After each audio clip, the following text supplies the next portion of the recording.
动作快一点！这一次又是什么货色？上一次那个丫头太丑，已经被我打发去做粗使婢女了。这一次如果还那么丑，你们就扛回去吧。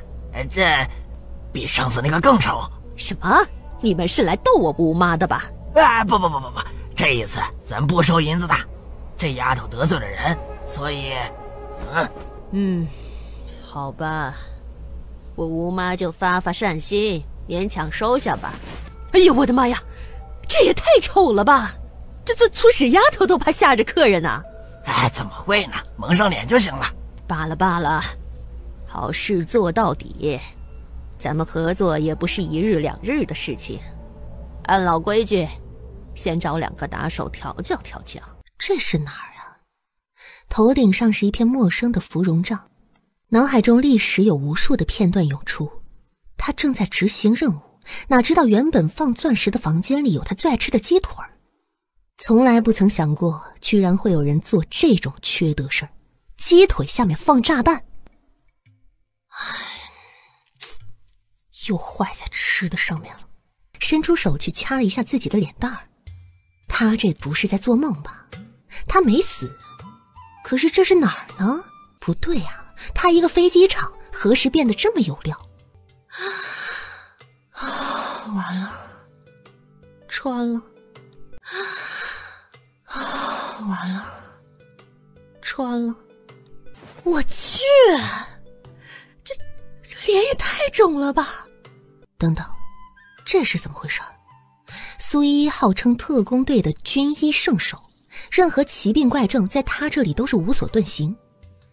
细细一看铜镜中那略显发黑的印堂，难道这副身子的主人中毒了？哦哟，醒了！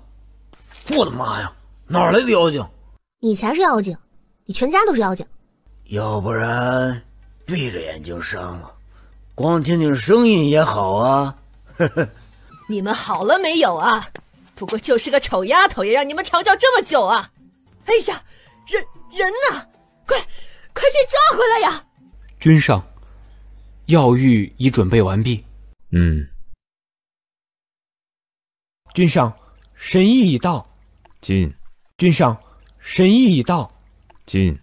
老夫已想出解毒之法，若君上未受重伤，便可以内力驱毒，加之属下调配的药浴，便可事半功倍。可是如今君上内伤未愈，强行动用内力反而会雪上加霜，因此老夫只需在君上百会之穴扎上一针，便可卸去寒气。百会之穴，这一针下去可就小命不保了。谁就凭这点能耐也想取本君性命？哼，今日我就要为火之一族报仇。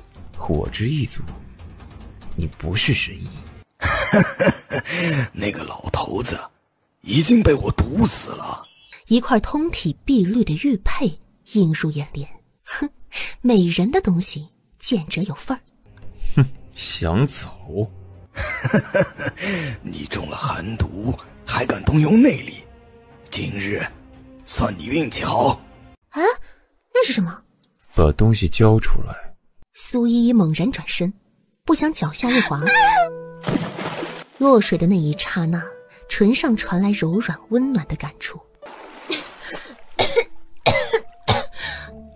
女人，你打算摸多久？这个面如猪头的女子居然敢在他的面前流鼻血。忽然他的身子一僵，方才与那刺客一战，让他寒毒瞬时攻心，眼前的视线渐渐模糊。喂，他可不是什么正人君子，要不摸几下再走？小命要紧，捡起地上一根银针，瞬间扎入那邪魅男子的人中。哇，这针扎得妙啊，竟是将君上体内的制毒之血逼了出来。君上是何人有此医术？小生君莫染，乃神医之徒，家师已于昨日在府中遭遇不测。好生安葬你师父。是，君上体内的寒毒已经被催发，幸得这一针扎得及时，不知君上可否找出此人？兴许他能够完全清除君上的寒毒。君上，回禀君上，丢了一件席裤。不，是丢了他的九龙令。那个猪头女究竟是谁派来的？且不说上面雕刻着栩栩如生的飞龙，光这手感就知其珍贵，连包裹着的丝绸都是这么的顺滑。等等，这是那美人的？完了，他居然连人家的小裤衩都一起顺过来了。三小姐，三小姐！哎，那不是丞相府的人吗？相府三小姐丢了，怎么找到花街来了？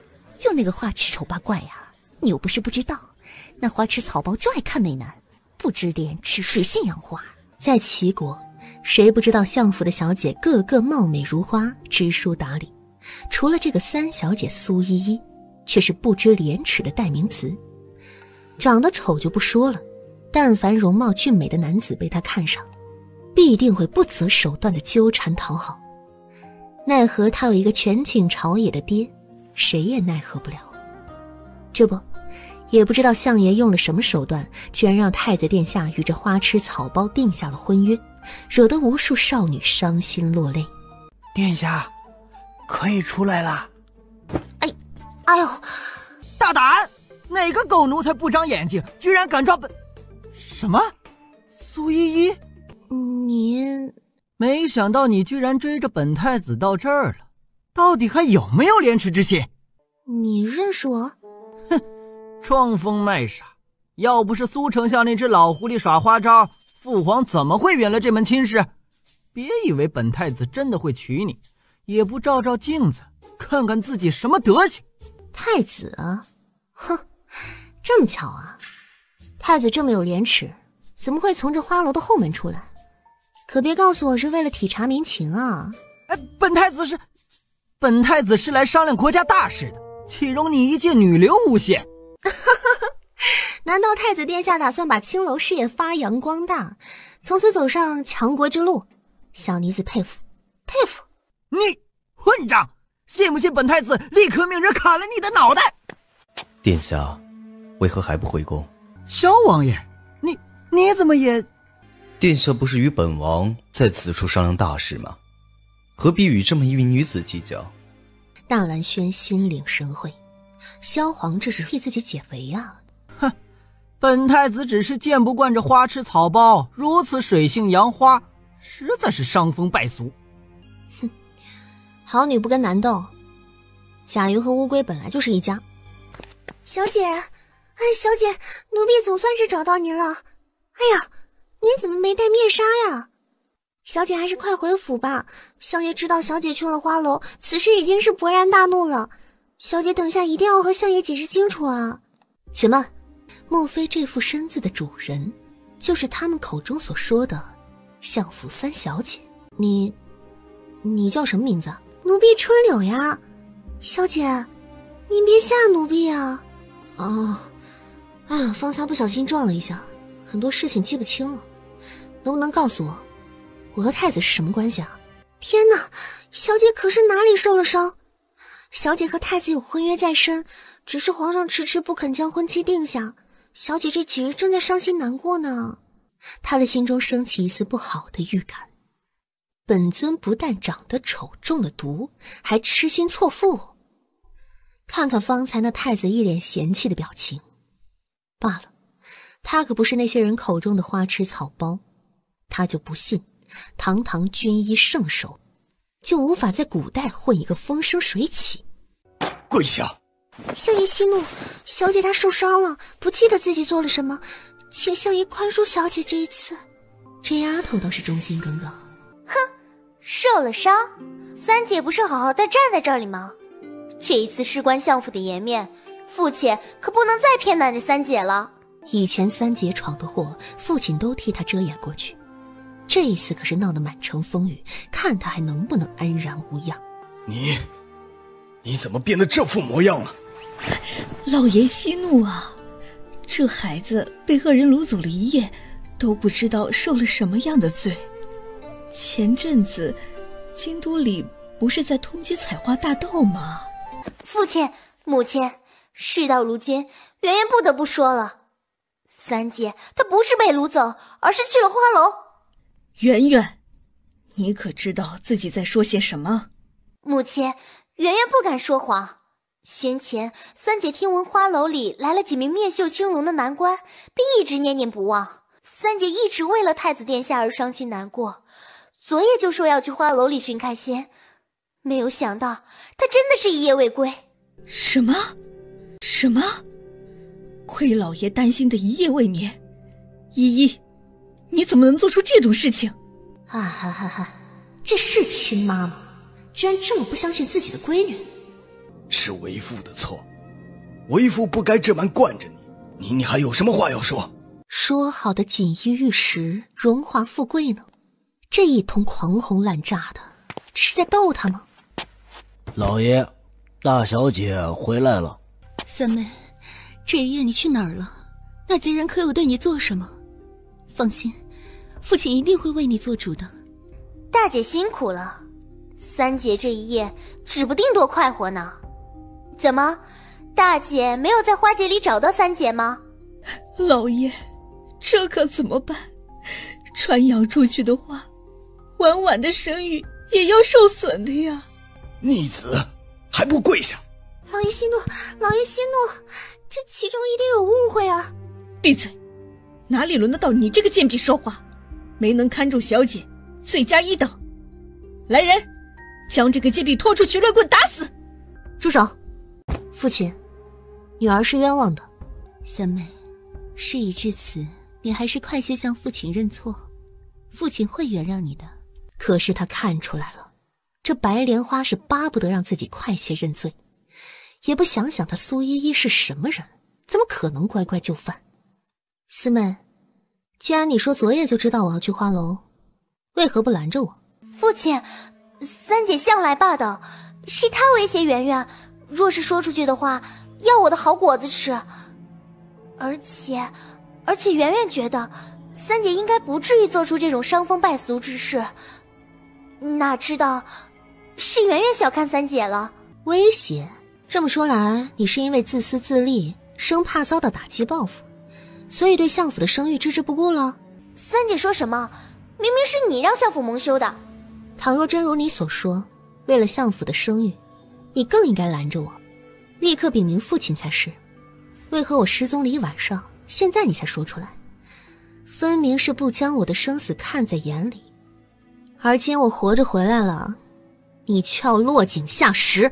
三妹何必这般为难四妹呢？她毕竟年纪还小，怎懂这其中厉害？可是三妹却万万不该如此的。身为相府的小姐，怎可出入那种烟花柳巷？大姐不也去了吗？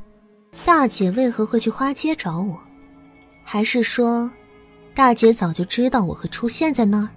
今日的三妹太不一样了。我是听四妹说的，父亲派人寻了你一整晚都没有消息，所以大姐才带人去花街看看。哪知道三妹居然真的做出这种事情。这么说来，相府的声誉受损，大姐也有无可推卸的责任。大姐还未查出真相，便贸然带人去花街寻人，这岂不是丝毫没有将我三妹的声誉看在眼中？而事情传扬开来，相府必定深受牵连。身为长女，大姐不应该考虑的长远一些。就算我真的在花街，你也该私下命人去寻，而不是如此大张旗鼓地打着相府的旗号。父亲，女儿真的是被坏人掳走的。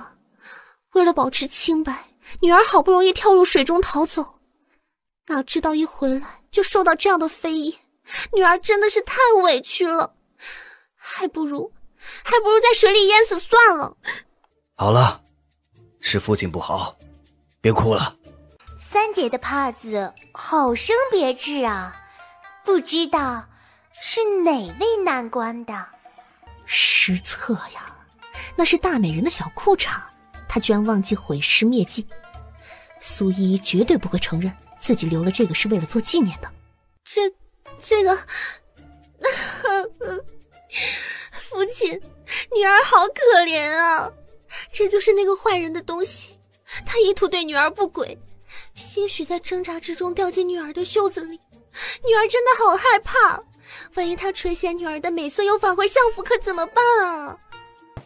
老爷，圆圆是不会说谎的，如今人证物证俱在，老爷千万不能再纵容依依胡闹了，否则他日旁人都会说老爷管教无方的。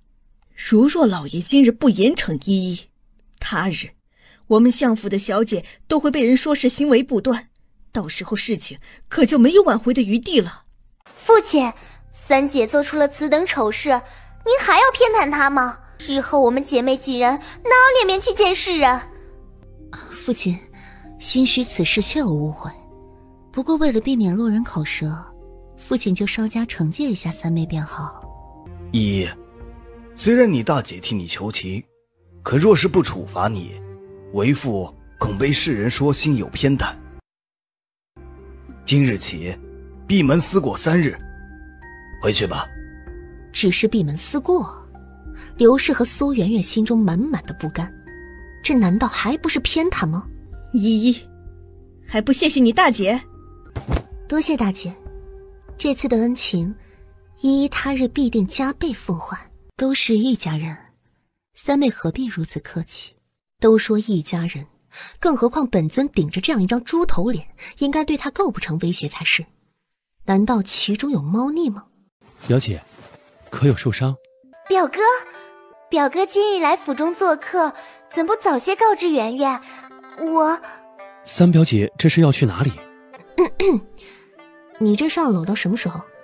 居然有人能对着自己的猪头脸红，这孩子未免也太可爱了一些吧？表哥不知道，三姐昨晚去逛了花街，今日就带着男子的裤衩回府了，实在是伤风败俗。不，三表姐绝对不会做这种事情。小姐，快走吧，别再为难小的了。喂，来人呐，断水断粮了。丞相夫人交代任何人不准给三表姐送吃的来，实在是太过分了。一定不是亲生的。三表姐，慢一些。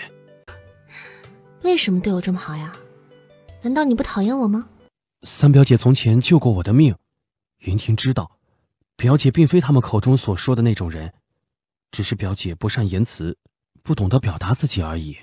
这一次我被贼人掳走，受了点伤，很多事情都不记得了，也不明白为何母亲要那么讨厌我。表姐受伤了，在哪里？相爷怎么没有让大夫过来看看？内伤。刘氏确实不是她的生母，苏依依的生母二姨娘可是当时有名的大美人，备受丞相宠爱，可是却因为难产，生下她之后连抱都来不及，便香消玉损。难产？不，只怕与自己身上的毒有关。人人都说三表姐丑貌，可是云婷觉得三表姐是世上最美的女子，所以云婷觉得三表姐是世上最美的女子，所以呀，我突然想起来，我好像和太子还有婚约啊。哼，太子本就无心三表姐，丞相这么做，到最后只会误了表姐的终身，而且其中只怕有古怪。古怪？其实表姐曾经与云婷说过，颇为欣赏萧王爷，可是后来不知怎的，竟是许给了太子殿下。表弟啊，可否帮表姐一个忙？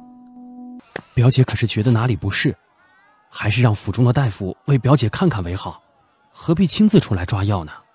表弟，你信不信我？信。那就不要将此事告诉任何人，这可是关乎我性命的。哎呦，是谁这么大胆，居然敢偷魔君的东西？就是啊，这么丑，难道是猪妖？赏金1铜板，这么少？正好是表姐失踪的那一日，不知是谁如此倒霉，竟然招惹了魔君。这个魔君是很了不得的人物吗？不，是非常了不得，连各国帝王都要对他礼让3分。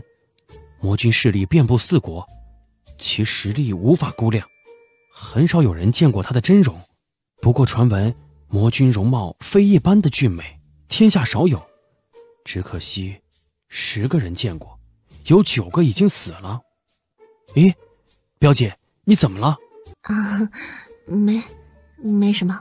回想起那张妖孽一般的面容，还有无懈可击、令人流鼻血的身材，这不是重点，重点是苏依依发现自己好像摊上了大事了。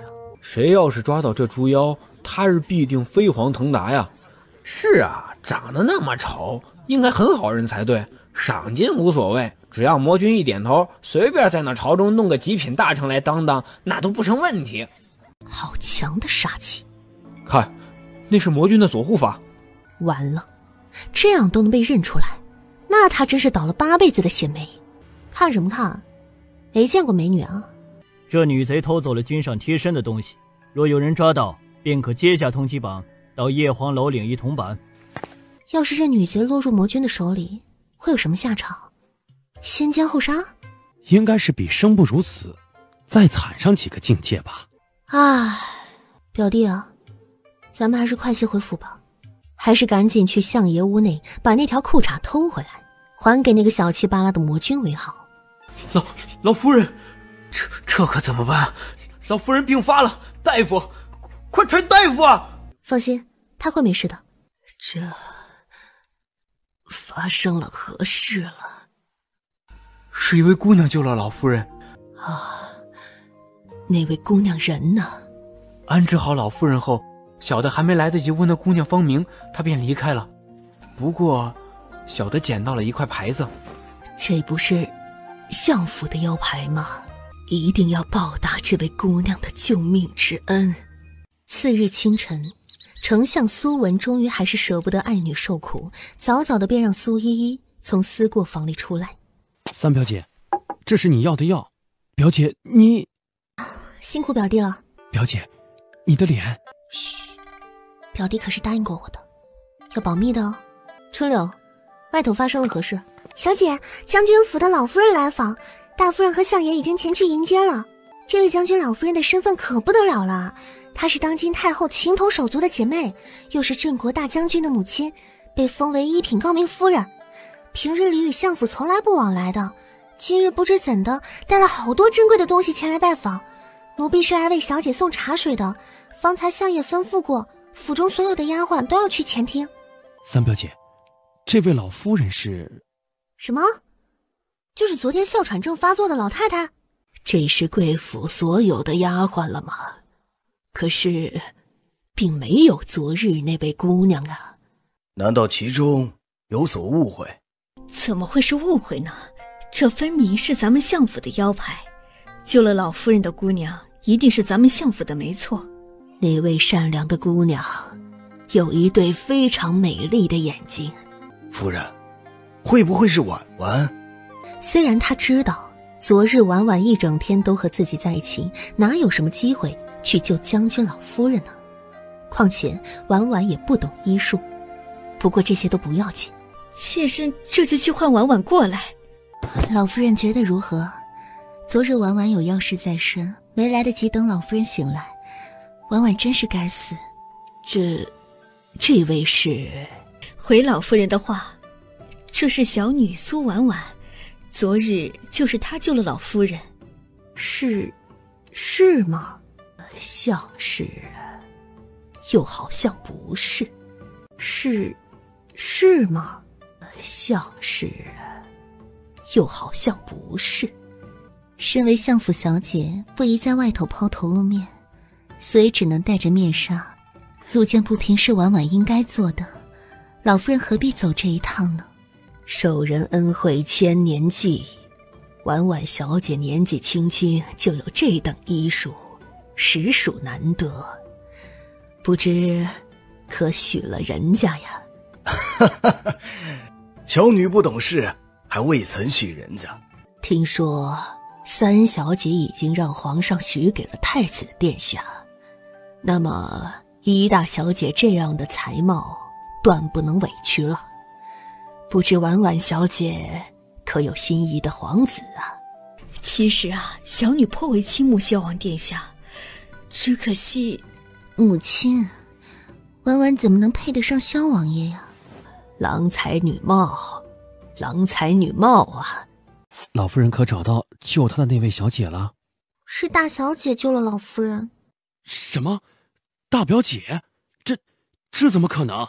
大小姐亲口承认了，现在正和将军老夫人谈得正欢呢。奴婢听说，好像老夫人想要撮合大小姐和萧王爷。哼，岂有此理！哎，表弟，你这是要去哪里啊？大表姐太过分了，怎能抢夺功劳？昨日救了老夫人的明明是……老夫人平安无事便好，本来救人一命就不是为了回报的，咱们还是好好祝福大姐有一个美满的姻缘吧。这一日，春江上一艘豪华的花船缓缓地行驶着。表弟啊，为何我们要来参加这什么吟诗大会啊？三表姐不是也收到邀请函了吗？云婷可记得，去年是表姐博得了头筹。我不是花痴草包吗？竟然还有这等文采！我不是花痴草包吗？竟然还有这等文采！那不过是外界那些目光短浅之人的误解。三表姐精通诗词歌赋，这一点云婷可以作证。不过去年表姐是匿名，今年云婷希望表姐能够堂堂正正的让众人知道，表姐绝非什么花痴草包。而且这一次大表姐也会来，三表姐你绝对不能输啊！我就爱透透口气，这江上风景独好，说不定能激发吟诗的灵感。此时江面上突然掀起一阵猛浪，花船瞬时倾斜，苏依惊呼一声，竟是撞开了一旁的木门。是你？萧王殿下这么巧，光天化日之下的沐浴啊！你王爷那被偷窥而恼羞成怒的表情是怎么回事啊？我指天发誓，这真的只是凑巧啊！凑巧？和上次一样，都是凑巧吗？还有上一次？本王最讨厌女子纠缠不清，上一次已经清楚回绝了苏三小姐的好意，本王只说一次，能让你成为太子妃，本王也能让你声誉尽毁。我苏依现在还有什么声誉可言吗？另外，或许萧王殿下是齐国所有女子的梦中男神，可是在我苏依眼里看来，你什么都不是。若你想用欲擒故纵的招式，本王只会说4个字：痴人说梦。本王要的女人必须是万里挑一，绝无仅有。苏三小姐还是安心本分地等着做太子妃，不要枉费本王的一番心意才好。难道皇上之所以下旨赐婚，都是因为……不必太谢本王，只要你滚得越远越好。谢你大爷！选谁不好？你选那个热衷青楼事业的太子。你可知道当年某某某巨星苦苦追求我800次我都没有答应，就算全天下的男子都死光了，我苏依也绝对不会做什么太子妃。缺德吧你！你可知道自己在和谁说话？除了你这里还有别人吗？奉劝萧王殿下还是赶紧将衣服穿好，否则待会儿被人看见了，还以为咱们孤男寡女共处一室做了什么勾当，坏了我的名声。告辞。对了，顺带一提，别以为全天下的女子都要喜欢你，就你那骨瘦如柴的身子，就算是脱光了，我苏依还不稀罕看呢。唯小人与女子难养也。原本放松的心情被破坏殆尽。纳兰萧走到一旁，从抽屉里拿出一幅画轴打开来。桃花坞里桃花庵，桃花庵里桃花仙，桃花仙人种桃树，又摘桃花换酒钱。酒醒只在花前坐，酒醉还来花下眠。半醒半醉日复日，花开花落年复年。王爷果真喜欢这首诗。世间的女子如此粗俗不堪，为何没有像她这样的？白先生，你还是不肯告诉我做这首诗的女子是谁吗？听书童说，方才王爷的厢房中传来雷霆大怒，可是发生了什么事？还不是那个令人作呕的花痴草包，竟然敢偷窥本王。白先生，怎么让这样的人上了船？王爷说的可是相府的三小姐？哼，除了他还有谁？本王看在你的面子上，才没有一掌将他打死，否则不就脏了你的船？白先生惊讶地张了张嘴，然而却用一种矛盾的目光看了看那幅画，再看看眼前的男子。也只有像她这样的女子，才配做我的王妃。字里行间都透着一股倾人城，再顾倾人国的气度。她一定是个绝色的美人。王爷不是一直想知道作诗之人是谁吗？白某觉得王爷只怕与这名女子没有缘分。为何？先前你不是说这名女子就是因为欣赏我这幅画，萌生了心有灵犀之情，才留下这首诗的吗？就算如此，为了王爷着想，白某还是不能将这名女子的消息透露给你。为了王爷着想，白某还是不能将这名女子的消息透露给你。莫非这名女子已经许了人家？若是如此，本王也可以将她抢过来。吟诗大会即将开始，不知今年会是谁博得头筹？王爷请移驾。苏依依那个不要脸的残花败柳，居然敢偷窥萧王殿下，当真是伤风败俗到了极致。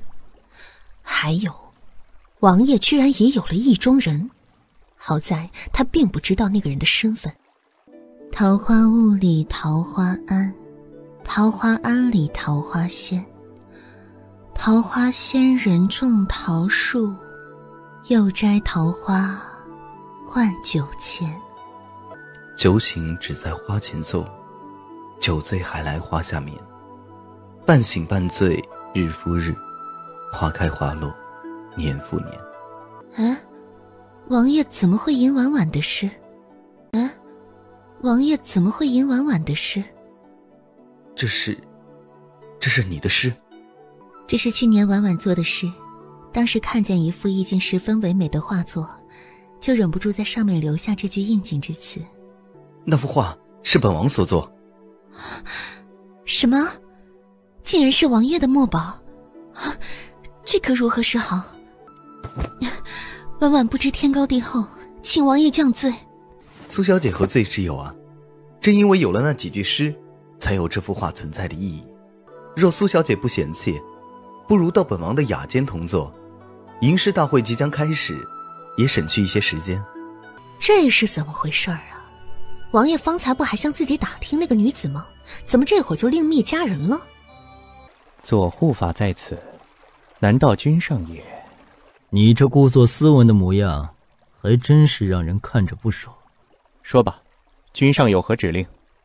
我知一族的余孽混入了你的船上，若发现可疑人物立即汇报，剩下的就交给我。你这趾高气扬的模样，也真是让人不爽。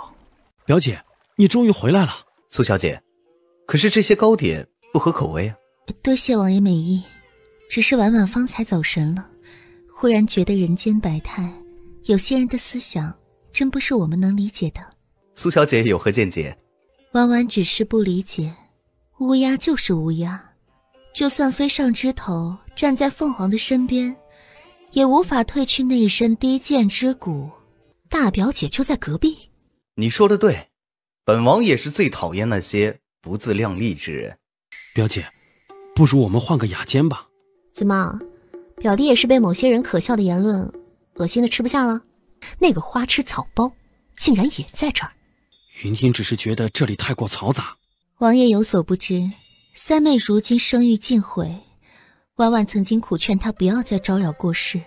之前有一次她偷偷溜出府外，吓着一个过路的小孩。居然有这等事情？我吓过小孩？啊，这个云婷并未听说。苏婉婉是在讽刺她长得丑不错，出来吓人就是她的罪过。表弟，告诉你个秘密，你可要第三节保密哦。那就是你大表姐喜欢在用膳的时候出虚宫。你胡说！这声音不是相府的大小姐吗？是呀，她这是在和谁争吵呢？殿下，何必与那些粗鄙之人计较呢？哎呀，你是不知道啊，我大姐她有许多不为人知的习惯呢。比如说睡觉的时候流口水啊，坐着的时候爱抠脚啊，上了茅厕不洗手啊什么的。你住嘴！表弟，你听见了没有？听见什么？可能是山鸡混入了凤凰群里学声，泼场。王爷，您听，这实在是太过分了。放心，本王会替你做主，不会让那等粗鄙之人伤了苏小姐的心。苏婉婉的气焰太过于嚣张，若是不想办法让她死得更快一点，实在不符合自己一贯的行事作风。要小心一点，这是王爷特意嘱咐的一品膏，绝对不能有任何的闪失。这不，机会来了吗？哎呀，小姐可有受伤？我的脚扭伤了。哎呀，这可如何是好？都是奴婢的错。这位姐姐，若是帮我揉揉，可能就不那么疼了。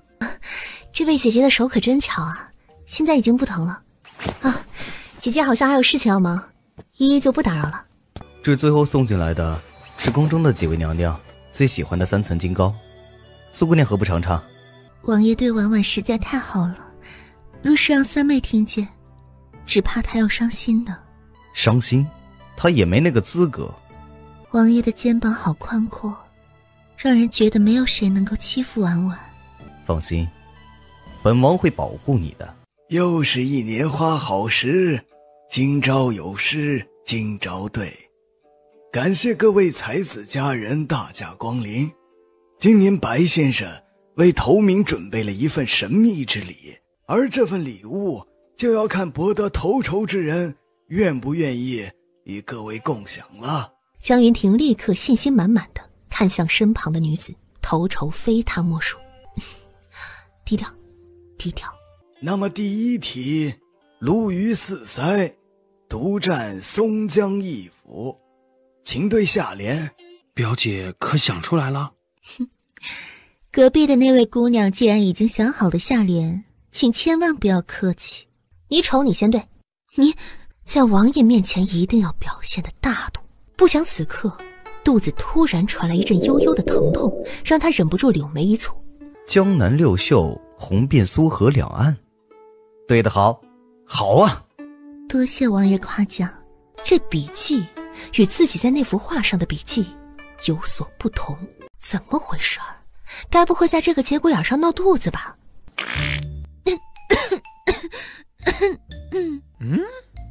怎么有股怪味儿？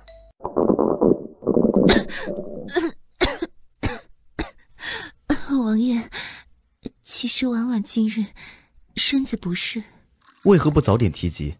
都是本王疏忽，本王立刻换大夫来。不必麻烦王爷了，婉婉也是怕王爷担心，休息一下便好。妙啊，这是千古绝对呀！婉婉，你的才华得到了赏识。不，婉婉哪里担当得起？敢问是什么样的下联？我已经迫不及待的想要瞻仰了。让老夫看看，是32号雅间的贵客所对。鲈鱼4腮，独占松江一府，螃蟹8足，横行天下9州。三表姐为何不写上自己的名字？三表姐为何不写上自己的名字？这是什么意思？难道那对子的是苏依依？王爷，婉婉曾经听说过一件令人愤慨的事情，有名纨绔子弟拿着旁人的试卷充当自己的，明明满脑子的稻草，却要装成满腹经纶的样子，如此行为实在叫人不齿。苏婉婉一时间没有忍住腹中的暗涌。啊，表弟，打雷了吗？王爷，婉婉一会儿再回来。哼，得罪他，要知道自己捉弄人的手段不带重样的，绝对能叫苏婉婉哭爹喊娘。不过云婷还是不明白，今日可是表姐挽回声誉的最佳时机，为何？傻孩子，这世上的大多数人都只会用耳朵去识人，哪怕是亲眼所见，都难以脱离流言的影响。真才实学不是为了给别人看的，今日对我爱理不理，明日定叫他高攀不起。不是说同名有奖吗？我只要奖品，不要名。听说那位白先生把这一次的同名奖品放在这儿了。苏依依眼中泛着金光，她对吟诗大会没有兴趣，但是今日自己却是来对了，这是要发财的节奏啊！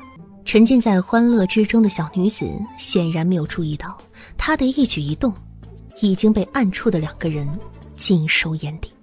此时，一个散发着幽光的小匣子吸引了他的注意力。那玄铁宝盒上了密锁，没有小白的钥匙可是打不开的。这女贼当真是不自量力。这什么呀？鹅蛋？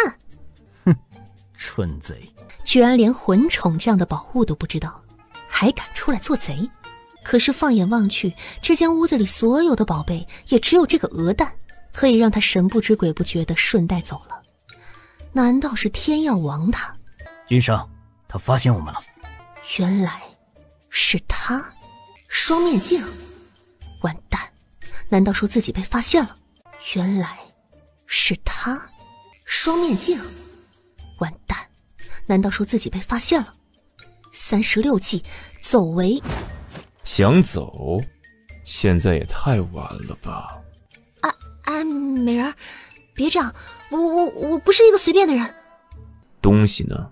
只要九龙令一讨回来，他就立刻动手指，捏死这个猪头小贼。东西？难道魔君来讨他的裤衩来了？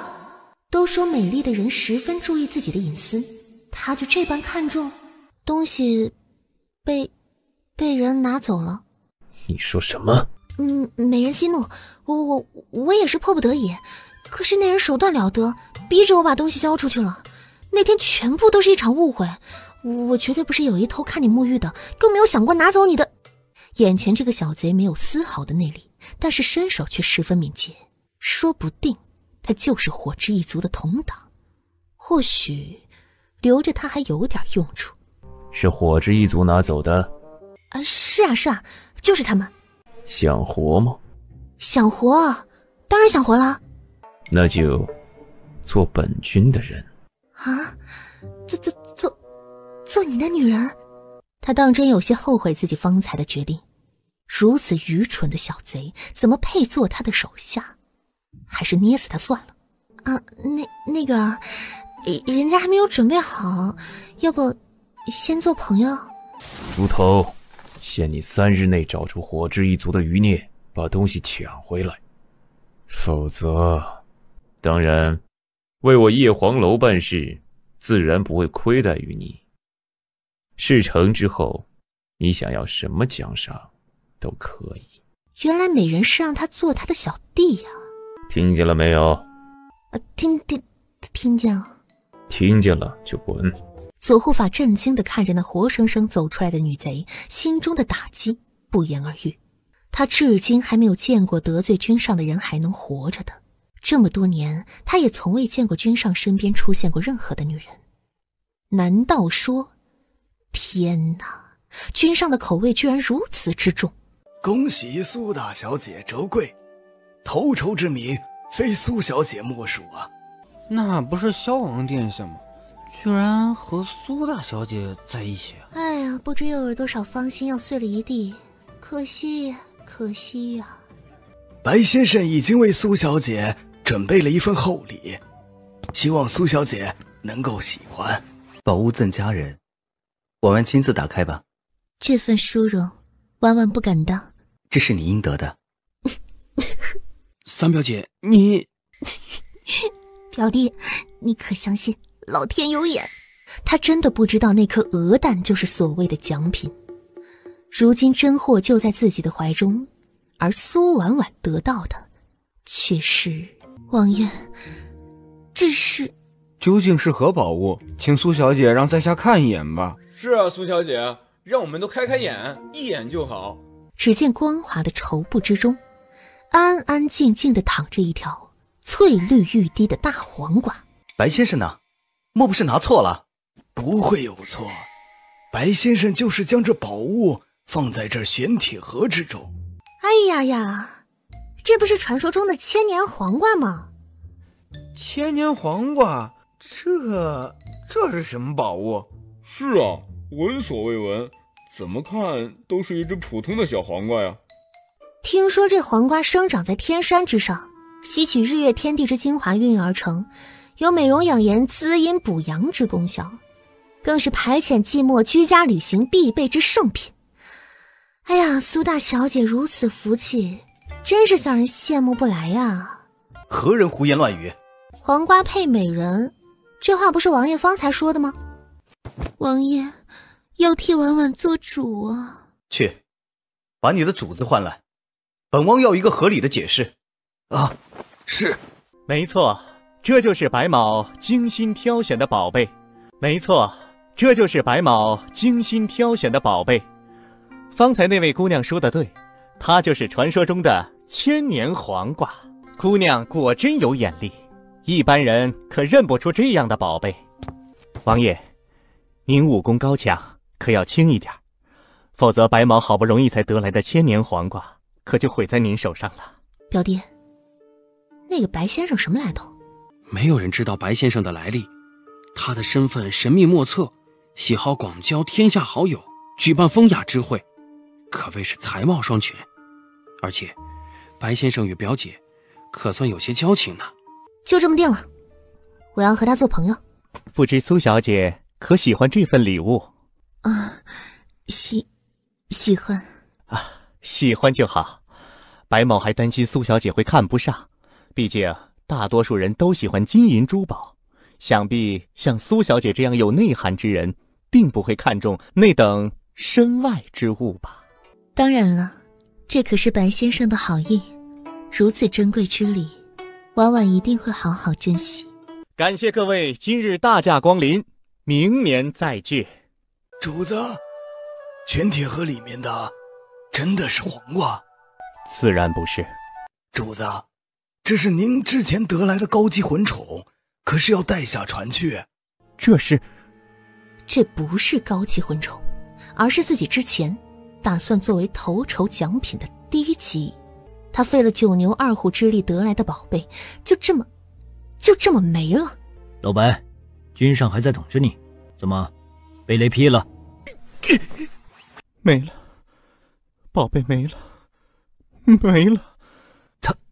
他怎么了？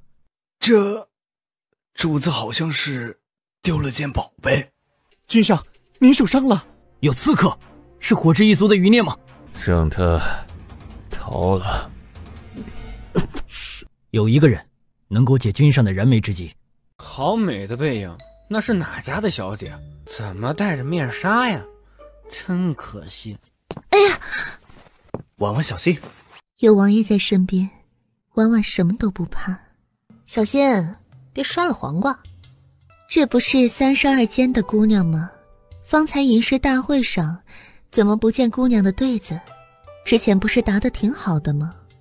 恭喜表姐博得头筹，趁着黄瓜还新鲜，表姐赶紧带回府中，好生的保管起来为好。别和我提什么黄瓜。我是说，表姐自然会好好保管。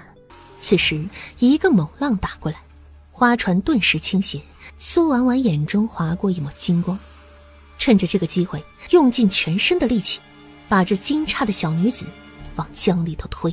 两个人在众人还未反应过来之际，双双跌落湖中。表姐，婉婉，你居然敢推我！笑话，也不知道是谁先动手的。你敢打我？打的就是你！有人落水了！哎呀，他们怎么还打起来了？表姐你在哪里？可是后来追上的江云亭却怎么也找不到苏依依的身影。表姐，你在哪里？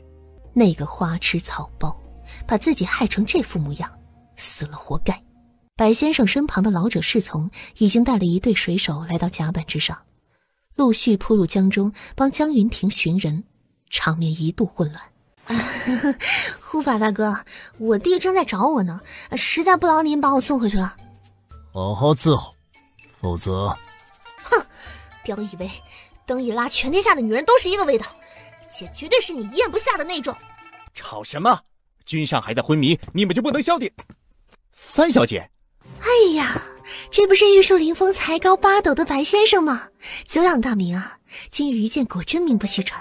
依依对您的敬佩犹如滔滔江水，连绵不绝。听说三小姐之前受了伤，很多事情不记得了，真是没有想到，许久不见，竟是发生了这样的事情。咱们从前拜过把子吗？未曾，不过白某一直很欣赏三小姐的才华。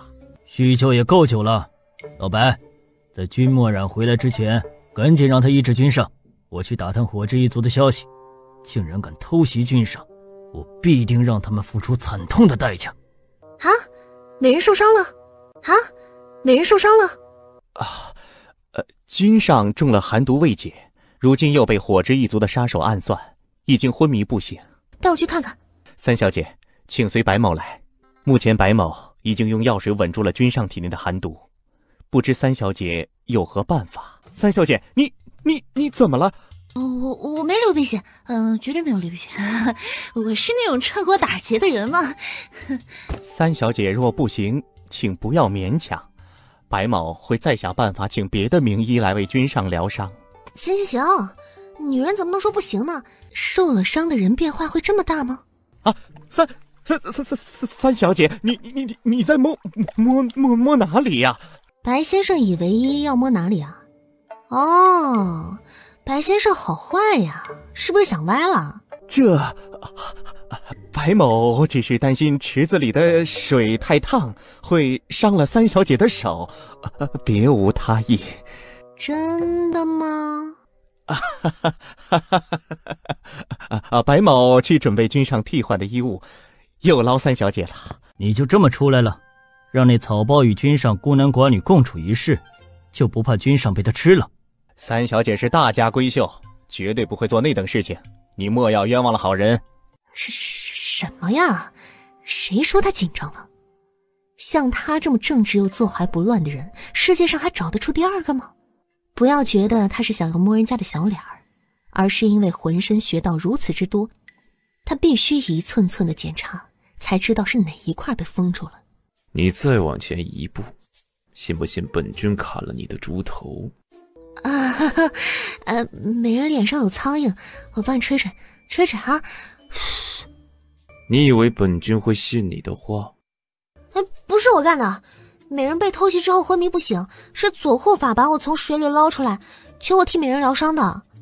美人要是不喜欢的话，换个人也行啊，毕竟孤男寡女共处一室，传扬出去对我的名声也会有所影响。你可有把握能清除本君身上的寒毒？把握是有，不过关键还得魔君大人配合才是。你希望本君如何配合？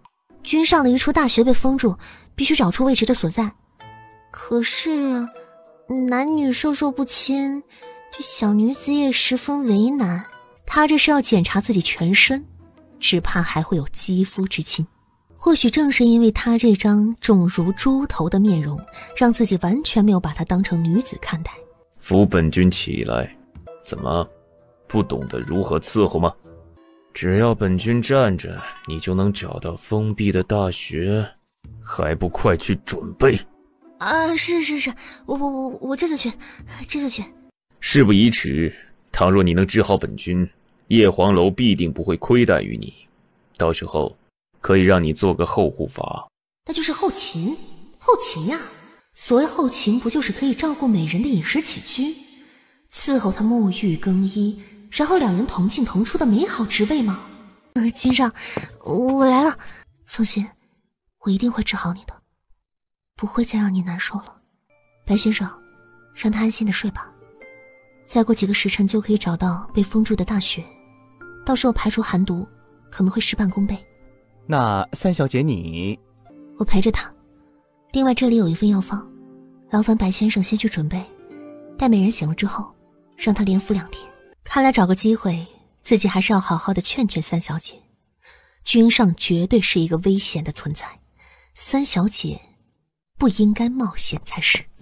方才他扶南宫黄从水池之中起来的时候，就发现这池子里的水非同一般，里头似乎加了许多昂贵的疗伤药草，有活血化瘀生机之功效，不由得浮向自己红肿的面容。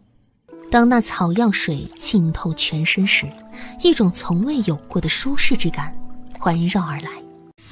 榻上的男子眉头微微一蹙，睫毛轻颤，四周寂静的环境让他猛然睁开凤眼，他居然睡着了，而且没有半分的警觉。莫非是那个猪头女贼找出自己被封住的大穴？南宫黄美眸一眯，运起内力一震，没想到那女贼还是有点真本事。这该死的女人竟然敢趁他睡着的空档逃走，若是让他抓住他，非得……这个猪头竟然敢在他的疗伤池里睡大觉！哼，美人别走，来，再喝一杯。谁偷袭我？糟了，有些得意忘形了，还是赶紧找件衣服套上。这小女子蹑手蹑脚从屏风之后探出头来，竟是发现榻上早已空无一人，一双黑靴出现在她的身后，无声地朝着屏风靠了过来。别过来，我还没穿好衣服呢！别过来，我还没穿好衣服呢！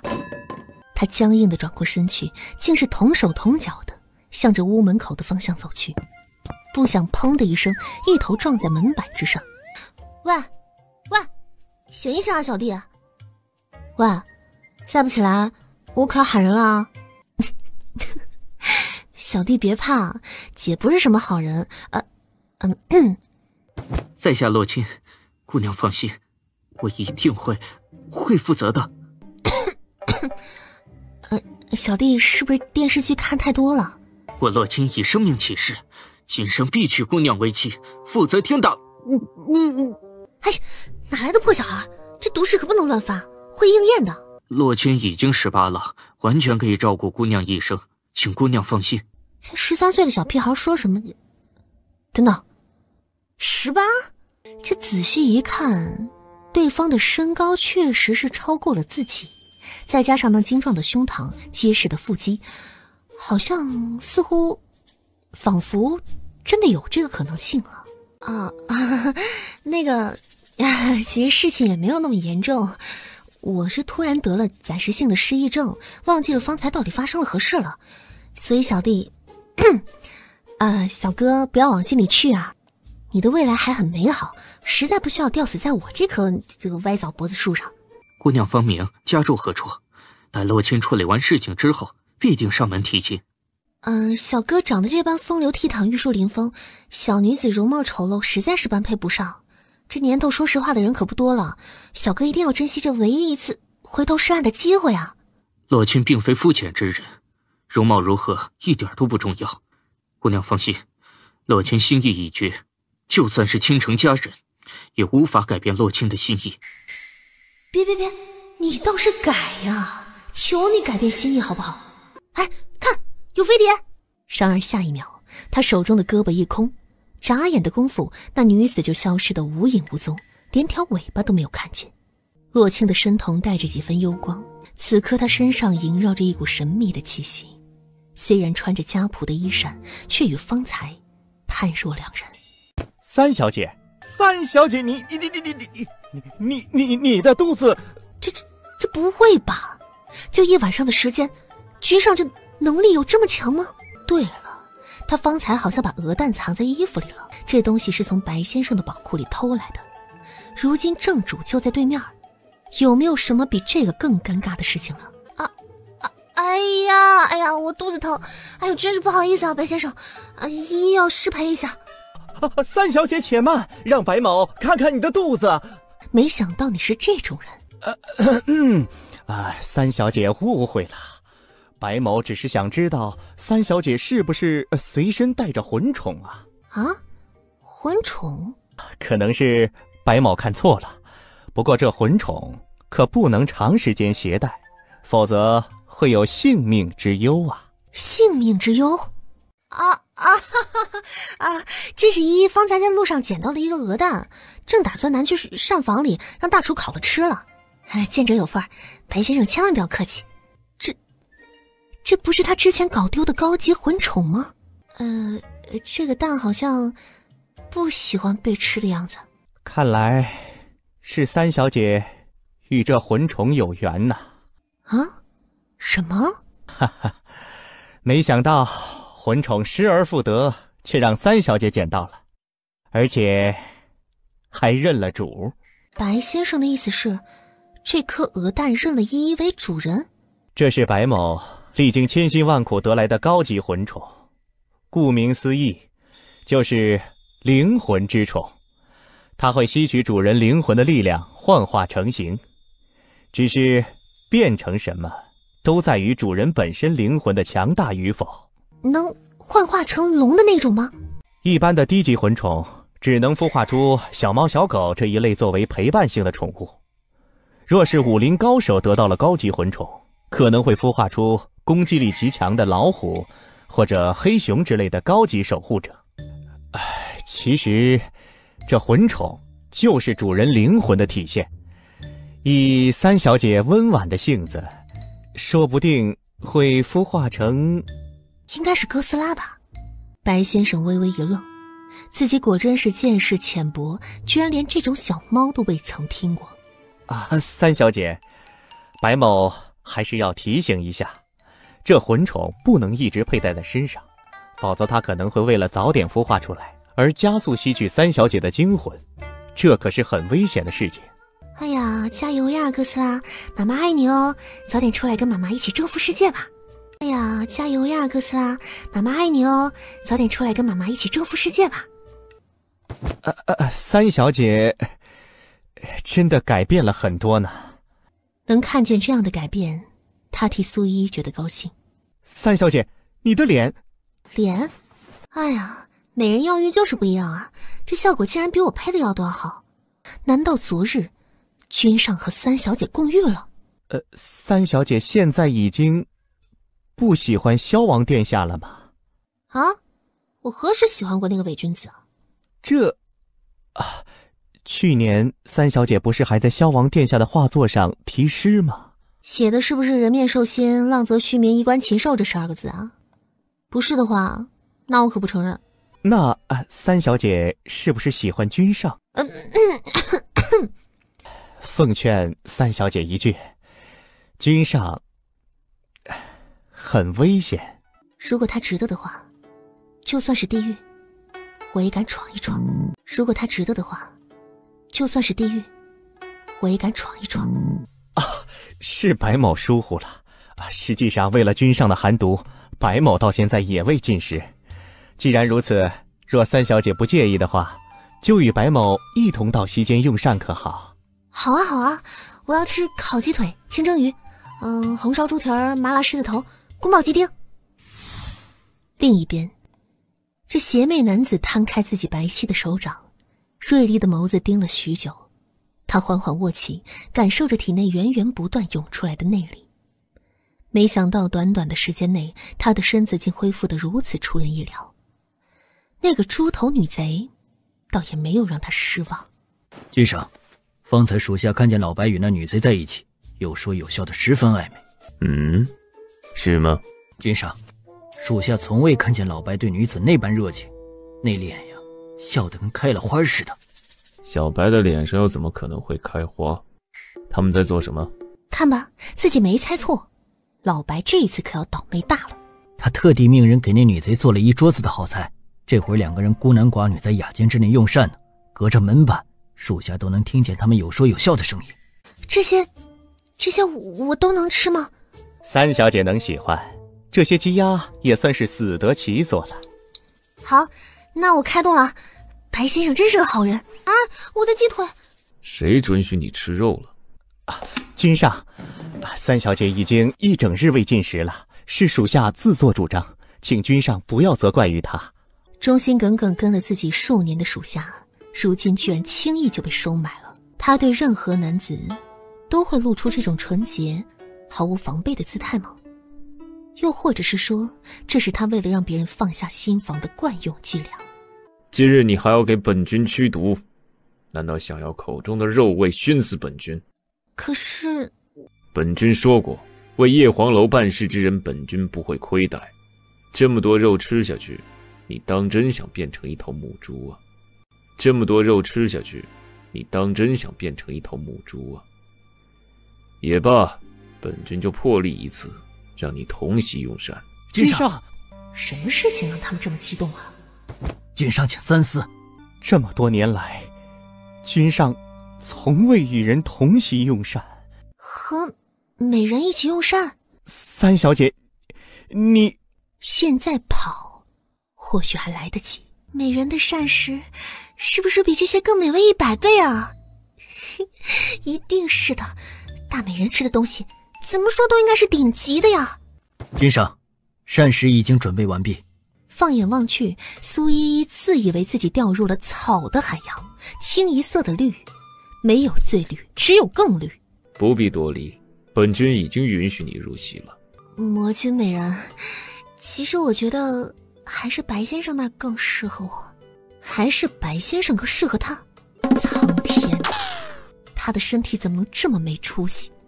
一有危险就做出这种保命的举动。那个，君上都是吃素的？本君只有每年的这7日吃素。他不喜欢这样的美人，总觉得悲伤不应该属于他。哎呀，这个清蒸小丝瓜简直比烤鸡腿还好吃啊！还有这个爆炒小南瓜甜而不腻，好吃好吃。还有这个翡翠白菜，哎呀，简直是人间极品啊！君上，有贵客到。从现在开始，不要随意在船上走动，否则砍了你的腿。果然残暴冷血才是美人的真面目呀。三小姐在看见桌边若有所思完好无损的女子之后，立刻长舒了一口气。白先生，依依有一个问题，不知当问不当问？那还是别问了吧。这几日对于美人来说有什么特殊的意义吗？为什么她要吃7日的斋菜呢？三小姐，日后这话可千万不能再说了。这是美人方才说的。三小姐该感谢自己今日运气好，要知道每年的这几日可是君上的禁忌，一旦有人在这7日之内招惹了君上，说不定还会殃及9族。在君上8岁那年，君上的母亲为了保护他被人抓走了，折磨了整整7日，那是三小姐无法想象的酷刑。有一次君上受了重伤，梦中呓语的时候，白某才知道，似乎是每日被人生切血肉喂魔宠，而那些人却逼着君上亲眼看着自己的母亲被摧残折磨。对于一个孩子来说，三小姐明白那意味着什么吗？苏依依十分安静，她本就是一个孤儿，从未得到过父爱和母爱。自从懂事开始，就已经被组织收留训练。她想起了自己的师父，那个将所有本事都交给了自己的女人。苏依早已经把她当成妈妈一样看待，却也因为年少时的一次任务，她的师父为了让她脱身，落入别的组织之手，最后被带回来的只有她随身佩戴的戒指。这样的经历居然如此之像。所以君上不许女子碰触，或许也是从那时候开始留下的阴影。这只钗子是美人的母亲所有吗？这樱花钗怎么会在这里？这可是君上从火之一族族长那儿夺回来的，是当年夫人的贴身之物，可是如今却裂了一角，君上谁也不让碰的。哦，这样啊。可昨天还是被他顺来了，没法修补吗？虽说可以找到粉宝石，但这花钗历史悠久，据说是夫人的传家之物，而如今制作的技巧早已经失传，若是随意拿去珠宝铺修补，只怕会弄巧成拙。三小姐，你这是……天哪！三小姐，快逃吧！要是让君上发现，白某也保不了你呀！就这种镶嵌技术还难不倒我？白先生可以找到粉宝石。三小姐有办法，白某这就去寻粉宝石。只要三小姐能够将这花钗修补如初，相信君上一定会十分高兴的。到时候就能让三小姐安全离开了。魅族长老花霓裳见过君上。花长老不请自来，可是带了君上要的东西。君上交代的事情，霓裳怎么敢怠慢？那颜之玉已经到手，过几日便能送来解君上的寒毒了。要知道，霓裳可是费了9牛2虎之力，才将火之一族的族宝找到。不知君上要怎么奖励霓裳呢？花长老，这是在与君上谈条件。霓裳哪里敢呀？其实只要能见到君上一面，就算付出再多，霓裳也是心甘情愿的。这一次，霓裳更是受族长之命，前来诚心诚意的与叶黄楼结盟的。我们魅族瞻仰魔君威望久矣，从今往后愿意为君上马首是瞻，赴汤蹈火，在所不惜。来人，给贵客奉茶。长老请坐。替贵客收拾一间客房，下去吧。是。小心！花长老这是何意？居然敢在君上面前动手！抱歉，霓裳觉得这家谱好像在哪儿见过，便出手试探了一番，没想到真的不懂武功呢。护法可别忘了，霓裳之前为了魔君大人，只身潜入火之一族，对于他们的了解，霓裳自认为比护法更加透彻。火之一族向来精通暗杀之术，诡计多端，这一次没能将他们赶尽杀绝，只怕已经潜伏在某一处，只等着找机会对魔君下手。君上如今寒毒未解，若不多留几个心眼，万一给了他们可乘之机，这个责任护法担当得起吗？君上，这花霓裳太过嚣张，若是纵容他，日后与魅族结盟，还不得踩在我们叶黄楼的头顶上？方才那名家仆，你可调查清楚了？花船上所有的家仆都是由老白挑选，君上莫不是也怀疑他？花霓裳生性狡诈，他的怀疑不无道理。而且方才那人今日去过本君的屋子。而让人在意的是，那时候苏依依应该还在里头。他们说了些什么，做了些什么？莫非他真的是火之一族的奸细？那君上为何不让属下？火之一族暗藏的杀手不止一个，若不能一击必中，本君不想打草惊蛇。他的伤如何了？这暗器穿透了他的角落，日后就算是痊愈了，只怕也会影响行走。白先生无需在意，洛清这条命是先生救来的，如今只是伤了条腿而已，只要能继续在白先生身边伺候，洛清也就死而无憾了。你可知道背叛本君会有什么下场？倘若这个猪头女当真是奸细，那么他一定会让她求生不得，求死不能。啊，美人，你回来了！居然敢在本君面前偷懒，谁借你的胆子？我在等你回来啊，一不小心就……等他回来。他的眸子如星辰一般的璀璨，这无害的笑容让南宫皇心中划过一丝古怪的柔软。哼，笑起来更丑了。不想死就继续给本君疗伤，叶黄楼不养闲人。遵命。自己为何会允许他留在身边？莫非是中了邪了？这几日乖乖待在本君屋内，一步都不可以踏出去。君上，霓裳做了一点特别的糕点，想和君上一同品尝。屋内没有任何的回应，他当即毫不客气地打开门跨进去，一双长腿暴露无遗。小样，屁股一撅我就知道你想做什么。好美的花钗。魔君的屋子里为何会有女子的东西？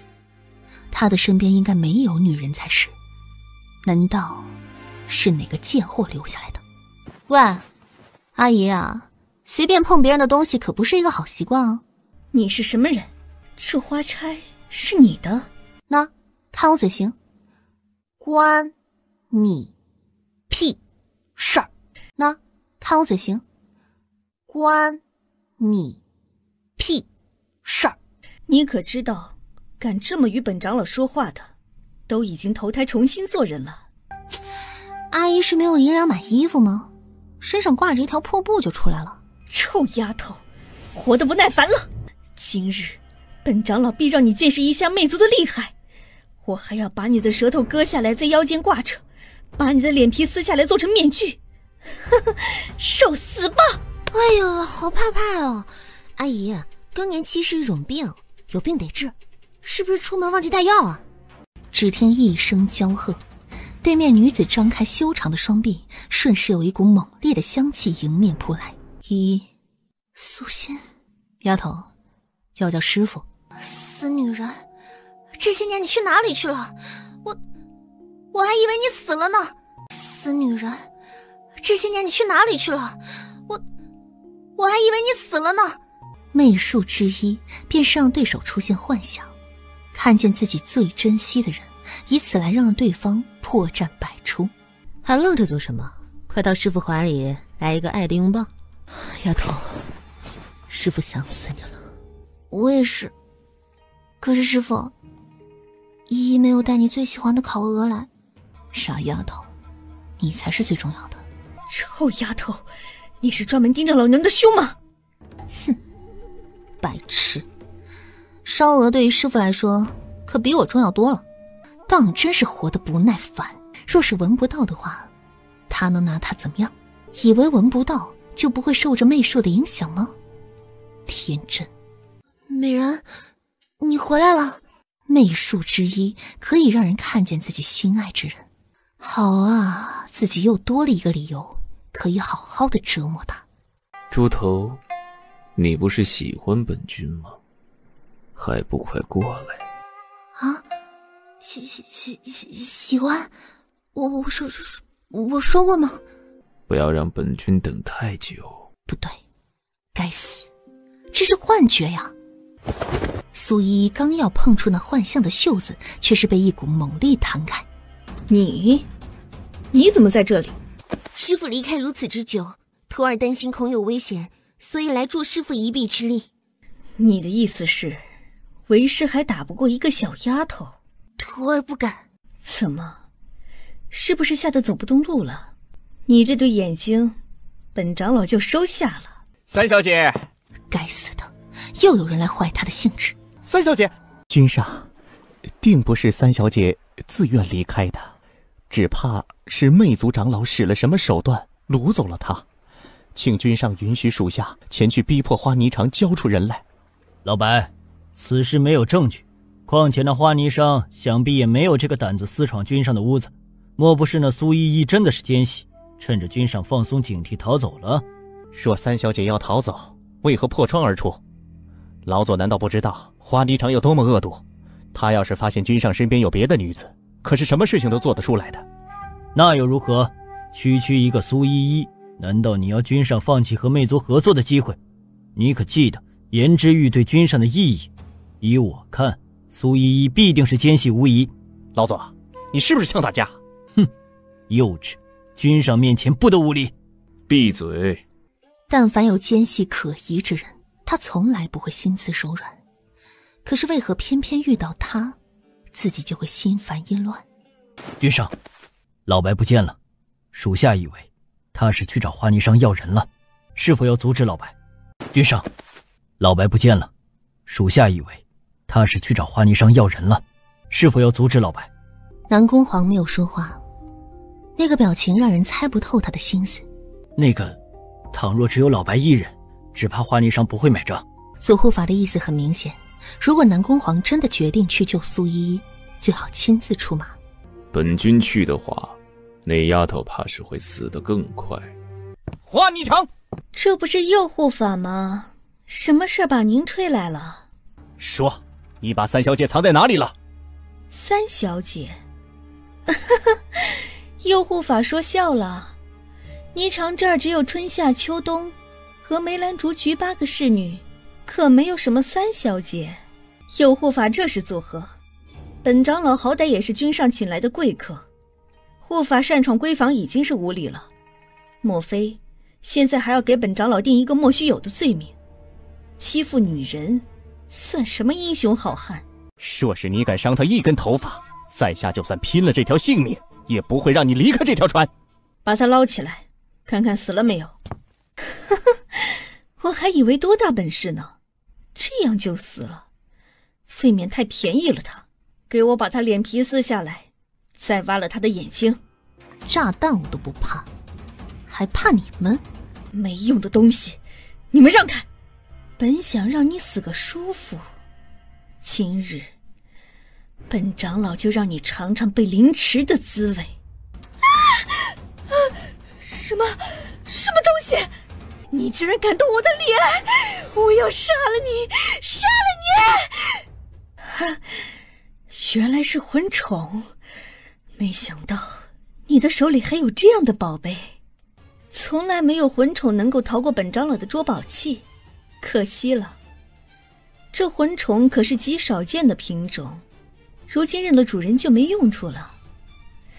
正好魂宠也是美容养颜的圣品，本长老就勉为其难将它榨成汁，添点燕窝来滋补我的身子。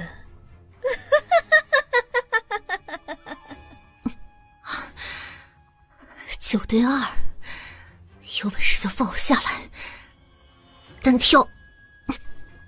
三小姐，大胆奸细，居然敢混入魔君大人的身边，活得不耐烦了吗？花长老在胡言乱语些什么？启禀君上，这名女子就是火之一族的杀手之一，她潜伏在君上身边，一定是另有所图。方才这名奸细就打算偷袭霓裳，好在他并非霓裳的对手，如今已经被擒拿，请君上立刻将他碎尸万段。南宫煌看着素依依此时的模样，心中居然莫名的压抑。既然是本君身边出现的奸细，自然要由本君来处理。本君早就知道他是奸细，但方才他还打算偷我魅族的族宝，这种行为我魅族必定不能容忍。这样的贱人就怕会脏了君上的手，还是让霓裳来亲自结果了他。本君早就知道他是奸细。大美人在说什么？既然如此，君上为何还留他在身边？这奸细略懂医术，可以暂时替本君抑制寒毒。本君留他在身边，不过是为了吸引其他的奸细出现。既然他有如此利用价值，本君何乐而不为？不是的，他不是奸细。美人难道一直以来从来都没有信任过他？霓裳已经承诺会将颜之玉带来为君上解毒，何必冒如此风险？这贱人狡猾得很，若非霓裳机警，方才已经被他得手了。本君的做法还需要向你解释吗？霓裳不敢，只是担心这个贱人会玷污了君上高贵的身子。以自己如今4成的功力，恐怕他也无法保他周全。美人，信我。有那么一刹那，南宫煌差点脱口而出：“我信。”可是理智却告诉他，稍有差池，这个丫头必死无疑。闭嘴！你以为本君会信你的话？本君会让你知道，妄想偷袭本君会是什么样的下场。本君一定会让你以最惨烈的方式后悔来到这个世界上。君上英明，来人，将这个贱人交给君上，让他尝尝生不如死的滋味。有人袭船，想逃？不知为何，另一头却有一股掌风袭来。君上，是那刺客！不想南宫煌却是伸手制止了他的动作。魔君大人，让他们跑了。那名刺客就是当日偷袭自己的火之一族余孽，而他居然会出手救那个丫头。看吧，那个贱人果真是火之一族的杀手，右护法居然还说他无辜。就算是，也轮不到你来动手。就算是，也轮不到你来动手。君上，霓裳只是担心那刺客对君上不利。君上的寒毒不是还未解吗？霓裳立刻把颜之玉呈上。颜之玉呢？我明明把他带在身上的。哼，花长老不是说颜之玉要过几日才送到吗？怎么，这是在戏耍我们叶黄楼？不是的，我只是想要留在君上身边，只是想要见君上一面。如今见到了，你可以安心的。不，君上，杀了我的话，族长不会同意结盟的。难道你现在才知道，过河拆桥这种事情，是本君最擅长的？南宫煌的目光落在方才素衣躺着的地方，那里竟是落下一个狭长的锦盒。君上，这樱花钗是三小姐亲手绣布好的，她真的不是奸细。原来她方才并非是要偷袭自己，而是想要拿出这樱花钗。君上，属下这就去告诉老白，方才若非君上出手，那刺客怎么可能带得走三小姐？不必，将这里处理干净。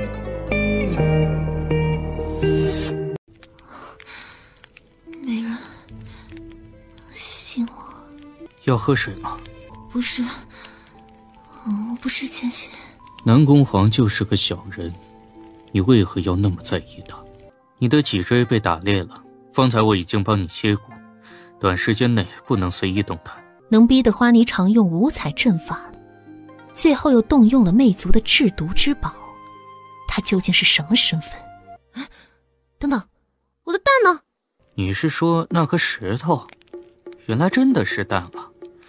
刚才我把它放在火上烤，没有反应。你居然敢！难道他昏迷之中扑倒了这个身体娇弱的小正太？我们于水中逃走，你伤势严重，若不就地治疗，只怕余生你都要在榻上度过。看了吗？没看。看了吗？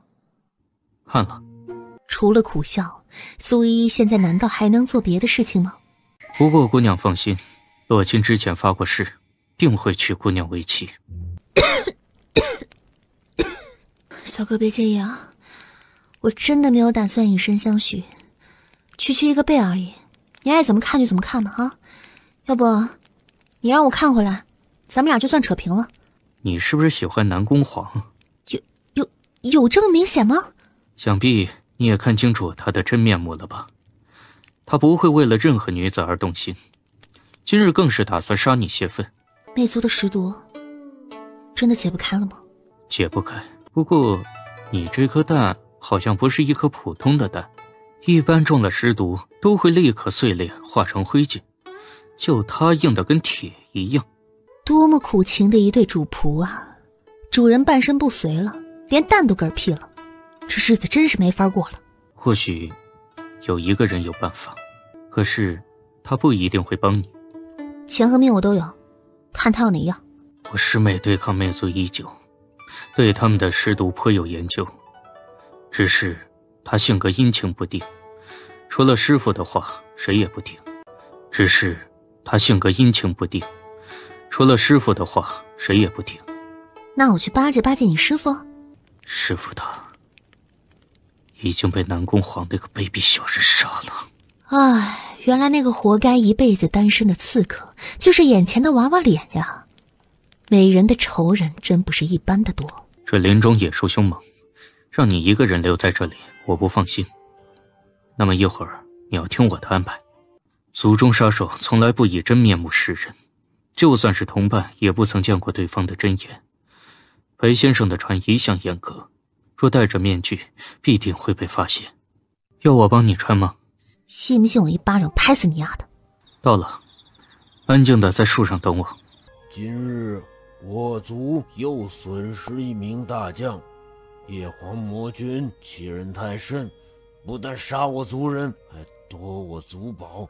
这笔账，我们火之一族绝对不会善罢甘休。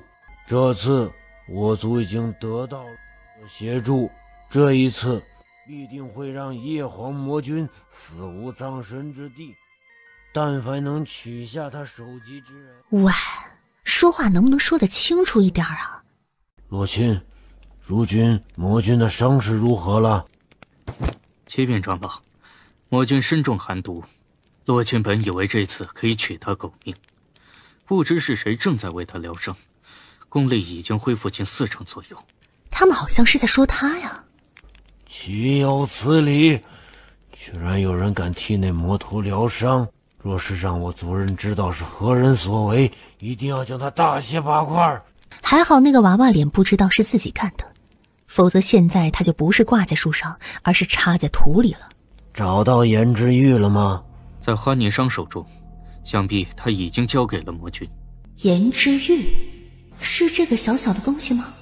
师兄找有何事？我有一个朋友中了尸毒，你可否帮忙？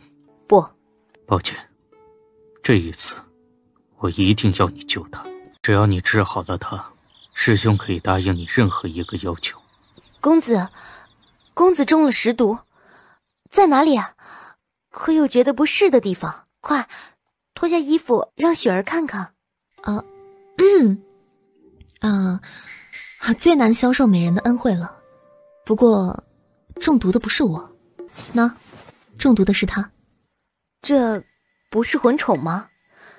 中了尸毒居然没有灰飞烟灭。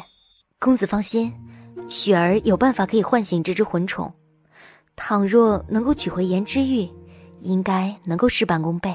又是颜之玉？我是说，这颜什么玉的，怎么什么毒都能解啊？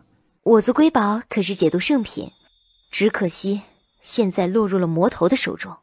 不过谅他也找不到使用的方法，此地不宜久留。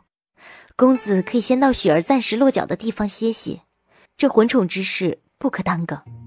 不知公子成亲了没有？什么？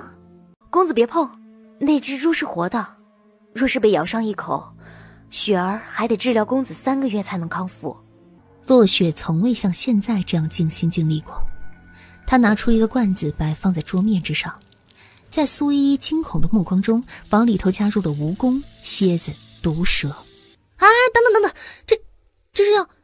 这是要烟弹吗？公子真是幽默，难道公子不知，魂宠本就是毒物的一种？魂宠孵化出来的宠物，其实就是魔物。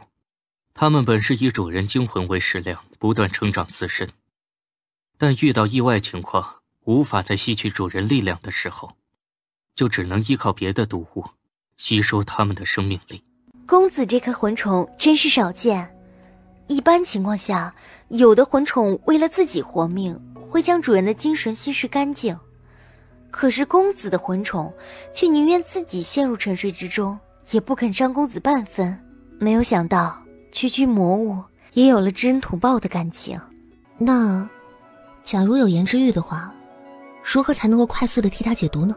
颜之玉只有在焰火烤至通体火红的时候，才能发挥它最大的疗效。若能得到它，只要将它放入明火之中，直至发出红光，便可以取出来，放在想要解毒之人的天灵上，毒素可被玉体吸收，消失殆尽。可以说，颜之玉也是以毒养生，吸收的毒素越多，日后它的功效越大。原来如此，原来自己怀中又是一块牛逼哄哄的宝贝呀！这下发达了，也不枉自己身受重伤，老天果然待他不薄。公子可是脊背受了伤，让雪儿替公子疗伤吧。不必，他的伤我会治。身为女子的第六感告诉她，师兄似乎和这位公子的关系很不一般。苏依依只觉得一股暖流渗透在她的骨骼之中，疼痛早已减轻了不少。师兄看着苏依依那仿佛已经睡着的小脸，便安静地退了出去。师兄好像还有任务在身，在此处耽搁时间，真的好吗？这位公子还是交给师妹照顾吧。你不是讨厌男子吗？原来师兄也知道他是男子。师兄到底和那位公子是什么关系？是你想象不到的关系。什么？站住！师兄，你给我说清楚！眨眼的功夫，屋外就传来一阵的刀光剑影，两人纠缠着没入了树林之中，很快便没了动静。啊，小宝贝儿，妈妈来带你回家了。此时不逃，更待何时呢？哎，听说了吗？相府的三小姐掉入江中淹死了。什么？那花吃草包吗？哼，死得好，活着也是祸害人间。苏大小姐带着好多家丁在江边找了许久，捞了几天几夜，愣是没能把尸体给捞出来。哎，看见那大小姐苍白的小脸儿，真是心疼人啊。江里头的鱼可是不长眼睛，怎么也得把那草包给啃得干干净净吧。这从今往后可就没人能让大小姐如此费心了，那草包早就该投胎去了。老爷，喝口水吧，您这样子不吃不喝会坏了身子的。婉婉呐，今日还是没有找到依依的尸体吗？我们婉婉也病了，这几日的日头那么烈，婉婉的皮肤都晒黑了，还要带着那么多人在江边寻找，真是太可怜了。唉，是我对不起依依，对不起婉婉啊。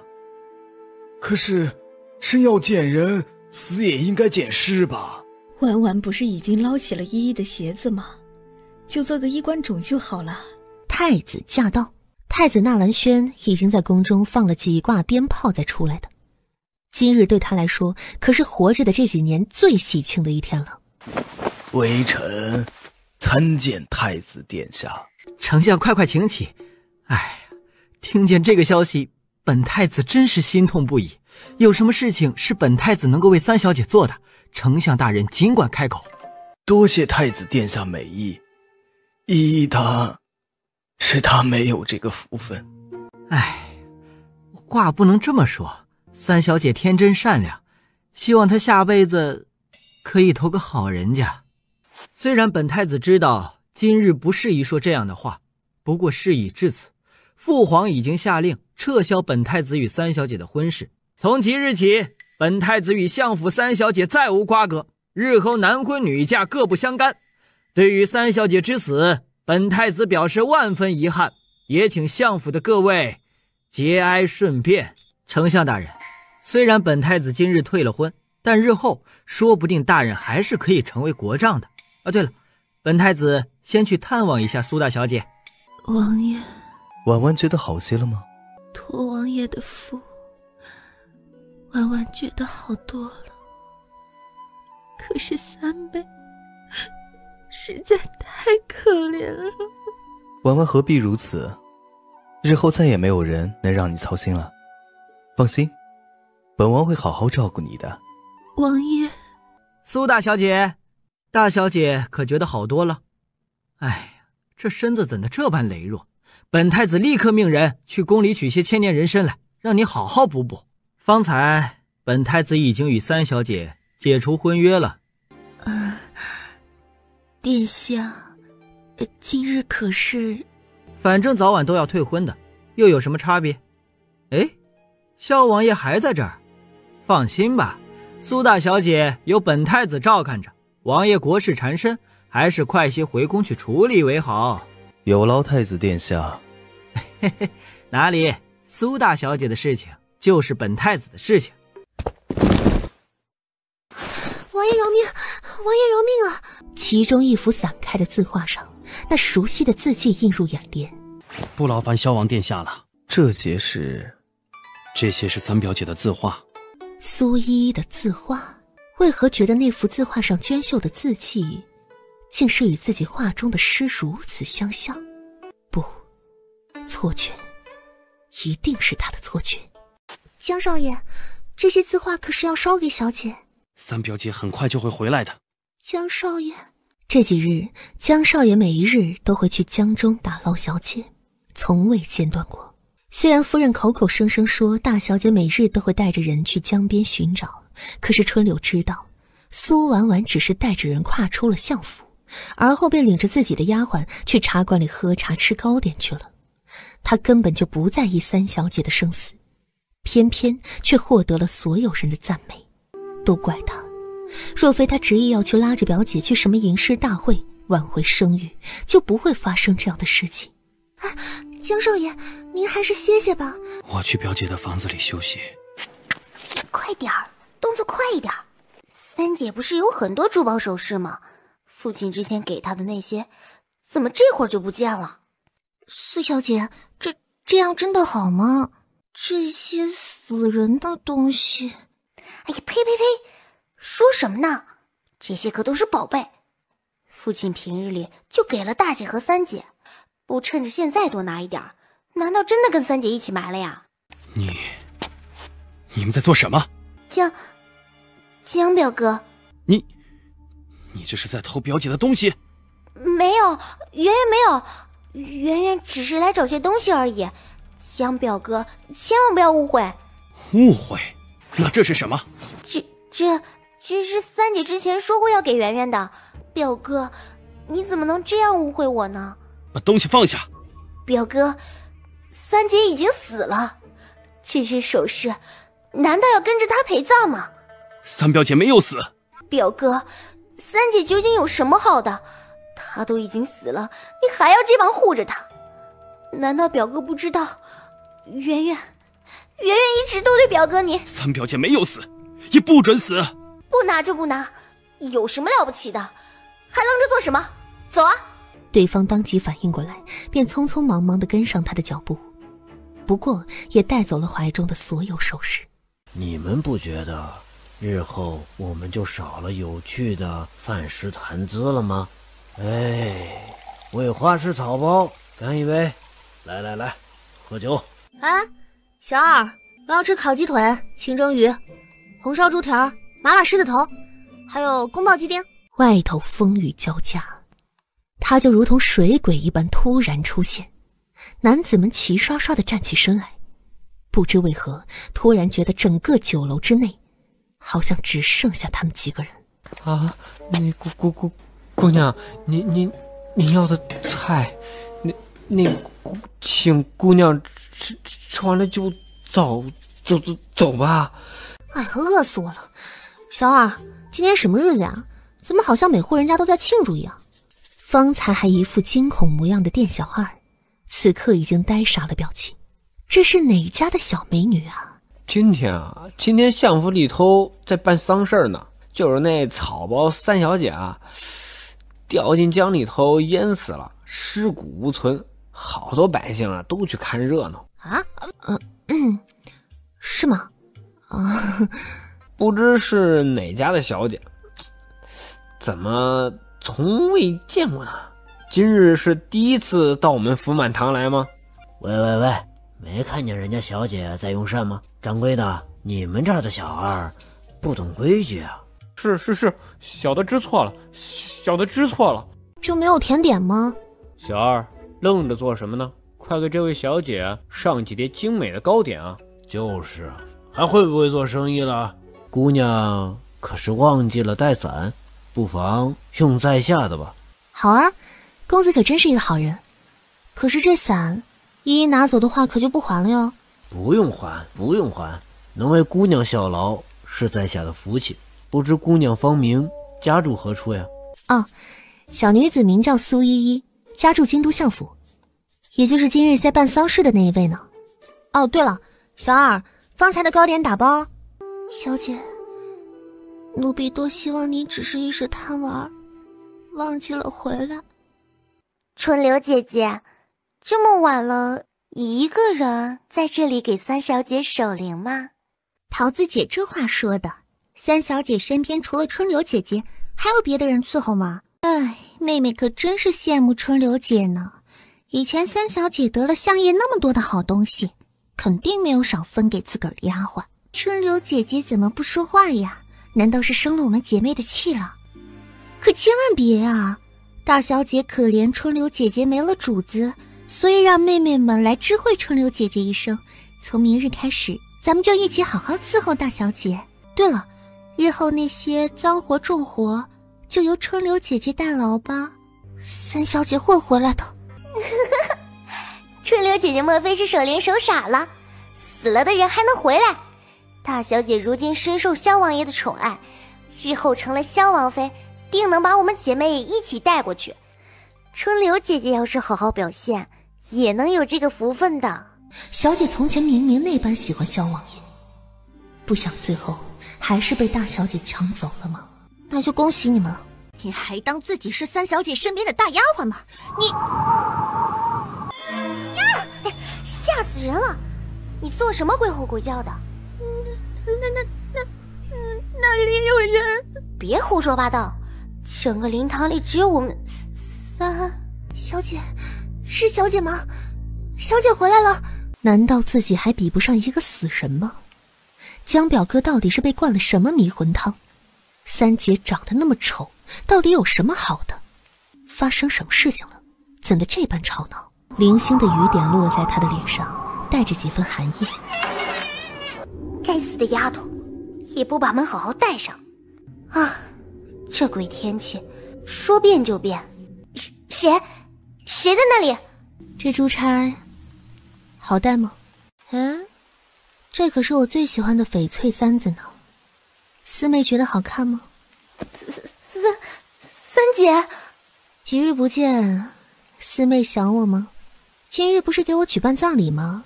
为何不事先通知一声，我好准备准备？三姐饶命！三姐饶命啊！圆圆没有做过什么对不起你的事情，都是大姐，一切都是大姐指使圆圆做的。那一次是大姐买通了人贩子，把三姐卖去画楼的。圆圆阻止我，可是大姐不听啊！三姐饶命！三姐饶命！大姐那么善良，怎么会做出这种事情来呢？苏圆圆犹豫片刻，才抬起头来。还有三姐的姨娘，是母亲毒死的。圆圆有一次路过大姐的房子，听到他们说的。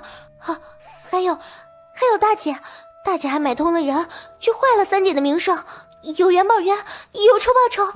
三姐就放了圆圆吧，圆圆姐什么都说了。他突然觉得自己身上背负的使命无限巨大，一种从未有过的责任感涌上心头。这些首饰，四妹真的喜欢吗？不喜欢。其实妹妹只是打算帮三姐擦擦而已。既然如此，那四妹就留着做纪念吧，方便以后三姐随时随地可以上来看看你。三姐饶命！妹妹以后再也不敢了。三姐不要再来找我了，去找大姐。大姐一定很想念三姐。也是呢，大姐和我感情这么好，自然要留到最后去探望了。话说阴间的鬼差嫌我带的银子少了，四妹这边也有不少的首饰银两吧？有，都给三姐。三姐一路走好，不要再回来了。小姐不好了，闹鬼了！三小姐回来了，她回来了！胡言乱语些什么？找打！是真的，小姐，我们都看到了，在灵堂里，三小姐的冤魂回来了。三妹是淹死的，哪里来的冤魂？再胡说的话，明日就让人各打你们20板子！你们再这样，本小姐可真的不饶你们了。这是谁？是谁在这里装神弄鬼戏弄本小姐？哪里来的狗胆？她活着我都不怕，死了我更不放在眼里。谁做的？立刻给本小姐出来！小姐，大姐，我的鞋子不见了。婉婉，发生了何事？怎么这么大的动静？三妹，是我错了，我不是人，我虚情假意，我作恶多端，我卑鄙无耻，我错了，是我错了。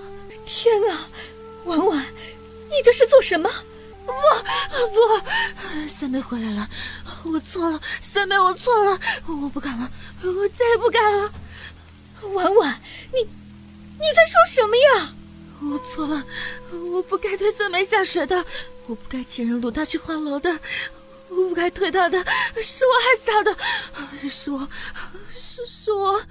江云婷的表情说不出的灰暗，她终于体会到灵魂被掏空的感觉，思念的滋味不断溢出，沾染着无尽的懊悔，那一丝希望似乎在时间的流逝中点点的消失。发达了！这一路上顺来的首饰宝贝不计其数，说他趁人之危？不拿演出费的演员不是好演员。当苏依一脚跨入自己的书房当中，抬起眼来便看见，妈，有鬼啊！三表姐，已经出现幻觉了吗？原来是他呀。江表弟这么晚还没有睡啊？要不要吃口宵夜啊？表姐，真的是表姐，我不是在做梦吧？表姐真的回来了。别哭了，我回来了。不过你再抱下去，我脊椎都要裂了。三表姐受伤了，这几日表姐究竟去哪儿了？然而这一看，只见原本红肿的面容竟是换了一副粉雕玉砌的小脸。你再看下去，我可要叫非礼了啊！我只是觉得表姐很美。有吗？这几天也没有去哪儿，就是被河神拖走，重新回炉改造了一下。不过好像还差那么一点点。这几天也没有去哪儿，就是被河神拖走，重新回炉改造了一下。不过好像还差那么一点点。三表姐，云婷一直在等你回来。有一句话，云婷。江少爷，小姐回来了，小姐的鬼魂。春柳，是谁的鬼魂回来了？小姐，真的是小姐吗？小姐你没有死啊？这鼻涕有点多了哈。小姐为何现在才回来呢？奴婢和江少爷都快要急死了。小姐，你这脸，是不是觉得沉鱼落雁、闭月羞花、倾国倾城？你再夸夸我，快点，毫无保留的夸我。一定是上天垂怜，给小姐换了一张脸，日后就不必再遭人白眼了。这关上天毛事儿啊！这一切都是美人洗澡水的功劳。依依呀，真的是依依回来了。老爹乖，不哭了啊！依依让您担心了。你的脸到底是怎么回事？可能是姨娘在天之灵保佑女儿。依依被卷入江中，醒来之后便发现自己被冲到了岸边，不想连面容也发生了改变。父亲不会嫌弃女儿吧？说什么傻话！依依变得这么美，父亲高兴还来不及呢。祖宗保佑，祖宗保佑啊！不行，为父要摆上7天7夜的宴席，让大家都来看看依依变成大美人了。自己的女儿饱受白眼多年，怎么的也要为她扳回一城。父亲的心意依依心领了，不过相府向来行事低调，倘若父亲如此大操大办，只怕会落人口舌啊。况且依依实在担心太子殿下心里会不平衡啊。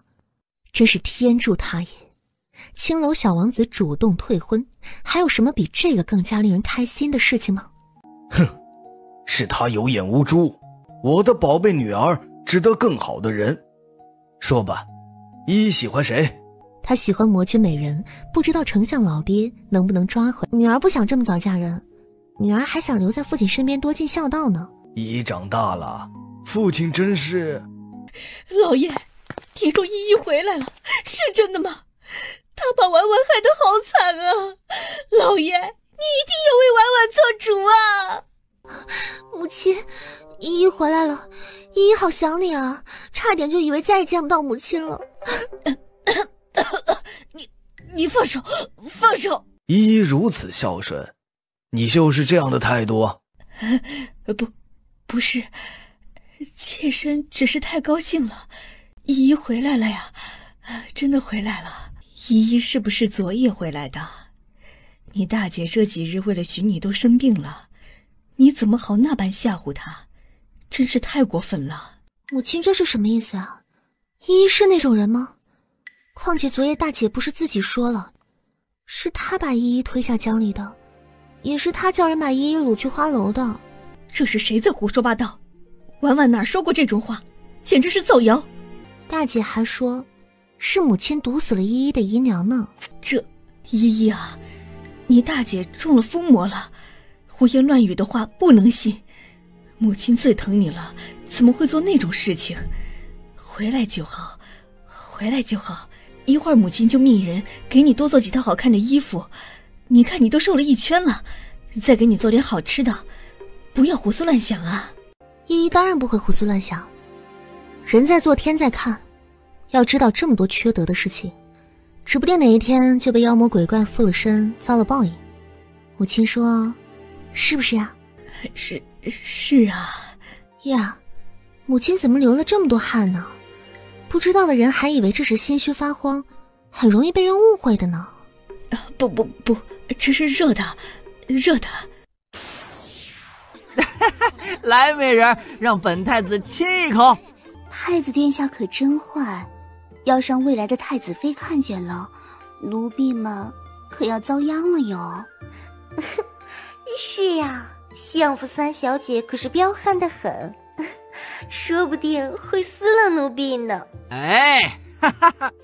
昨日本太子已经上相府退了婚。再说了，那花痴草包如今正在地狱里排队等着投胎呢。两位美人担心什么？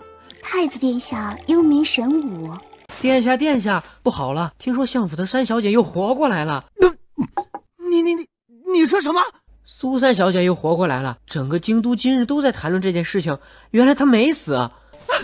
快把本殿下藏起来！那个花痴草包又要来缠着我了。殿下，您方才不是说不必担心的吗？你们是不知道，那草包……他怎么忘记了自己已经和那个草包退了婚？太子殿下，听说苏大小姐病了，到现在还昏迷不醒呢。什么？狗奴才！你怎么不早说？快！你们都滚开！本太子要去好好照看一下苏大小姐。三表姐要那么多蜈蚣和蚯蚓做什么？吃啊。我是说喂宠物。小姐，你要的这些蜘蛛、蝎子，奴婢已经全部搜罗来了。这么多呀！也够我小宝贝吃上一段时间了。是他居然真的活着回来了。你，三小姐真是福大命大，回来了。是啊，王爷要请客吃饭吗？婉婉这几日为了寻你，花了不少心思。倘若你再欺负她的话，别怪本王不客气啊。人人都说萧王爷机智过人，杀伐英明，今日一看，也不过尔。这是什么声音？你又在玩什么花样？王爷管得可真宽，还是快些去探望大姐吧。只要王爷一出现，那还不得百病全消啊？婉婉，王爷身子不好就别起来了。发生了何事？怎的比昨日更加严重了？王爷，婉婉好害怕，三妹的鬼魂回来了。哪里有什么鬼魂？苏依依没有死，她好端端的在你们相府的后花园里挖虫子呢。王爷这话是何意思？苏依依没有死，又哪来的鬼魂？昨夜恐怕是你看错了。她没死。三小姐真是太不懂事，你没日没夜的寻她，如今连生病了她都没来看你。婉婉不必伤心，本王方才已经教训过她了。怎么可能？怎么可以？婉婉你怎么了？可是觉得哪里不舒服啊？王爷要替婉婉做主啊！昨夜就是三妹装神弄鬼戏弄于我，一定是她，真是太伤人心了。王爷一定要帮婉婉好好的惩治一下这个贱人。贱人？王爷，婉婉以为三妹一定不是故意的，她失踪这些日子说不定遇见什么坎坷的遭遇，心情一定十分的低落。婉婉作为大姐，不但没能保护她，反而让她吃了这么多的苦。她心中对婉婉有怨也是理所应当，请王爷不要责难于她。一会儿婉婉会去探望三妹的。婉婉实在放心不下三妹，还是现在就去看看她。你身子不好，就不要勉强自己了。你好生歇息，就算去了，那草伯也不一定领你的情啊。可是婉婉实在放心不下。不必担心，他现在能跑能跳的，比之前更加无礼了。上次他和王爷之间的好事儿被太子打扰，如今……大小姐，本太子来看你了。萧王为何也在此处？今日父皇不是交代王爷许多公事吗？如此疏忽职守，只怕不太妥当吧。大小姐，看本太子带什么来了？千年人参、何首乌、天山雪莲，这些可都是上等的淄博。哎，大小姐怎么瘦成这副样子，真是心疼死本太子了。既然太子殿下在这儿，本王就先行回去。去吧去吧，有事没事都不要再来了，这儿有本太子照顾着呢。小姐，您这写的是什么呀？鬼画符吗？啊，你说什么？我听不见。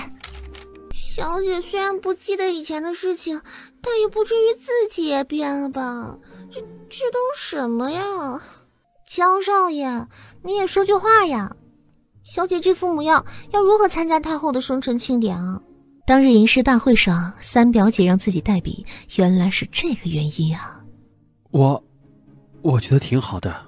小姐，您当初一手好字，就连皇后娘娘都赞不绝口。这一次可是天大的机会，可以帮小姐一雪前耻的呀！既然连皇后都赞不绝口，为何我还是众人口中的花痴草包啊？那是因为皇后错以为那字画是大小姐所出，所以苏婉婉才女的名气也是从那个时候开始盛传的。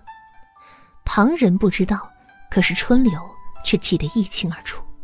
皇后错以为那字画是大小姐所出，所以才……那一年入宫，大小姐突然心血来潮，希望自家小姐当场题诗一首。随后春柳却惊讶地发现，那首诗竟然出现在皇后娘娘的面前，令娘娘对大小姐刮目相看，赞不绝口。原来如此啊！那么你说，皇后娘娘会欣赏我这些字吗？快点夸我呀！春柳，就不要逼三表姐了，只要她开心就好。可是江少爷，哎呀，别人笑我太疯癫，我笑他人看不穿，何必总是在意旁人的看法？难道你想让我活得跟大姐一样？是啊，自己好像在逼大小姐，所以呢，现在赶紧去给我准备好吃的，我要吃烤鸡腿、清蒸鱼、红烧猪蹄儿、麻辣狮子头。这个花痴草包，从前不是喜欢自己的吗？如今这么快就换了人，变了心。该死，他方才为何会把这个花痴草包当成自己心中的那位仙女呢？这简直是对那首诗的主人莫大的侮辱。恨恨地将这宣纸捏成碎片，纳兰轩觉得自己再一次被戏耍了。小姐听说了吗？这一次太后生辰，连叶黄楼的魔君大人也会入宫祝贺呢。你说什么？魔君？为何朝廷会允许这样的江湖势力出现？况且魔君向来与朝廷并无瓜葛。不知为何，他竟是嗅到一丝不一样的味道。我不去了。大小姐的手可真滑呀！别吵，让本太子好好闻闻苏大小姐肌肤上淡淡的清香。不知太子这么做，萧王爷允许了没有啊？大胆！本太子做事还需要纳兰萧允许吗？哪个狗奴才？鬼啊！殿下，您忘了，三小姐并没有死啊！该死！苏依依，如今你我已经没有任何的关系，就算你再苦苦纠缠，本太子也不会回心转意的。太子殿下喜欢我大姐？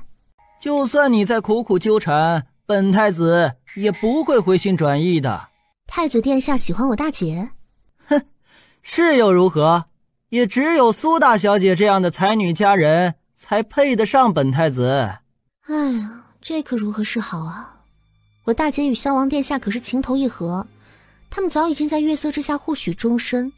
太子殿下觉得自己是萧王爷的对手吗？本太子怕他？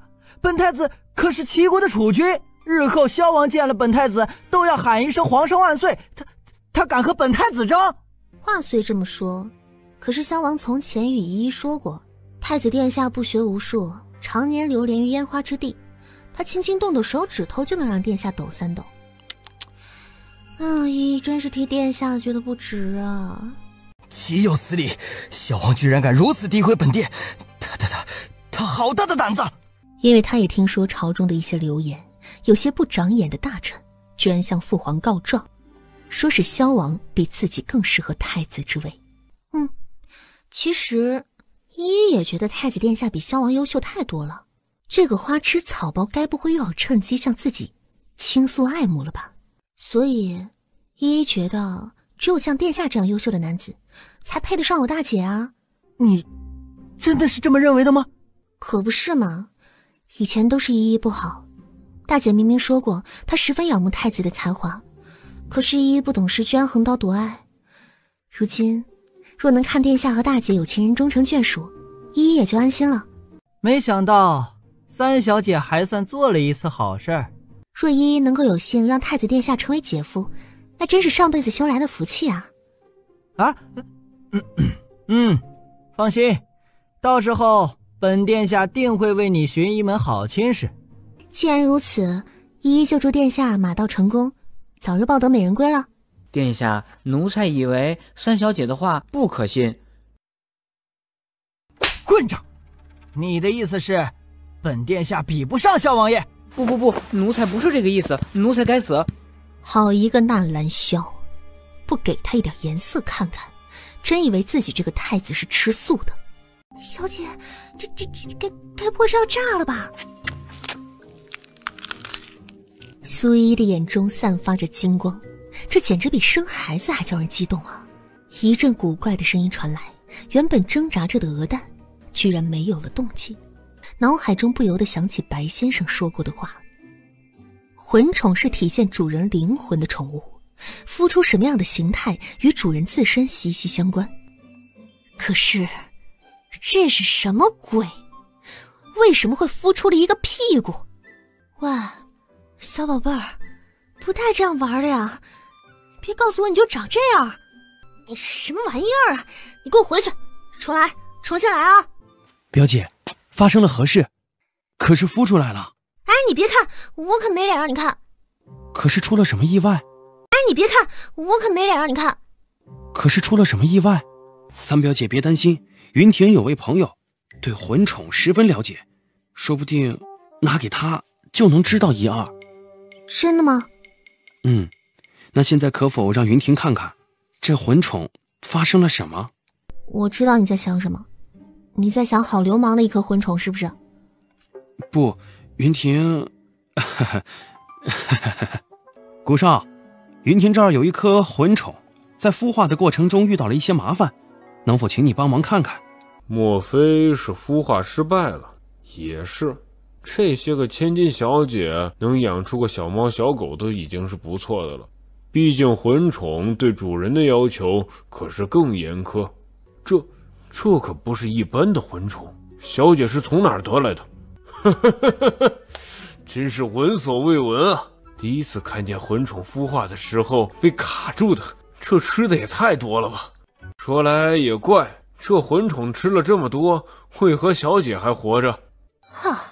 侮辱我家小宝贝也就算了，居然还咒我死！道歉，我也不会原谅你的。女侠饶命，女侠饶命！在下的意思是，魂宠是以吸食主人的精魂而活的，他吞了这么多，小姐早该被他吸干了精气才是呀。三表姐，古少向来有口无心，表姐手下留情。手下留情也行，告诉我怎么样才能让他出来？只要饿他几日，瘦了自然就出来了。不过在下有一事不明，不知道姑娘为的什么。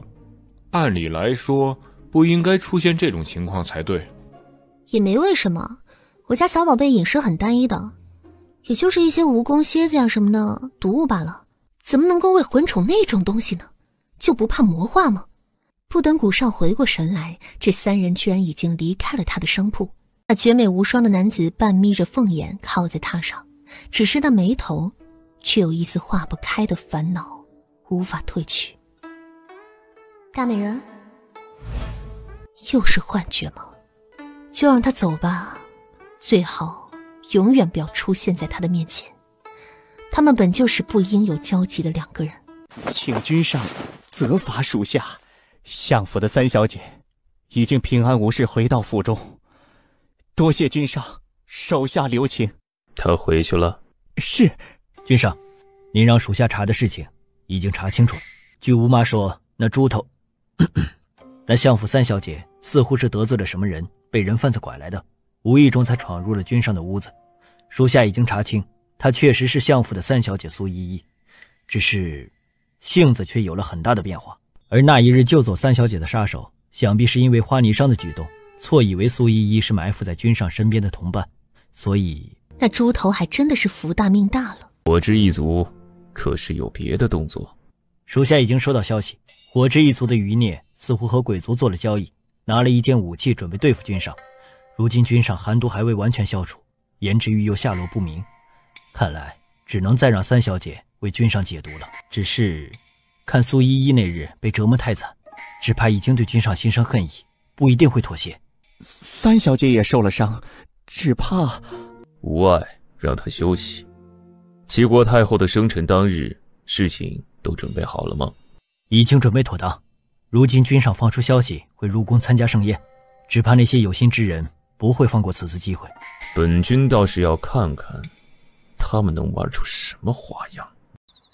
棒槌，不要做棒槌。本应该少用内力的，可是一想起那一日他痛苦的神情，榻上的女子深深地吸了一口气，睡梦之中他竟是觉得那般的舒坦，浑身瞬时放松了不少。咔嚓一声，屋内传来一阵异响，吸引了男子的注意。这就是他孵出来的魂宠，究竟是怎么喂的？体积太大，连原本的素壳都装不下了。小姐，睡了吗？春柳端着烛台推开屋门，只觉得一阵狂风拂过，手中的蜡烛瞬时熄灭。小姐，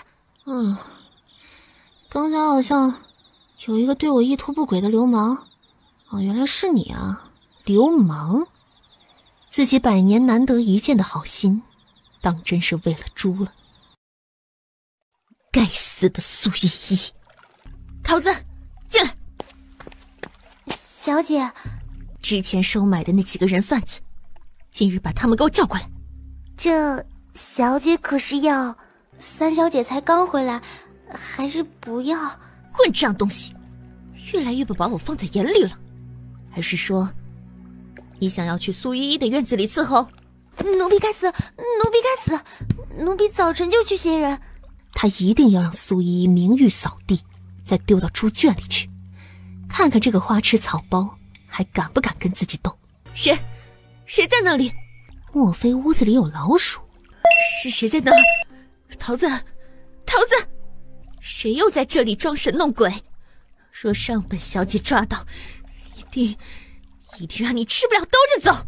桃子，快过来，再不过来，本小姐饶不了你。随后凄厉的尖叫声划过屋顶，尖锐而又惊恐。再不过来，本小姐饶不了你。随后凄厉的尖叫声划过屋顶，尖锐而又惊恐，疼，浑身上下都疼。他居然光溜溜的被挂在一棵大树上。看，那不是大小姐吗？是啊，怎么挂在树上？天哪，大小姐没有穿衣服！让开，都让开！该死的，统统闭上眼睛！大小姐也是你们能看的，快，让几个习武的丫鬟过来，把大小姐救下来呀！是谁这么缺德？大清早的扰人清梦。然而下一秒，他的身子却是一僵。莫非？可能？难道？喂，哥斯拉？小姐，大消息啊！大小姐今早遭到了采花大盗，被一丝不挂的吊在树上，那个大盗还偷走了大小姐的肚兜。你说的是这个吗？母亲，婉婉不活了，婉婉不活了。婉婉别哭了，母亲会替你想办法抓出这恶作剧之人。可是母亲，婉婉日后该如何见人？府中那么多人都看见了。放心，死人是不会说话的。母亲，婉婉怀疑此事又是那个草包所为，婉婉也没有得罪什么人，除了他，想不出还会有谁做这样的事。就凭他姨娘都被母亲毒死了，莫非还怕她一个乳臭未干的小丫头？这些年来，咱们不是一直都把他压得死死的吗？你且安心养伤，这一次太后生辰可是一个好机会，一定要将你与萧王殿下的这门亲事给定下来。其他的就交给母亲，母亲不会让任何人来碍你的好事。少喜，立正，知道错了吗？怎么能够这么捉弄别人呢？你这小色猴子哪里学来的？偷什么不好，偷人家肚兜啊？你说，为什么没有事先通知妈妈？大家都看了苏婉婉的狼狈的样子，就我错过了好戏，你怎么补偿啊？啊？小姐，原来这就是魂宠啊！奴婢觉得小猴子跟小姐长得好像啊！哎，不，应该说是一模一样。嘿，你这是在夸本小姐可爱，还是在夸本小姐可爱呢？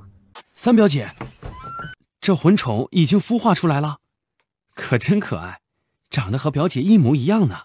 哼，这个笑话一点都不好笑。不过，记得古少说过，起码要饿它几日才能孵化出来。不知三表姐用了什么办法？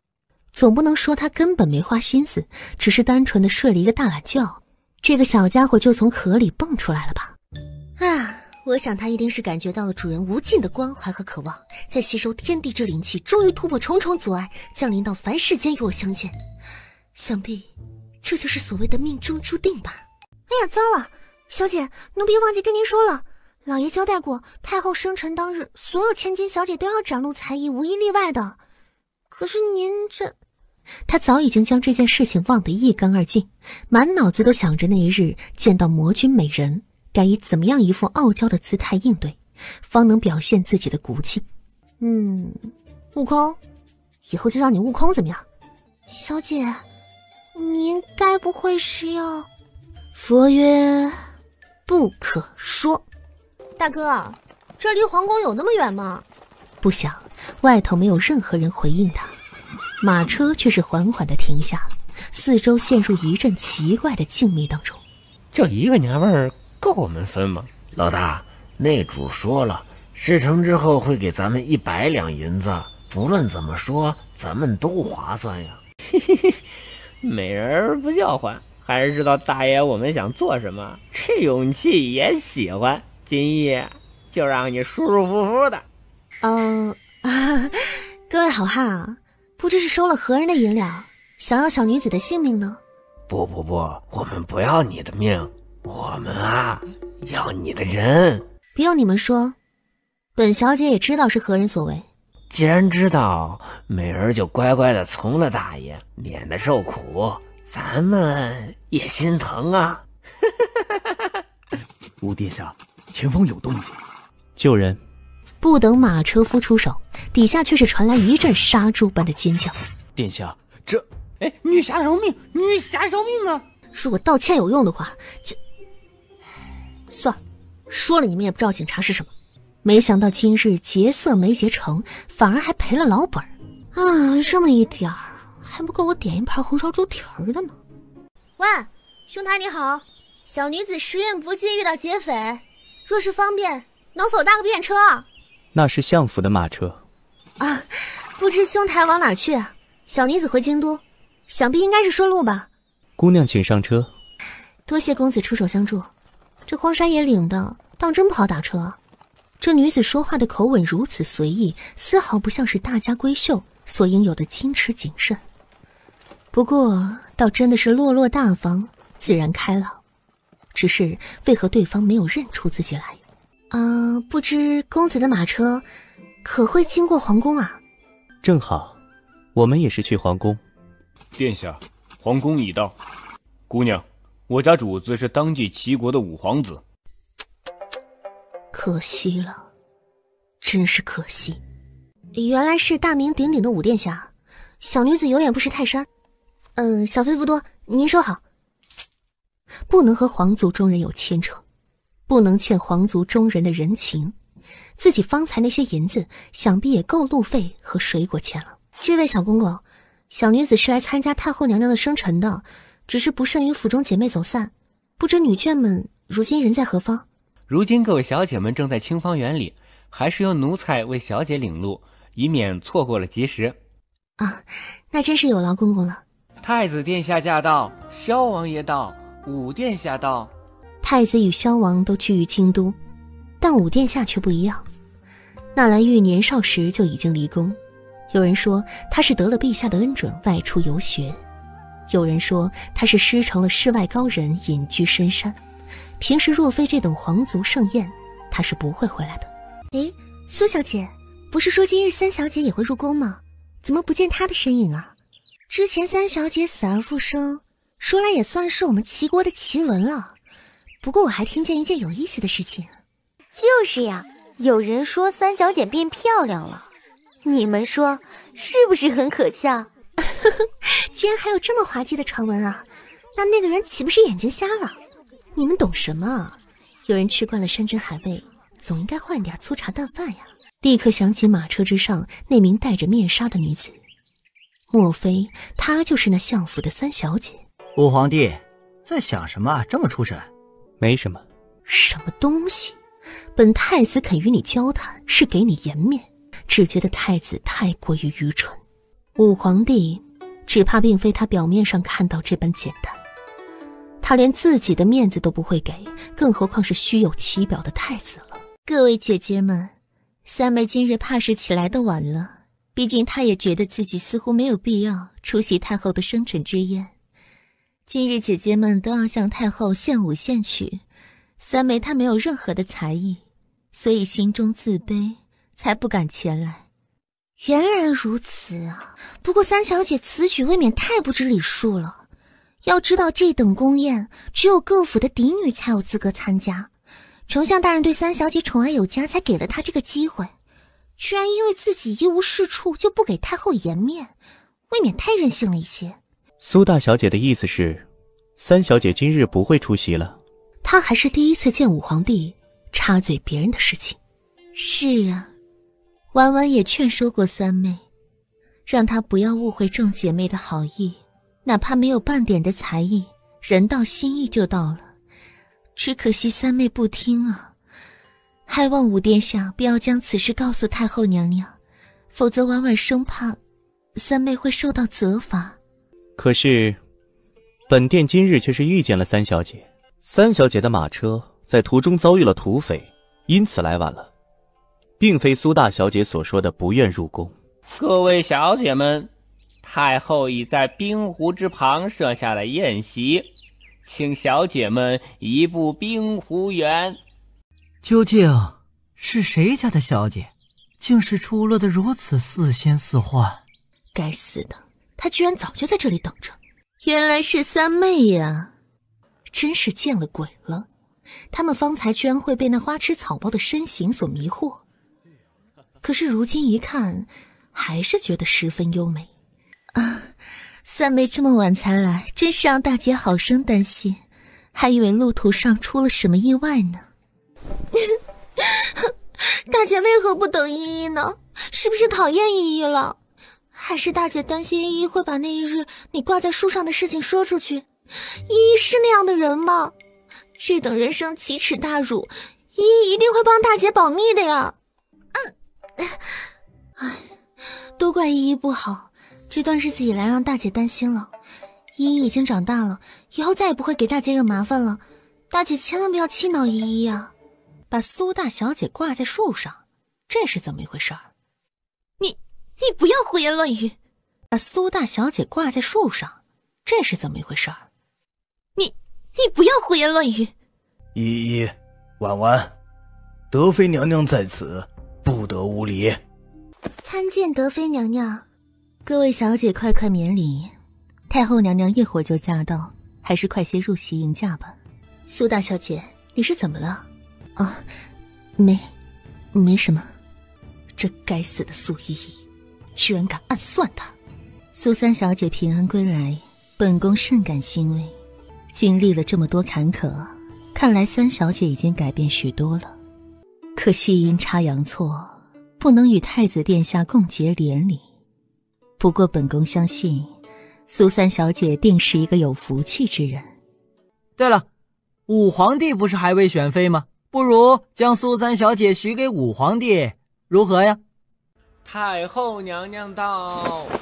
都起来吧，太后娘娘，这位就是老身提起过的那位苏大小姐。臣女苏婉婉参见太后娘娘。都说苏大小姐美若天仙，才华横溢，没想到这段日子不见，竟是出落得越发水灵了。太后难道不觉得苏小姐与萧王爷极其般配吗？皇祖母偏心，怎么老想着萧王爷呢？苏大小姐温婉可人，皇孙儿也很是中意呢。干得漂亮，太子总算是爷们儿了一回，千万不要退缩，要和纳兰萧抢婚到底呀！小女不才，哪里有福气得到殿下的喜爱？婉婉，今日你不是准备了一首曲子吗？不如趁此机会为太后娘娘弹上一曲。这会儿陛下和皇后娘娘还未驾临，也好给众人增加一下喜气。太后娘娘，这个机会婉婉还是决定让给三妹。太后娘娘，这个机会婉婉还是决定让给三妹。三妹之前就说了，为太后娘娘准备了一段舞蹈，只求娘娘能给她一次机会，为娘娘寿辰增添色彩。什么？自己说过这句话吗？哦，三小姐还会舞蹈？为何觉得这苏三小姐竟是与当日救自己的女子这般相像？婉婉，不得胡说。莫非连父亲也不相信三妹？那三妹真是太可怜了。这丞相，若三小姐真有此才华，就不要藏着掖着了。哀家也很想看看三小姐会跳出什么样的舞呢。皇祖母，萧儿以为还是不要让苏三小姐献丑为好，否则扰了大家的雅兴，就得不偿失了。王爷这么说，三妹可就要伤心了呢。毕竟三妹是那般崇敬襄王殿下，不如就给三妹一次机会吧。苏婉婉真的是不作不死，难道她不知道自己方才自作聪明，已经给纳兰萧留下了不好的印象吗？这几次接触，苏依依已经把这个男人看得透彻。他狂妄自大又刚愎自负，喜欢手掌一切。可方才苏婉婉无疑是夺了他的面子，反驳了他的观点，这可不是一个温婉体贴的女子该做的事情。既然大姐这么看得起我，依依就只好献丑了。三妹不是说要跳一曲冰上舞吗？婉婉，依依不懂事，身为姐姐你怎么能当真呢？这冰湖别说是起舞了，就算是行走也十分困难。父亲，既然三妹愿意，想必太后娘娘肯定也想要欣赏一下与众不同的舞姿。丞相啊，哀家还真的从未见过冰上舞呢。启禀太后娘娘，臣女不敢坏了娘娘的雅兴，还请娘娘给予依依一点时间准备。好，三小姐需要什么，尽管吩咐女官便是了。皇祖母，既然如此，就让孙儿吹笛一首，增添雅兴。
爷莫非早就知道依依恢复容貌了？丞相，这就是你的不对了。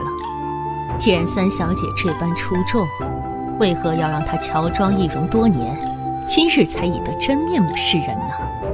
这样的冰上舞，哀家真是闻所未闻啊！这回太后娘娘的话，其实是小女先前生了病，如今病好了，容貌自然也就恢复了。太后，太后，不好！太后旧疾复发，快宣御医呀！苏大小姐，快点为太后娘娘施针急救！太后与老身是一样救急，你就用之前之法。这，苏大小姐，快呀！太后可容不得半分的闪失。婉婉懂得医术，那就快！皇祖母的病情急发，不能拖。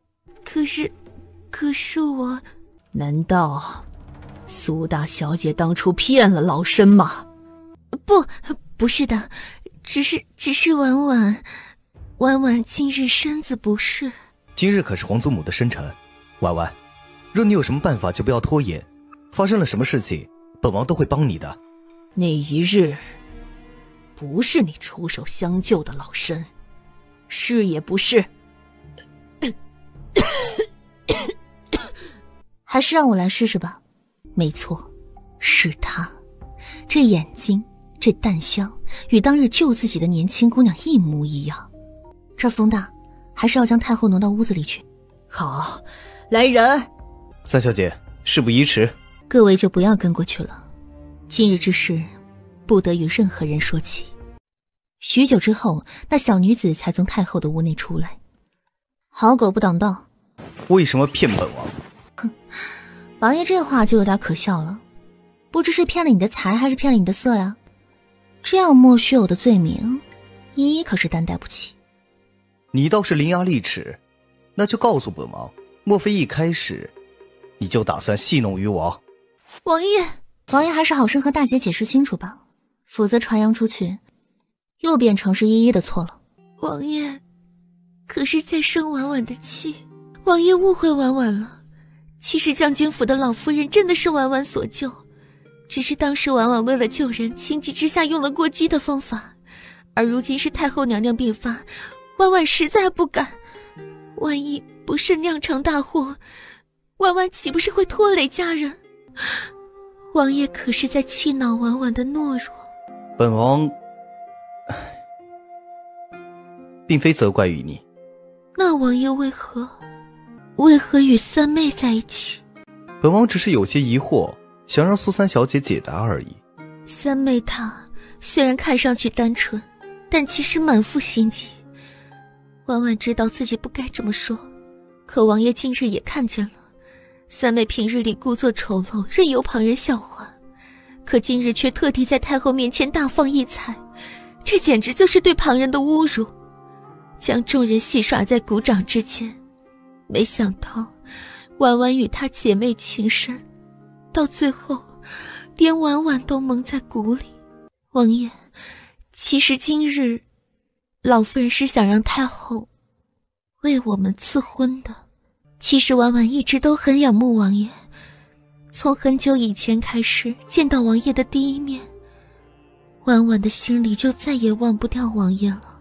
王爷可愿意让婉婉一生一世伺候在王爷的身边？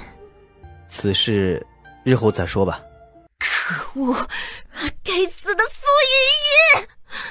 依依！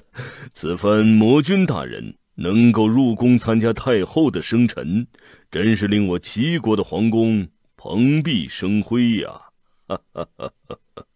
是大美人呢。那个发呆的宫女，还不快点把果盘呈上！你怎么在这里？他们认识吗？脑海中不断地回忆着这个声音究竟在哪里听过，却怎么也记不起来了呢？三小姐，她怎么会在这儿？君上以为叶黄楼与朝廷之间已经互不往来多年，是时候打破这个僵局。朕正有此意，正有此意呀！朕先干为敬。只是我们君上有一个要求，听说宫中盛坛的玄玉鼎颇为奇妙，我们叶黄楼向来喜欢研究这些世间珍宝，不知陛下可能允许我们君上一同前往，欣赏一下这玄玉鼎的神奇之处。莫非美人嗓子不好？为何总是白先生代言呢？那个猪头究竟在做些什么？居然乔装成宫女混进来。今日入宫，只怕某些人已经有所动作，所以南宫皇便与左护法换了一个身份，由他顶替自己。这个蠢猪，莫非认不出自己吗？玄玉鼎，护法有所不知啊，这玄玉鼎乃是我齐国的镇国之宝，只怕有美酒，有佳肴，又怎么能够没有美人？来人呐，好生伺候。君上，来喝杯酒嘛。说好的不喜女子触碰呢？说好的不近女色呢？说好的不喜女子触碰呢？说好的不近女色呢？哟，怎么这么不小心，还不快退下去？不用想就知道他误解了什么，就这些庸脂俗粉也能够近他的身罢了，反正这儿并非久留之地，让他离开也好。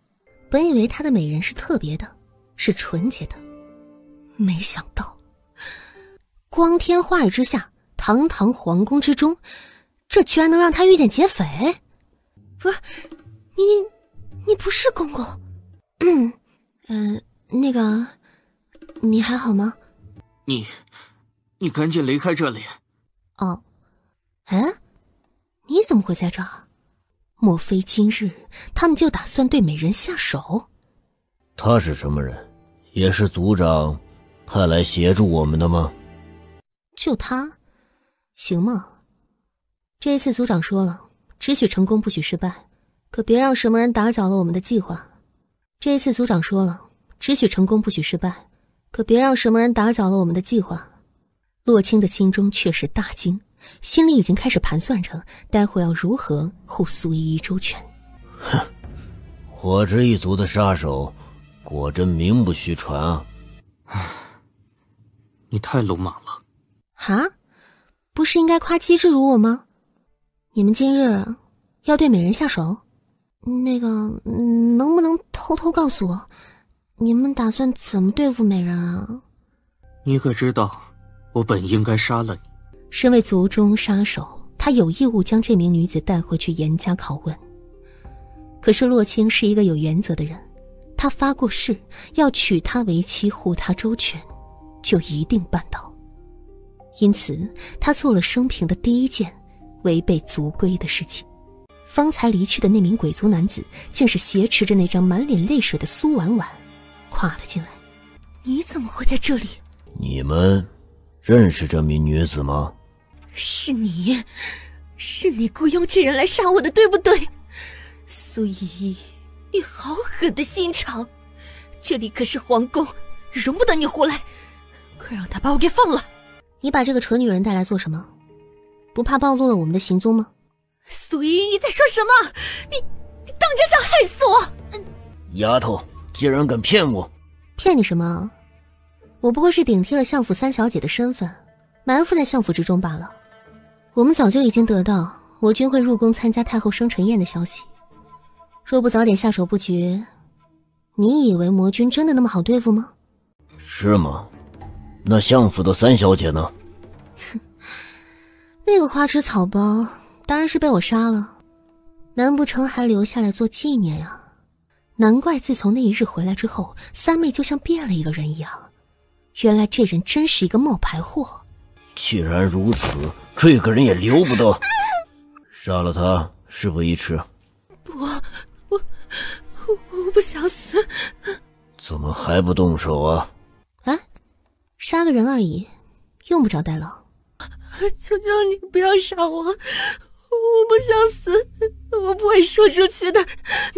你们不是要杀魔君吗？我不会说的，我发誓。他没有想到苏依依居然会下手这么狠辣，竟是没有丝毫的犹豫之色。不是说事不宜迟吗？还愣着做什么？哼，没想到鬼族之人居然这般婆婆妈妈的，需不需要再补上2刀？鬼族男子终于收回目光，轻轻一笑，大步跨出去。眨眼间，这间屋子里就只剩下地上那个好似断了气的女人。来人啊！救命啊！苏依是假的，她要杀魔君。那个丫头居然和鬼族扯上了关系，而地上那微微闪动的金光吸引了南宫皇的注意。堂堂齐国的地下居然有这么大一处暗室，不知道那皇帝老子知道了会是一副什么样的表情。这上头就是齐国的圣坛，魔君想要的东西就在上面。其他人如何了？为何这么重要的事情只派了你们2个来？其他人要对付叶皇楼的杀手，你以为魔君没有事先准备？只要南宫皇转动上面的玄玉鼎，这毒就会落到他的身上。卑鄙，真是卑鄙！他们竟是打算在这儿守株待兔。师兄，没想到火之一族竟然出现了叛徒！狂妄鬼族，我火之一族也是你能欺辱的？顷刻间的功夫，这3名杀手竟是纠缠在一起。想跑？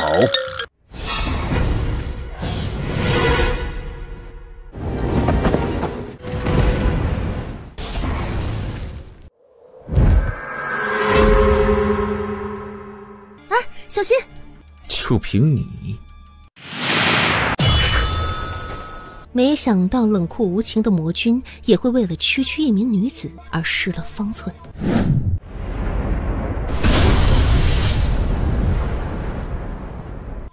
不是说魔君只剩下几成的功力了吗？怎么会？美人，你受伤了啊？我活该，活该！啊！等等，难道说中间那个左拥右抱的花心大萝卜其实是……啊，美人是来救我的吗？他本来是想要救他的，没想到最后竟变成了拖累。你和那杀手的关系不是很好吗？为何他还要你性命？其实只见过3、4面而已。美人，其实我可以自己走的。什么东西啊？男的，死了半年之久。你到底是不是女子？啊！居然这么多骨头！魔君大人，小女子好害怕，求安抚，求顺毛，求投喂。还不跟上来？本君是叫你拉着袖子。等等，这条路不能走。这还是往回走吧，这地上涂了磷。磷？就是一种燃点极低的物质，只要我们踩上去，立刻就会被磷火缠身。估计这些人都是……你知道的倒是不少。回到之前的幽潭旁，苏依依正在那儿思考着该走哪条路。哎，等等！你在这里等着，本君不会丢下你。若每个地道都有机关，有你在，美人这是在担心我？有你在，会拖本君的后腿。这时势并非肆意而见，看着那几个洞口的方向，似乎是依据五行八卦。女子眼中散发着金光，随后脚下一抬，朝着最中间的石道走去。哎呀，哪个是他牵刀的？这里头是有房间还是钻石啊？挖这么深，是不是打算一路到地心啊？这什么玩意儿？内有机关，误入。哦，真有机关会告诉别人吗？切，当他傻呀！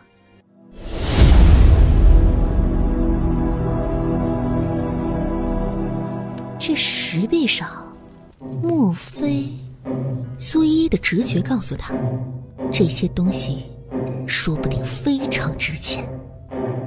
原来石门内的警告就是这个意思，不是内有机关，而是他整间屋子就是一个机关。此时此刻，南宫煌已经从另一头狂奔而出，这强烈的震动是怎么回事？美人，你怎么样了？死了没？没死。没死还不快起来！你怎么没穿衣服？那个，我在那边石道里头发现了一间密室。我还发现了一整墙的壁画。可是现在全都塌了。该死的，他为何擅自行动呢？那些壁画可是他此番入宫的原因。不过我把它们全都印下来了。你就不能把话说完？壁画呢？在这儿呢。哼，没想到你还挺聪明。这是一份地图吗？藏宝图吗？不是。那是什么？为什么不是烤鸭和猪蹄呢？这种肉块最能充饥，就是为了预防今日这种事情发生。这味道还真不错。美人，你不吃吗？这是把他自己的那一份留给他。那一日，我并非不信你，花霓裳心狠手辣，你当时的状态，只怕根本躲不过他手中的毒，所以只能让他心甘情愿地放了你。那你是相信我的，对不对？差不多吧。你真的不吃吗？要不要给你留一块？不必。吃饱了吗？美人给的肉干果然不一样。不过你不吃饭真的可以吗？当然不可以。去，给本君抓几条鱼来。抓鱼？本君方才发现这幽潭里的水是活的，里面的鱼想必是非常肥美。既然你已经吃饱了，就去抓几条来好好的烤。他早就知道不会饿死，居然后护法果真是尽心尽力，本君甚是满意。让我看看你的伤。本君无碍。骗人，你衣服上全是血。就这点伤，奈何不了本君。放心，一定会把你救出去的。可是你喜欢我吗？如果不喜欢我可以喜欢你吗？苏依此刻终于确定自己的心意，他确实一眼就被她的外貌所吸引，看见美人受伤便忍不住出手相助。虽然他的性格是恶劣了一点，对自己也没有过温柔的口气，但是相处之后，苏依依却发现自己已经从他身上得到了许多。苏依依不会否认洛清所说，他确实是一个卑鄙小人。可是他明白，在这血雨腥风的斗争当中，所谓真正正直的好人又能活多久呢？美人，你醒醒！他靠近那具冰冷的身子，双手环抱住他。朦胧之中，南宫煌只觉得身边温暖的触感十分舒适，求生的本能让他缓缓地抬起手，紧紧抓着那不断散发着余温的物体。渐渐平缓的呼吸，比起方才已经稳定了许多。不要离开我。不会的。看来昨日毒发了一次。他这是在给自己取暖吗？不要抢我护照，朱棣！然后竟是张口就咬住了南宫煌的手指，这力道不是一般的狠。南宫煌瞬时一惊，立刻将怀中的小女子丢了出去。谁偷袭我？我还是给你抓鱼去吧。本来打算天没亮，趁着美人还未醒，赶紧起身，不想这一睡却是个大天亮。他虽然平日里总是喜欢口头上调戏美人，但是内心还是很纯洁的。那个丫头今日怎么下去这么长时间？难道……美人，我们有救了，这水潭下面有出口啊！对呀，他怎么没有想到？潭底的水流十分湍急，想必那条通道不会很短。美人，来，我背你。本君还轮不到你来担心。哎，跟在我身边，我真的担心你。南宫皇的眼底划过一抹流光，居然就这么任由他拉着自己的手，许久之后都没有反应过来。美人，美人，你醒醒！悟空，你在这里看着美人，我去就来。树林之中必定会有可以止血的草药，那小女子快速在林中搜罗，争分夺秒，不敢有丝毫的松懈。这时，不远处却是传来小猴子惊讶的尖叫。苏依眼神一闪，立刻追了过去。你怎么在这里啊？美人呢？美人，你在哪里啊？他仔细地观察一下这草地上留下的痕迹，发现除了自己的脚印以及拖拽南宫皇的印记，就没有人。等等，这是什么？地上怎么会有一串小孩子的脚印呢？而且看样子似乎还很虚弱。而让人震惊的是，他冒着生命危险印下来的地图也不见了。而此时此刻，另一边，一道小小的身影艰难地在树林中穿梭着。莫非这就是鬼族精心准备对付他的了？什么人？诶，怎么有个小孩在这儿？好漂亮的男孩！诶，怎么有个小孩在这儿？好漂亮的男孩！哎，你们几个快来看看，咱们这是要发财了。小时候就长得这么漂亮，长大了那还得了？听说最近难关价格都不错，这么小咱就送进去，好好栽培，他日啊一定得是个头牌，咱们可以捞一大笔银子呢。白痴，看那细皮嫩肉的模样就知道是个富家公子了，满脑子就想着青楼，难怪你们一辈子都只能做土匪。那老大意思是？当然是抓起来，再问清楚家在何处，勒索去啊！若对方不给，再迈入青楼也不迟啊。不过老大，趁着我们说话这空档，那小子他不见了。什么？你怎么不早说？臭小子，大爷们说话，你居然敢溜走！老大，这小子长得比女娃娃还漂亮，怎么办？我都舍不得把他还回去了。怎么，你还打算抱回去供着，当小祖宗不成？那倒不是，不过你再敢往下面想，试试。咦，好狂妄的小子，你难道没有听说过岐山八雄的名号？说的就是爷们几个。岐山八雄，很生动，是吧？是不是怕了？如果怕的话，就老老实实的过来，自己装进麻袋里头，一会儿啊，把你送回府上，等你父母交了银两，再来感谢我们也不迟。可是片刻的功夫，树林之中却是传来一阵鬼哭狼嚎的声音。什么动静？光天化日之下，你们未免也太不道德了吧！对了，你们可是看见一名长得非常邪魅、非常漂亮的男子出现？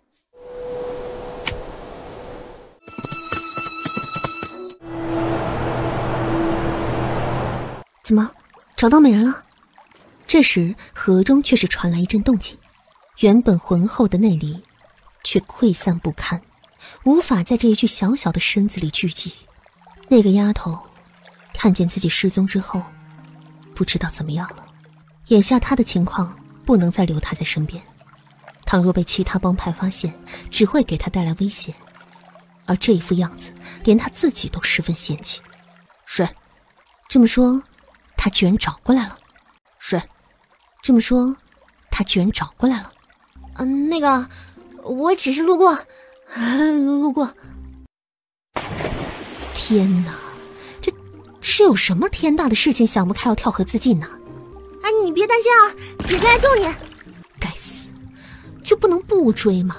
他后背的伤口都好像要裂开了，不想下一秒，一双手已经抓住他的后腿，居然就这样无比粗鲁地将他带上了岸。醒醒，快醒醒！那张可爱的小脸竟是突然之间放大数倍，一下子便附住他柔软的双唇，带着河水味的气息强制地涌入他的口鼻。没道理啊！捂着他发热的胸膛，心跳得飞快，那温热的鼻息再次扑来。够了，他到底在做什么？怎么能对着一名男子做出如此大胆的举动？难道他就不知道这意味着什么吗？哎呀，太好了，你这个小屁孩子，什么天大的冤屈想不开啊，这吓死姐姐了。幸好姐姐来得及时，否则你就……放手。小朋友，你要去哪里啊？你告诉姐姐你家在何处，我送你回去吧。身旁的小金猴子突然一跃而起，肥嘟嘟的小爪子啪的一声狠狠地甩在他的面颊之上，一副恨铁不成钢的模样。小金猴子却已经拉起他的手，直指那渐渐远去的男童。前方小小的人儿身影一晃，栽倒在地，不省人事。唉，谁叫他心软？这是他的错觉吗？为何觉得他和大美人长得有那么一点点的相像呢？美人在怀，他居然认不出来。小猴子圆溜溜的眼睛顺势一转，很快就从角落里掏出方才南宫黄落下的包袱。这不是美人的东西吗？天底下会有这样的事儿吗？难道那个水中的通道是传说中的什么时空隧道？不带这么扯的吧？相似的脸蛋，一样的伤口。再想起之前出现的小孩脚印，他做了什么？方才总觉得自己已经摧残了祖国的花朵，他有罪，天大的罪。信我，是。居然还有馒头，这么说，这附近一定有村庄。好好照顾他。风中传来一阵奇异的香味，地上的男童只觉得脸上清痒难耐，似乎是有谁在捉弄他一般。似乎注意到身下男孩醒过来，开心地凑过来，厚颜无耻地在南宫黄的脸上蹭着。不知何时，脑海中却浮现出苏依依那张谄媚的笑脸，竟是与这胆大包天的猴子如出一辙。哼，真不愧是他的魂宠。南宫黄挣扎着起身，却发现不知何时，自己身上居然缠着厚厚的布条，背上传来一股浓郁的草药味。是他？不行，此时不走，更待何时？告诉你主人，说不用寻我。缓缓站起身来，这男童只觉得自己身上一凉，他疑惑地低下头来，而下一秒脸色瞬时阴沉。两条光光的大腿呈现在眼前，身上除了胸前的布条，等于一丝不挂。自己居然以这样一副样子，在他身边睡了整整的一夜。耻辱，这绝对是最大的耻辱。他甚至觉得苏一是不是故意的。目光落在一旁，一叠崭新的衣物摆在旁边，眨眼间功夫，一个粉雕玉砌的小男孩立刻出现在山洞之中，好像想让他坐过来。不，他还是要快些回叶黄楼。他似乎很早就起身为自己准备早膳吗？自己若是要赶路，没有体力也是不行的。那些饭菜罢了，看在这只小猴子的份上，南宫黄折了回去，嘴上是这么说，却认真无比地拿起了一旁的碗筷，细细地品尝起来。这也忒咸了吧。姑娘养的那只小猴子真可爱，今天一大早就出现在我们村口，望着那一棵桃子树直流口水呢。刘大姐，我也帮你洗吧。哎呀，这怎么好意思呢？姑娘实在不必为了那些饭菜做到如此地步。姑娘的弟弟正在长身体，多吃点才是。姑娘可真不容易，年纪轻轻就要带个弟弟，日后还是应该寻一个好人家才是啊。众人对苏一的印象非常好，人长得漂亮又吃苦耐劳，就好像是没有什么她不懂的。那张小嘴甜的哟，真像是抹了蜜一样。姑娘长得这般水灵，想必弟弟也十分可爱吧。等她身子好些了，可要带来村子里头玩玩呀。啊，她是最漂亮的。姑娘这般宠爱自己的弟弟，真是不容易呢。这位年轻的姑娘一大早就来帮他们做活，只求走了一些粗茶淡饭和一套衣服，都是为了他年幼而又体弱多病的弟弟。这一份深厚的姐弟之情，真是叫人感动。弟弟，他真是越来越胆大包天了。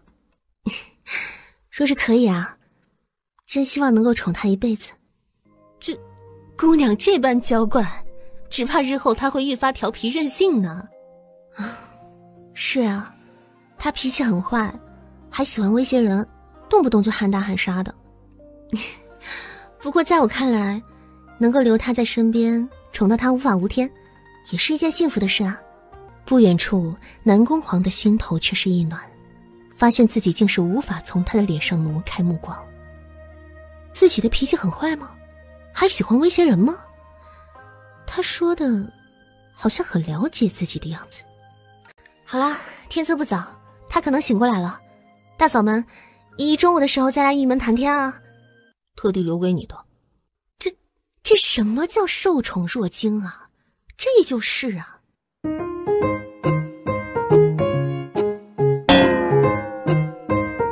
好吃吗？有我这么脾气坏、爱威胁人、动不动喊打喊杀的弟弟，真是委屈你了。他之前说了美人那么多的好话，天意弄人，居然就挑最糟糕的给他听见了。是不是你啊？啊？是不是你说大美人脾气坏又爱威胁人，还动不动喊打喊杀的？你怎么能这样啊？作为一只猴子，最基本的节操和道德呢？美人对你这么好，你这么做对得起她吗？啊？没想到你居然是这种人。其实我说的是他呀。实不相瞒，我早就已经把小悟空当成自己弟弟那般对待了，所以美人千万不要对号入座啊！脾气坏又爱威胁人什么的，和美人绝对是沾不上一点边的。像大美人这样温柔善良的男子，世间上已经找不到第二个了。信不信？本君现在就砍了你！有人靠近。苏姑娘，你的东西忘了。哎呀，这好可爱的孩子呀！这就是苏姑娘的弟弟吗？哎呀，太可爱了，像金童子一样。哎呀，瞧瞧这小脸蛋儿，比我家女娃娃还要好看呢。再动一次，信不信本君？刘大姐，真是抱歉啊，弟弟他正因为今天早上没有红烧猪蹄儿闹别扭呢。多谢刘大姐替我把东西送过来了啊！谢谢。哎，真是辛苦苏姑娘了。不过有这么可爱的弟弟，难怪苏姑娘会这般爱不释手呢。弟弟？谁是他弟弟呀？这小胖猴子也在呀。苏姑娘要照顾这么两个小家伙，一定非常的辛苦啊。哎呀，这可不行啊，这地儿夜晚天寒，容易得病，不如到姐姐家里住吧，正好有一间空屋子。这男娃娃看起来这般纤弱精瘦的，可受不得这样的苦啊。真的吗？真的可以吗？大美人如今的身子确实不适合在如此简陋的环境下养伤。不可以，不可。好人有好报，刘大姐这么善良，一定会长命百岁，心想事成，财源广进的。好，大姐现在就回去收拾一下屋子。苏姑娘早些来，中午姐姐我做一桌好菜招待你们。不知这男娃娃喜欢吃什么呢？他喜欢吃烤鸡腿、清蒸鱼、红烧猪蹄、麻辣狮子头、宫保鸡丁。该死，这些全是他喜欢吃的。好，没想到这身子小小的，喜欢吃的倒挺多。不过能吃是福，姐姐我这就回去准备。美人怎么了？生病了吗？怎么脸这么烫啊？一会儿就有好吃的了。美人不高兴？她本就不想在这里多做停留，只是看在小胖猴子的面子上，勉为其难的等他回来知会一声。身为叶黄楼的魔君，他还没有落魄到要寻求手无缚鸡之力的村民的帮助。哎，等等，美人你去哪儿啊？要走是吗？只是回头冷冷地瞥他一眼，再次迈开步伐。不过这回苏依居然没有再开口挽留他。回来了？地图呢？什么地图呀？小悟空，你看见了吗？没看见，他什么都不知道。你啊，听起来好像是十分重要的东西呢。想必对美人来说一定有什么重大的意义吧。说不定只要美人住进了村子，好好养伤的话，那些地图就会咻的一声蹦出来哦。没有想到有朝一日，自己居然被这个小丫头算计一般。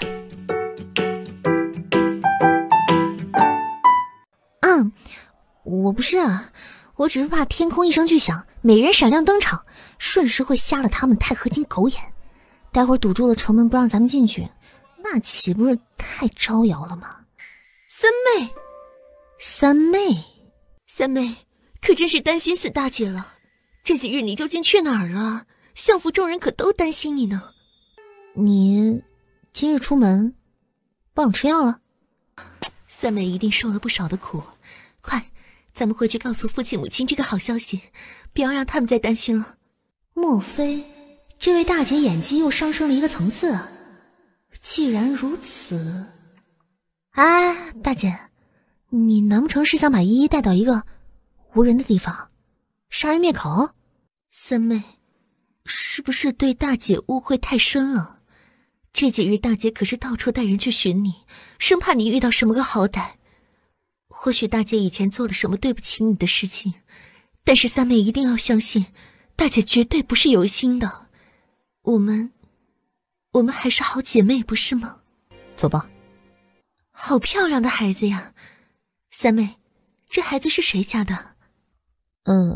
捡的。唉，大姐明白，若是这孩子孤苦无依，就先在相府中住下，日后再做打算。事不宜迟，我们还是立刻回府吧。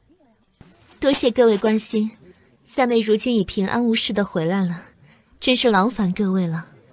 放心，她不会伤害你的。三小姐回来了，三小姐。依依啊，我的女儿回来了，受了这么多的苦，为父真是愧对于你啊。父亲放心，依依这不就回来了吗？是，我的女儿福大命大。好了，父亲，三妹刚回来一定是累着了，还是让她快些回屋去休息吧。婉婉，你怎么真把她找回来了？母亲说什么？三妹可是婉婉的亲妹妹，怎么可以对她见死不救呢？这些日子以来，她一定是受了很多的苦，真是太可怜了。你竟觉得眼前这女子是这般的陌生？她真的是自己的女儿吗？这几日没有少找我吧？放心，以后这样的事情会像家常便饭一样，习惯就好了啊。小姐，这是什么意思呀？你别吓唬奴婢啊！怎么说他也是叶皇魔君的后护法，时不时来个失踪什么的，不一样很拉风吗？大姐那儿可是发生什么事情了？小姐不知道，自从太后生辰的一日回来，大小姐就好像变了一个人似的，不但尽心尽力地为寻小姐奔波，还替小姐说了不少的好话。奴婢觉得大小姐是真的变了，不过她好像不记得以前的一些事情了。有句话说得好，江山易改，本性难移。玩失忆，这种戏码苏依800年前就会了。小姐，江少爷收到尚书府的家书赶回去了，奴婢已经命人送信过去，省得江少爷担心。江云亭确实是一个不可多得的男子，他值得更好的人，而不是自己这样不惹麻烦，麻烦也会来找他的女子。殿下，别不高兴嘛，奴家为了殿下可是什么都愿意做啊。真的？真的，不论是上刀山还是下油锅，奴家为了殿下都在所不惜啊。殿下，饶了我们吧！殿下，奴家再也不敢了。你们不是说为了本太子什么事情都愿意做吗？不就是让你们跳一支冰上倾城舞，这都办不到？殿下，三小姐回府了。什么？你说的可是真的？参见太子殿下，殿下可是来找丞相大人的。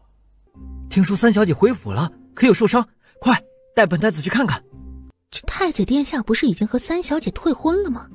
今日本殿下还可以吧？太子殿下向来气宇轩昂，相信三小姐见了一定会心花怒放，不能自已的。一想起苏文欺骗自己退了婚，纳兰轩就气得牙根痒，这不明摆着戏耍他吗？明明三小姐这般美艳动人，却要她整日顶着一张猪头脸出来示人，究竟几个意思？快三小姐一定等不及了，本殿下要给她一个惊喜。从来没有女子可以给本太子这种感觉。他好像是第100次听见太子殿下的这句话了。太子妃。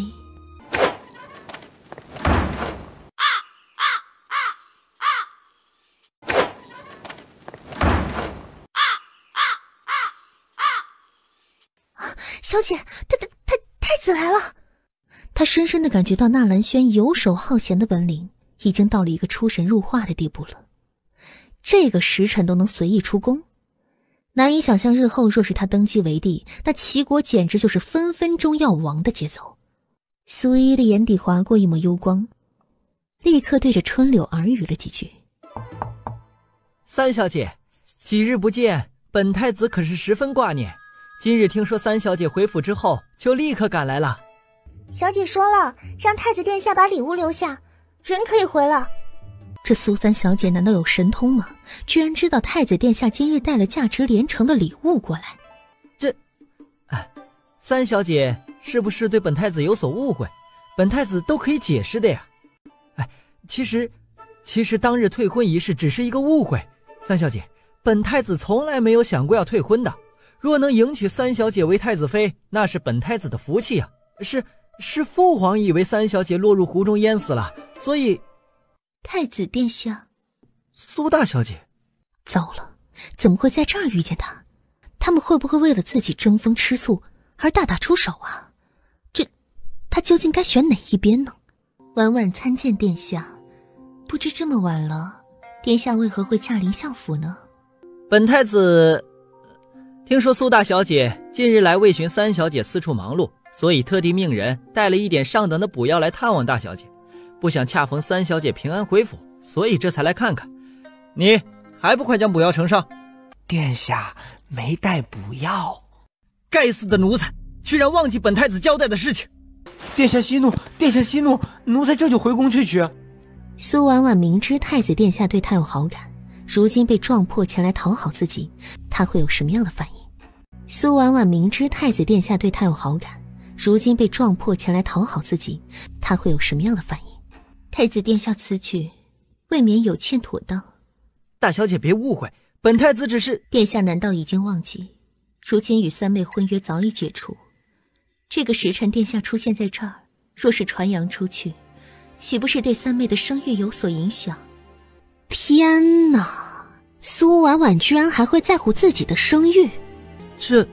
婉婉见三妹憔悴了许多，这才命人炖了一些补品过来。殿下的好意婉婉替三妹心领了，还请殿下能体谅三妹，让她多做休息可好？殿下若是想要探望三妹，就请改日再来，到时候相府众人定会隆重迎接。婉婉恭送太子殿下。他心中一定很委屈吧，自己居然来先探望三小姐。那既然如此，本太子就改日再来，苏大小姐也要好生休息。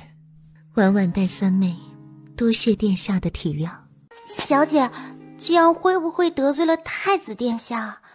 为了三妹，得罪殿下也是无可奈何。这位好大姐究竟在打什么主意啊？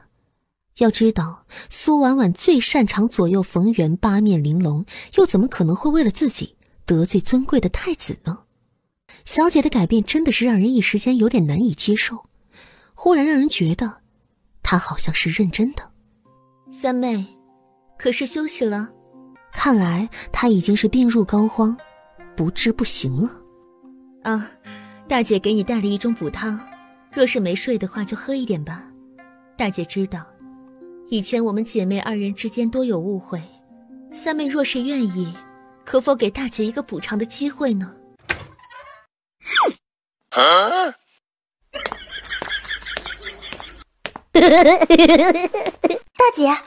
大姐听说了吗？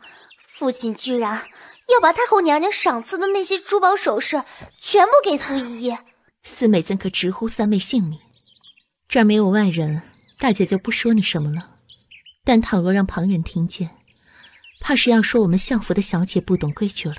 大姐，好，看在大姐的面子上，圆圆就勉强唤她一声三姐。可是父亲大人太偏心了，太后娘娘赏赐了那么多宝贝，为何只给三姐？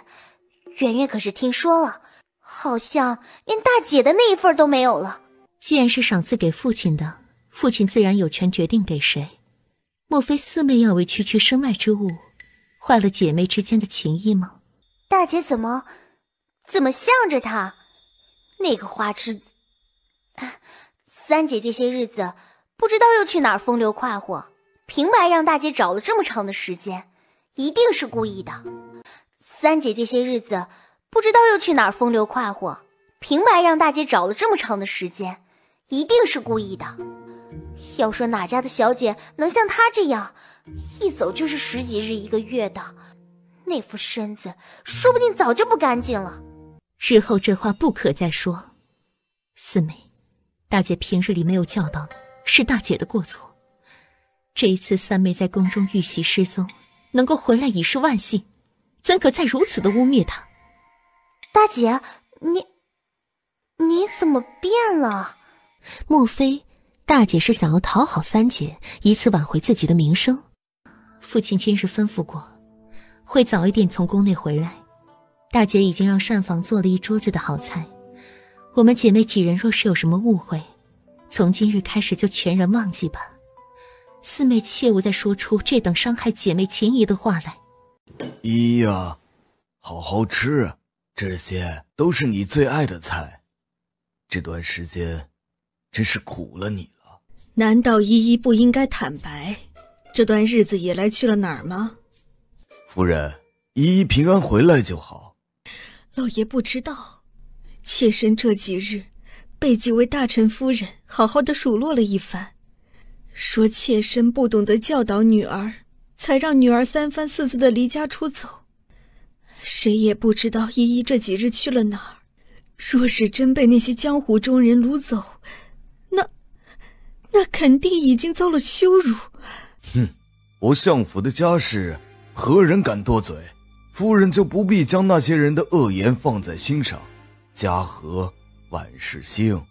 母亲，父亲说的对，不论发生什么，三妹能平安归来才是最要紧的。婉婉难道忘记自己在宫中的遭遇了？若非侍卫及时发现，只怕你……说不定依依知道事实伤了婉婉。况且依依还带了一个来历不明的孩童回来，不知道的人怕会以为是依依在外头和某些男子的野种呀。夫人，你这话真是越说越离谱了。母亲，三妹只是年幼不懂事，那些妇人对三妹有所误解，日子久了自然就会明白。母亲千万不要往心里去啊。苏婉婉一句话差点没将自己的母亲生生的噎死。婉婉，你真是太善良了，难道你忘记了在宫中遭遇的危险了吗？老爷，你看看婉婉这双美丽的手，就是那时候留下的伤痕。哦，真是好大的2条伤痕啊！依依也伤得不轻呢，母亲也顺便心疼一下吧。你，依依，天哪，真是委屈你了。父亲我没用，没能早点将你找回来。圆圆觉得，若想证明三姐的清白，还是让人来验身为好。三姐已经不止1次离家多日了，若不能给大伙一个交代，人多口杂的，谁知道会出现什么样难听的传闻呢？到时候父亲在朝中的声望也会有所影响。四妹，若连我们都不相信三妹，那又如何能堵得住悠悠之口呢？今日只要让苏依依验身，就可以给她定一个失真的罪名。依依，你真是太不像话了。夫人，又是怎么了？你这个样子可是会吓坏孩子的。父亲，看来依依回来的不是时候。既然母亲这么不喜欢依依，那依依还是离开相府，找一个无人认识的地方自生自灭，过着每日怀念父亲又愧疚无法在身边尽孝道的日子吧。哎，父亲知道你有孝心，放心，父亲一定相信你。父亲，母亲也是为了三姐好啊。父亲知道你有孝心，放心，父亲一定相信你。父亲，母亲也是为了三姐好啊。三姐一直不肯验身，莫非是因为心虚？如今又带了个娃娃回来，只怕现在相府已经沦为百姓口中的笑柄了。四妹不就是要手工纱吗？你要几颗给你几颗，拿走不谢。三姐莫不是以为这些只能骗得过3岁小孩的伎俩，现在还能用？四妹，不可再胡说了。大姐相信三妹，若真的发生什么，我们不更应该替三妹着想？何必这般咄咄逼人呢？看来比起收拾那花痴草包，还是先治好女儿的病才是真的。狗改不了吃屎，狗改不了吃屎，不要轻易的相信她。难道以前的相府三小姐上的当还不够多吗？不过她这演技，苏依依已经忍不住点上12个赞了。婉婉说的对，一家人就应该如此。婉婉真是越来越有大姐的风范了。圆圆，你要多向你大姐和三姐学。哼，圆圆，你要多向你大姐和三姐学学。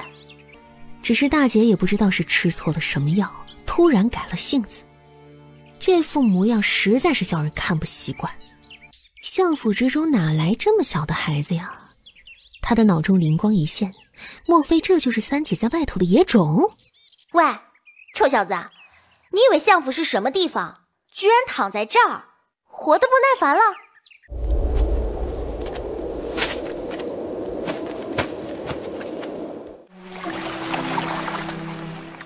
等等，姐姐给你吃糖，你回来。该死，叫你停下来，听见没有？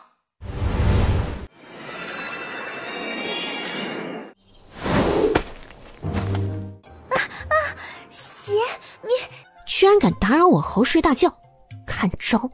他当即一跃而上，落在苏圆圆的头顶。什么东西？快下来！来人！苏圆圆只觉得自己的头皮被一阵疯狂的撕扯，无数的发丝落下。她混乱挣扎之时，竟是一头撞上面前的大树，眼前一黑，挺直了身子向后倒去。婉婉呀，母亲真的不懂了，为何你要听那个小贱人说话？若他不回来，死在外头也就算了，即使回来了，就不能让他好过。你忘记他是如何让你在宫里头出糗的吗？母亲为何要这样说三妹？难道婉婉从前真的很讨厌三妹吗？难道婉婉从前真的很讨厌三妹吗？你在宫中受了伤，很多事情不记得了。不过没关系，母亲会替你处理的。你只要安心的和萧王殿下保持联系，相信很快你就能成为萧王妃的。苏婉婉的面上瞬时一红，虽然她有许多的事情不记得了，可唯独那张俊美的面容，苏婉婉却记得特别的清楚。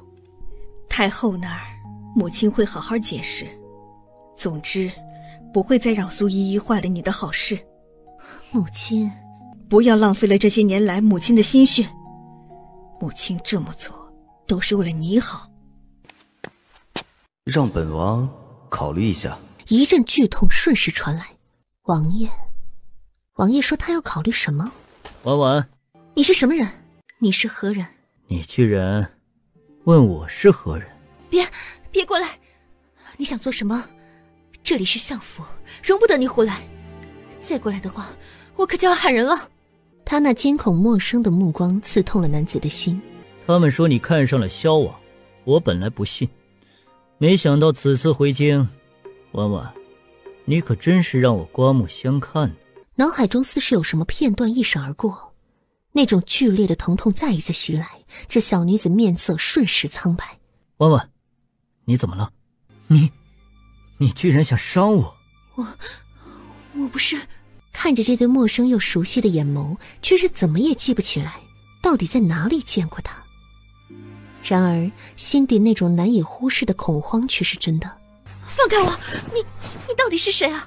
看来萧王殿下的魅力确实难以阻挡，居然让你连承认我的勇气都没有了。放开我！别哭了，我一定会比纳兰萧对你更好的。别哭了，我一定会比纳兰萧对你更好的。小姐，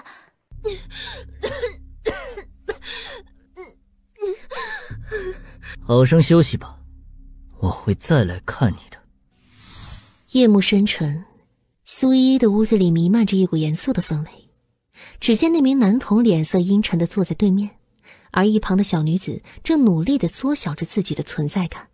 颜之玉，从花泥床那里偷来的？不是偷，就是顺手。好吧，是偷的。没想到叶黄楼寻找多时的颜之玉居然一直在他的身上，而且这个丫头居然还敢说。他一时大意，落在相府里了。那么解毒之法又是谁告诉你的？就是那个杀手，火之一族的杀手，居然会把如此重要的秘密告诉别人。他究竟和那名杀手之间发生了什么？苏依依正打算将自己如何乔装成风流倜傥的男子，如何顺利的撩妹，再从对方口中套出机密的光辉事迹说出来。你和那杀手是什么关系？啊？糟了，美人该不会又要怀疑自己是火之一族的奸细了吧？啊！报告魔君大人，真的不是你想象的那种关系。哼，料你也不敢。如今这可爱惨了的幼童模样，只怕自己这一辈子再也无缘得见了。南宫煌只觉得那一股神秘的力量正在不断地吞噬自己体内的2种剧毒，丹田之内的真气却借助着这股力量在不断地滋长。他终于体会到颜之玉真正的厉害之处了。辛苦你了。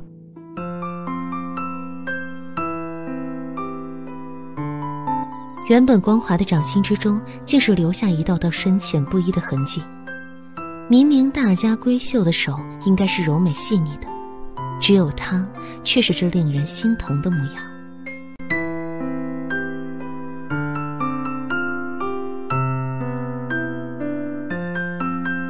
他真的可以接受她吗？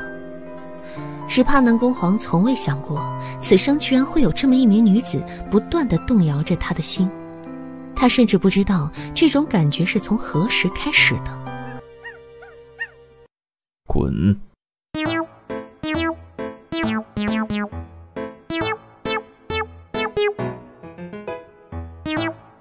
若说之前被他抱在怀中的男童模样是一种屈辱，那么此刻就是一种享受。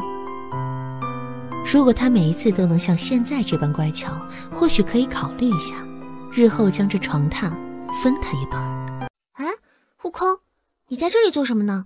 小姐是幻觉吗？一定是的吧。为什么有一条大长腿跨在自家小姐的身上，而且那精壮的手臂正环着小姐的纤腰？一定是幻觉，这不可能发生啊。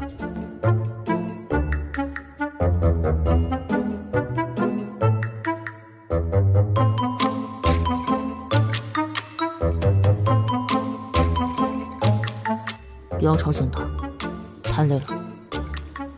太累了？什么事情太累了？为什么会太累了？颜之玉虽然是解毒之宝，但也需要一个缓慢的过程。维持着成年的模样持续数个时辰，那么再坚持调息几日，便很快能够彻底的解开自己身上的寒毒和蛊毒。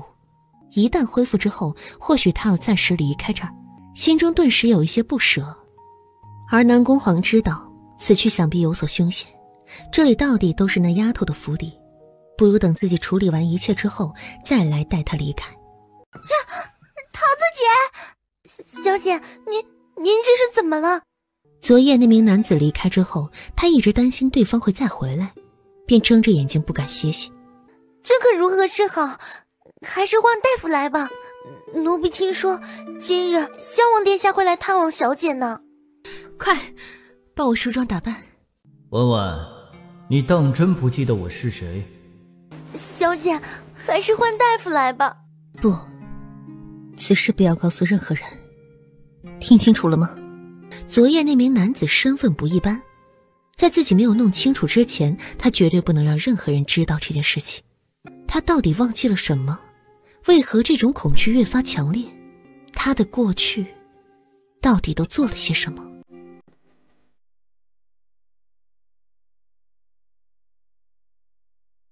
你们三小姐可是回府了？启禀王爷，三小姐已经平安回府了。那她这几日可有说去了哪里？算了，就当本王没有问过。王爷，纳兰萧立刻伸出手去，不想下一秒却迟疑地僵在了空中。你还有伤在身，就不必多礼了。谢王爷。听说你这几日一直在寻三小姐的去向。这是婉婉应该做的，好在上天有眼，让三妹平安回来了。多谢王爷。本王可不是关心的，本王只是担心你的身子罢了。这几日公事缠身，没有机会来探望你，身子好些了吗？看着眼前这张心心念念的面容，心头一暖，正要说些什么，却忽然又浮现出昨晚那张陌生的面孔。只是一点轻伤而已，让王爷如此记挂，真是婉婉的不是。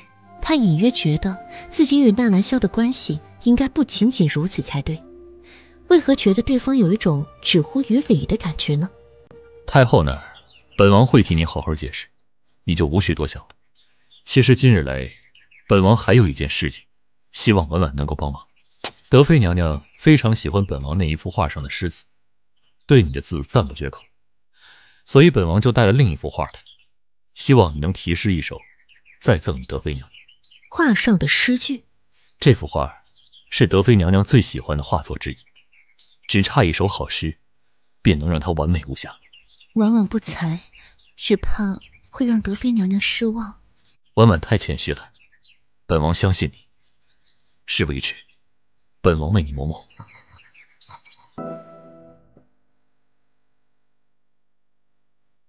婉婉这字似乎与从前不太一样。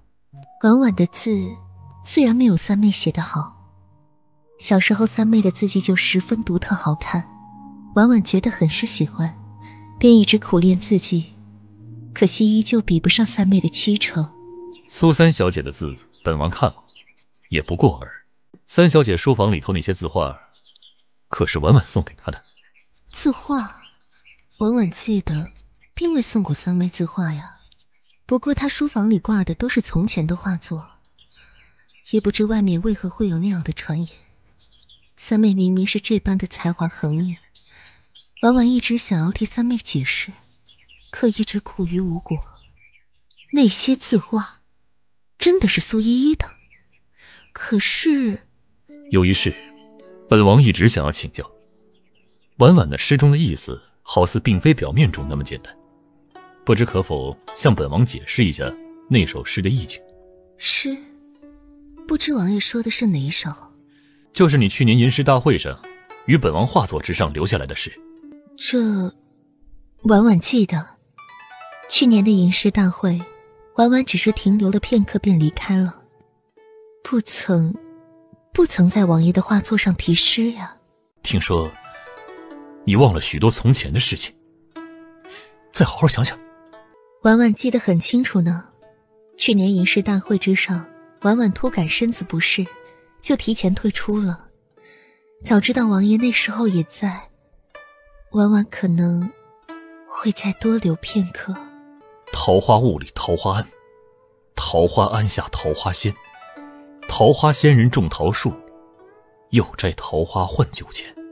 这诗好美，是王爷所作吗？你当真没有骗本王？那你当初为何要说这首诗是你做的？王爷，婉婉不明白你在说什么。你……是啊，他受了伤，很多的事情不记得了，但至于忘得这般彻底吗？王爷，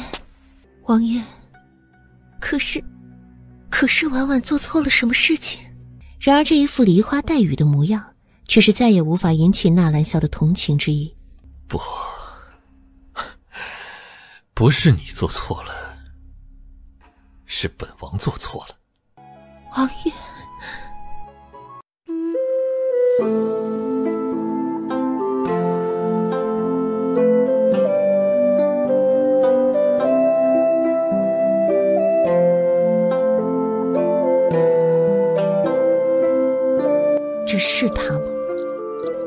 纳兰萧忽然想起自己似乎每一次见到他都是这副凶神恶煞的模样，他突然觉得，难道这就是上天注定？只有苏依依一言一行都能轻易地勾起他内心的波动。萧王殿下当真是一日不找我麻烦，就一日不痛快啊！冷静，不要吓着他，一定要好好的问个清楚。你为何要欺骗本王？啊？王爷能不能换一句话？小女子都已经听腻了。那首诗，你可还记得去年吟诗大会，你在本王字画上题的那首诗？本王误以为是你大姐所作，所以这些与依依有何关系？王爷自己选择的人，莫非现在就要后悔了？本王已经解释过了，误以为那首诗是你大姐所作，所以才会闹出了这样的误会。依依只知道，身为男子就应该拿得起放得下，既然已经做了选择，就不要轻易的动摇。当初小女子已经说过，或许全天下的女子都狂恋着萧王殿下，但是在依依的眼中，你什么都不是。所以说，千万别有什么负担。你这是在怪本王？怪？依依哪有那么大的胆子敢责怪殿下呀？当初相府的三小姐被众人称为花痴草包的时候，王爷人在何处呢？我苏依依只知道，在我最困难的时候是谁陪在我的身边，又是谁落井下石的。面对这样伶牙俐齿，居然一个字也说不出来。此时此刻，他已经尝到了后悔的滋味。若萧王殿下还有一点男子的担当，就不要摇摆不定。怎么，现在就想要左拥右抱了？本王从未想过，只是本王要一个答案。答案真的有那么重要吗？其实答案早就在王爷的心中。若此刻面对的还是当初那个丑陋的花痴草包，只怕王爷根本不会想要去寻求什么答案的。苏依依心中比谁都清楚，这纳兰萧和那太子根本就是同一类人。你的意思是，本王贪恋你的美色？他们在说什么呢？小女子再说一次，我苏依依要的男子，必定会是万里挑一，绝无仅有。萧王殿下还是安心本分和我大姐在一起，毕竟对于他来说，萧王殿下或许就是他的全部。这句话竟是当初在船上纳兰萧以一副王者的姿态对苏依依说的，此刻被他原封不动地还了回来。你以为万里挑一绝无仅有的男子会选择如今声名狼藉的你？不要以为换了一副皮囊，你以前的所作所为就可以一笔勾销了。不，这不是他要说的。那王爷倒是可以拭目以待，只希望日后不要让我越发看不起你。你好，很好，本王倒是要看看，这天底下还有谁敢娶你苏依依？痛快，真是替真正的相府三小姐出了一口恶气呀。三妹，方才她好像也没有说她坏话吧，并且自己还在拼命地帮她挽留如意郎君，这堪称世间好姐妹啊。三妹还是不肯原谅大姐吗？从前的误会，三妹真的无法放下吗？不论三妹要姐姐做什么，姐姐都愿意，只求三妹能够把萧王爷还给姐姐。大姐别误会，我对萧王殿下可是没有半分的非分之想。可是萧王爷今日还好好的，不知怎么的就突然怒火中烧，没想到他却是来找了三妹。你就当他每个月总有那么几天不适的感觉，过一段时间就好了。大姐莫不是对自己的魅力没有信心？大姐怎么也比不过三妹的灵气，她居然被不可一世的苏婉婉给夸了。此时此刻，苏依依简直想要开瓶82年的雪碧压压惊。大姐放心，三妹还是诚心诚意的祝你和萧王殿下永结同心，白头到老，早生贵子。求本侯，本侯可以给你一个大大的惊喜。我不吃桃子。既然如此，只好让你瞧瞧本侯的厉害。这是什么？今日在街上看见，觉得很适合你。苏依依简直难以相信自己的耳朵，苏依迫不及待地打开锦盒，只见里头安安静静的躺着2颗樱花宝石的耳钉。你可是觉得我太过于残忍，为了区区一只珠钗，就灭了火之一族。不知为何，今日南宫皇居然主动提及那一段禁忌的过往。你可曾听过圣女教？我母亲身为教中圣女，因违反了教规，一直以来带着我东躲西藏，躲避追杀。就因为火族族长的背叛，才导致他被教中之人抓走。而此人竟是厚颜无耻地留着我母亲的遗物，口口声声却说是爱。哼，他不配。本君此生最大的心愿，就是替母报仇，不论杀多少人，背多少债，都不会放过他们。而这双手，日后还会沾染更多的鲜血。所以苏依依，你怕吗？若是怕的话，现在走还来得及。只要他表现出那么一丝的不安，南宫皇觉得自己可能就会放弃将这个无辜的小女子留在身边的念头。那个圣女教很厉害吗？那是叶黄楼厉害，还是圣女教厉害？哎，你不用说了，肯定是美人最厉害。你不害怕？好不好看啊？是不是美呆了？南宫皇的心情忽然便洒进了一缕阳光。哼，好像这个世间就没有这个丫头害怕的东西，又或者说她就是这么一个不见棺材不落泪的性子。好看。启禀惠妃娘娘，王爷回宫了。萧儿，怎么不进宫多看看母妃？你也知道，这宫里头这么大，能和母妃说上话的也没几个。你呀，别顾着国事而坏了自己的身子。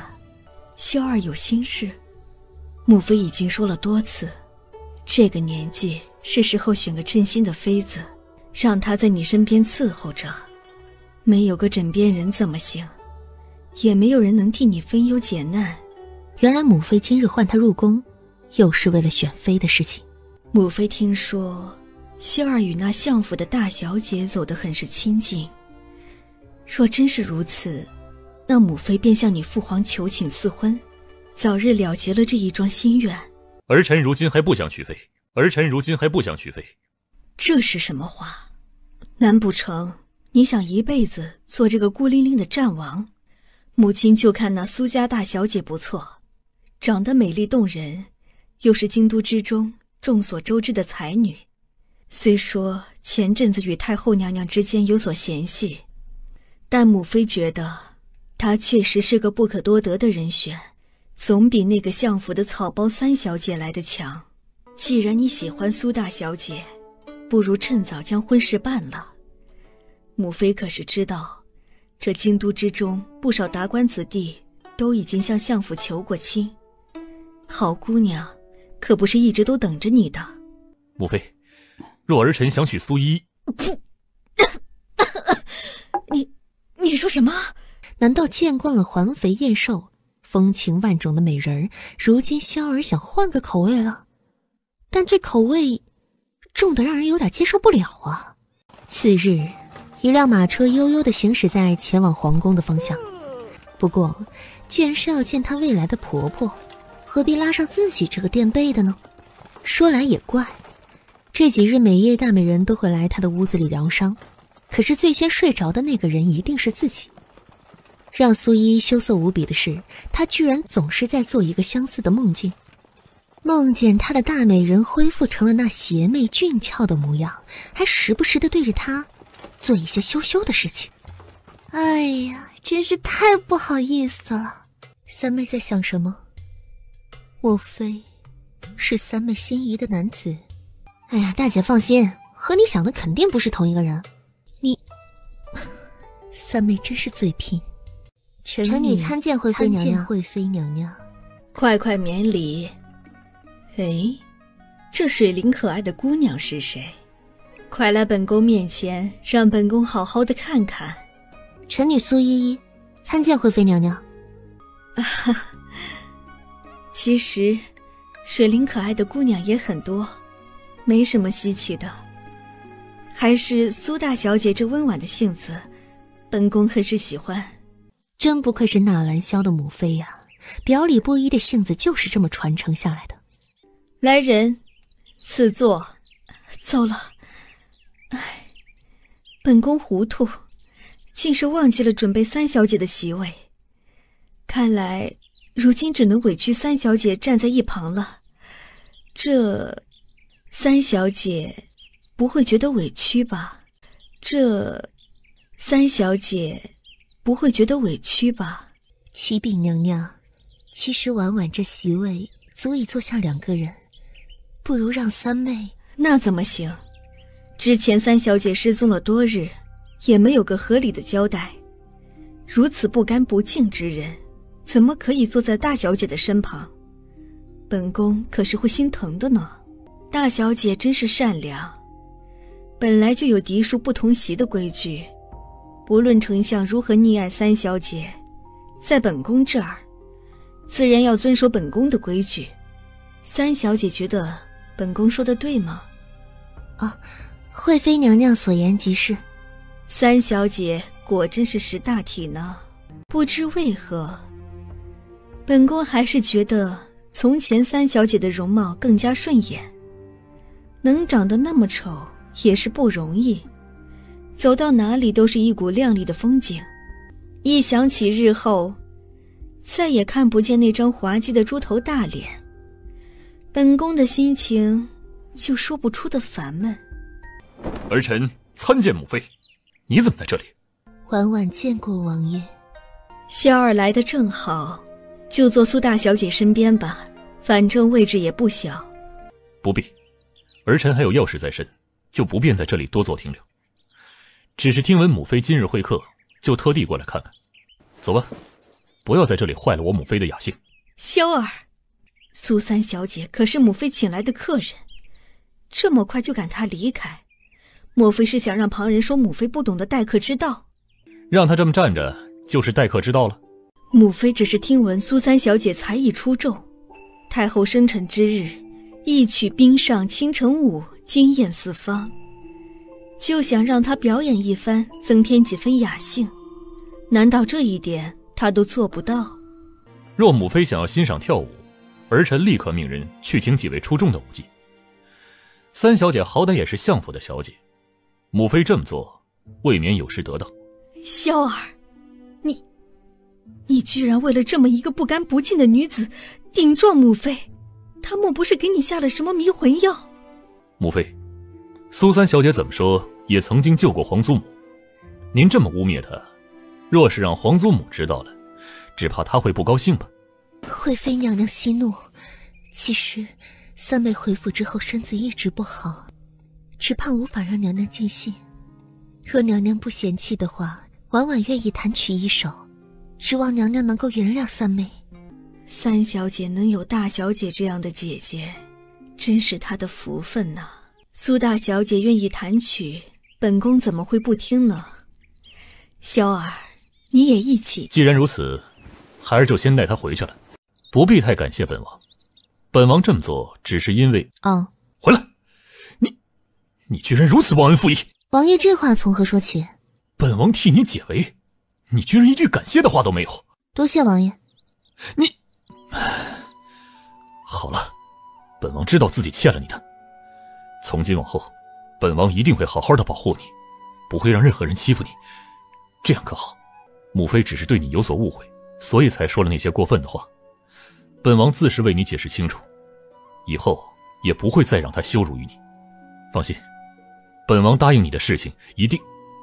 这句话，依依若没有记错，不是王爷以前对我大姐说的吗？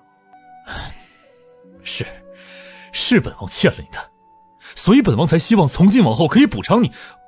听不懂人话的，只怕是王爷吧？什么？我已经说过了，既然当初已经做了选择，时至今日就不要后悔。或许从前的三小姐对王爷心存倾慕，但如今依依已经有了别的心仪之人，希望王爷不要再做纠缠。只能说王爷与相府三小姐有缘无分。你喜欢上了别人？是谁？你居然敢！本王已经承诺过会好好保护你，你为何还是如此倔强？你可知道，有多少女子想要做本王的王妃？苏依依，你……莫非你这几日就是与那名男子在一起的？是送你这耳钉之人吗？摘下来！不知王爷有何资格命令我？苏依依，你最好记着，本王要的东西一定会夺回来。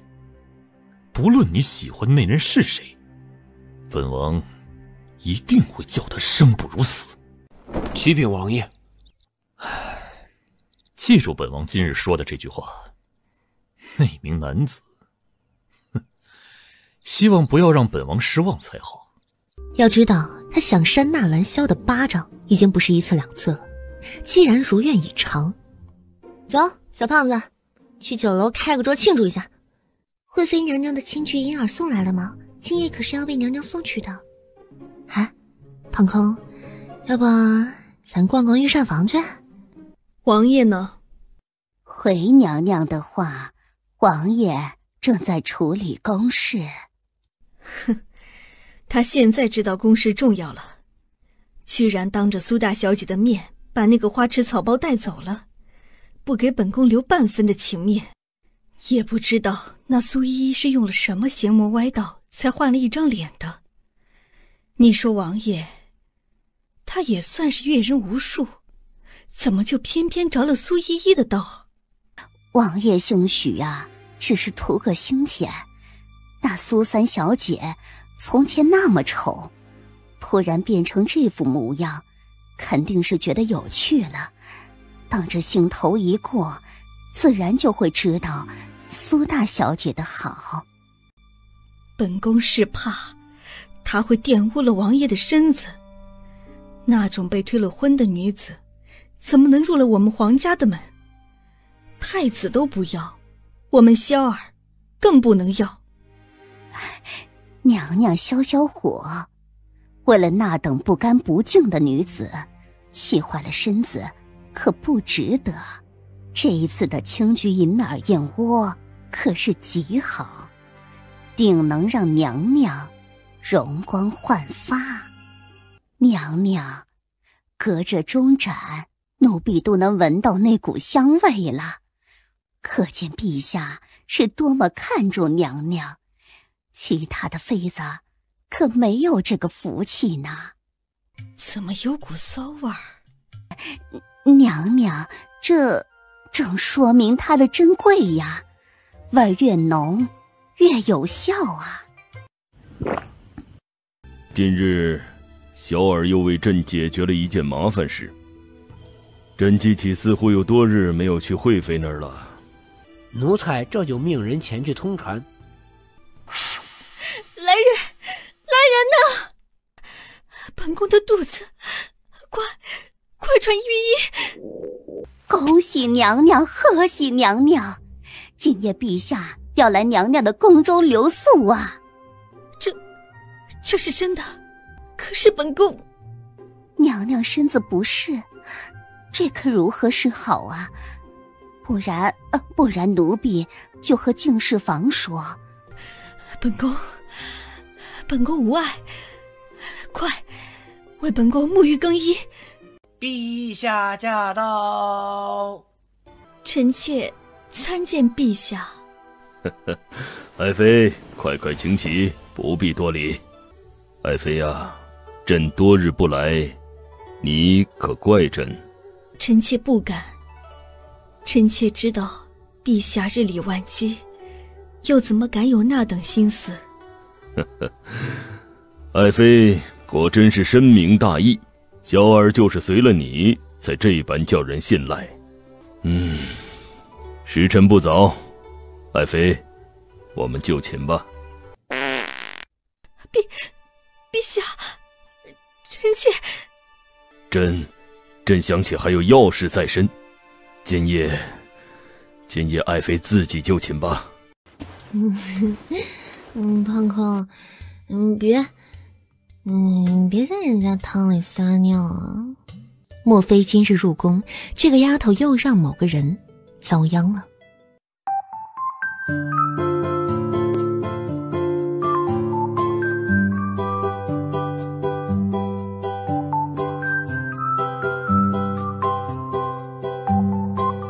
明日醒来，你可会怪我？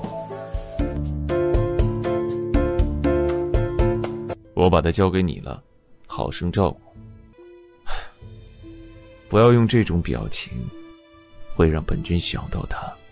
此次回叶黄楼，他要好好的算算这段日子以来的新仇旧账。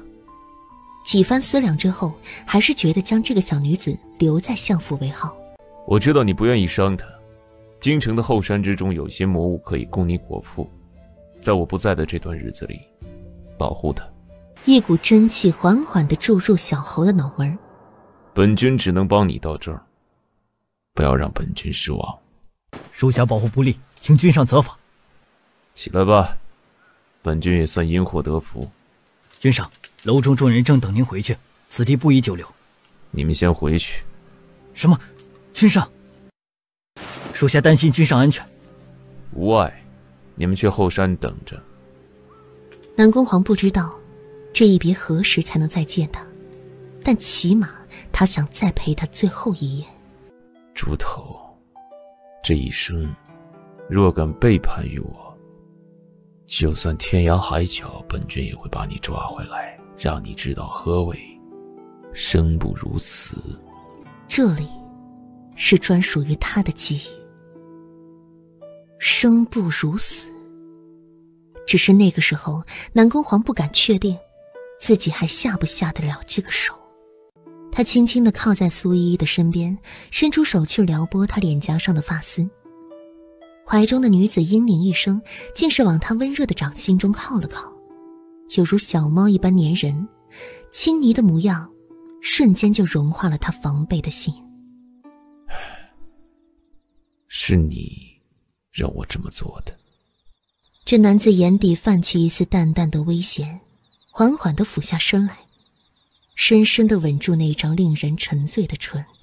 究竟是从何时开始，自己一旦看不见他，就会心烦意乱；一旦察觉到他的心不在自己的身上，就会怒火中烧。从今往后，你只要看着我一个人足矣。猪头，你能答应吗？苏依依的手微微一动，却是碰上那一块已经冰凉的玉块。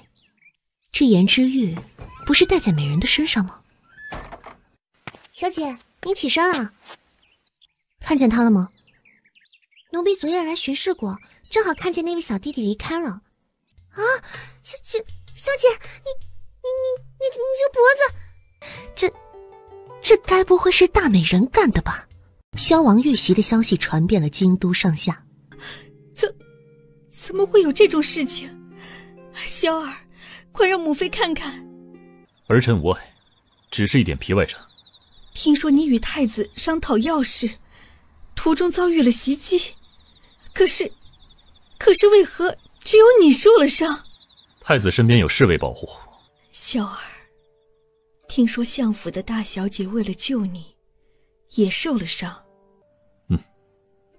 没有想到，大小姐看上去那般柔弱，居然还有这样的勇气，能舍身相救，可见她对你的心意有多么真诚。这样的好女子，我们皇家可不能辜负了。母妃这就做主，让你父皇给你们赐婚，不要辜负了苏家大小姐的这一份恩情。此事儿臣自有主张。什么？萧儿，你可不要鬼迷了心窍，这样舍身去为你的女子，整个齐国可不多了。萧儿，你身上还有伤，这么晚了是要去哪儿？去相府。婉婉呐，你怎么这么傻？要是你有个三长两短，母亲也不活了。母亲放心，只是一点小伤而已，只要王爷无碍。可是为何只有你受了伤？苏依依不是跟你们一起去的吗？方才母亲看见她还活蹦乱跳的。小姐，萧王殿下来探望您了。婉婉呐，受了这么重的伤，这可如何是好？留下来这样的吧。日后还有谁肯娶你啊？王爷，民妇参见王爷。丞相夫人，快快请起，本王是来探望苏大小姐的。多谢王爷，民妇就不打搅王爷了。夫人，今日谁也不要进去打搅大小姐，说不定今晚王爷就会在这里宿下了。你还有伤在身，就不必多礼了。婉婉这点伤不算什么，为了王爷，就算要婉婉这一条性命，婉婉都不会有所犹豫的。婉婉，王爷，是本王对不起你。从今往后，若你有任何的要求，本王定会满足于你。再也不要做这样的傻事，本王日后再来看你。王爷，这婉婉不明白，王爷这是何意？值得更好的男子。不，王爷，婉婉不明白。可是婉婉做错了什么？这几日，本王已经想得很清楚了。太后生辰之日，你问本王可愿意给你一个承诺？太后生辰那日，自己说过那样的话吗？时至今日，本王知道不能再耽误于你。这一切本来就是一场误会。本王一直以来以为你就是那首诗的主人，所以才……千错万错，都是本王的错。你要怪也好，恨也好，日后本王希望你能寻到一位如意郎君。他要让苏依依知道自己并非那等朝三暮四之人，也不会再与他的姐姐有任何瓜葛。如此一来，他应该会满意了吧？不，王爷应该明白婉婉的心意。婉婉心中只有你一个人啊，到底发生何事？婉婉做错了什么？求王爷明说，婉婉一定会改的。你没有做错什么，是本王做错了。算了，总有一日你会明白的。好好养伤。不，婉婉做了这么多的事情，就是为了能让王爷多看一眼。本王很感激你，不过或许这就是有缘无分吧。三妹，是不是因为三妹？果真如此。可是王爷之前不是很讨厌三妹的吗？为何？况且三妹并无心于王爷，这是他亲口说的。他只是在气恼本王而已，只要等他气消了，自然就会回到本王身边。你罢了，你不会明白的。好生休息吧。不行，王爷别走。怎么变得这般狼狈？被你的萧王殿下抛弃了吗？不行，王爷别走。怎么变得这般狼狈？被你的萧王殿下抛弃了吗？是你，来人，快来人呐！不必喊了，丞相夫人已经平退了所有的下人，只为了成全你和萧王的好事。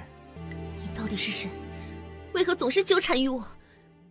我根本就不认识你。不认识我？那你写给我的那些信，可还记得？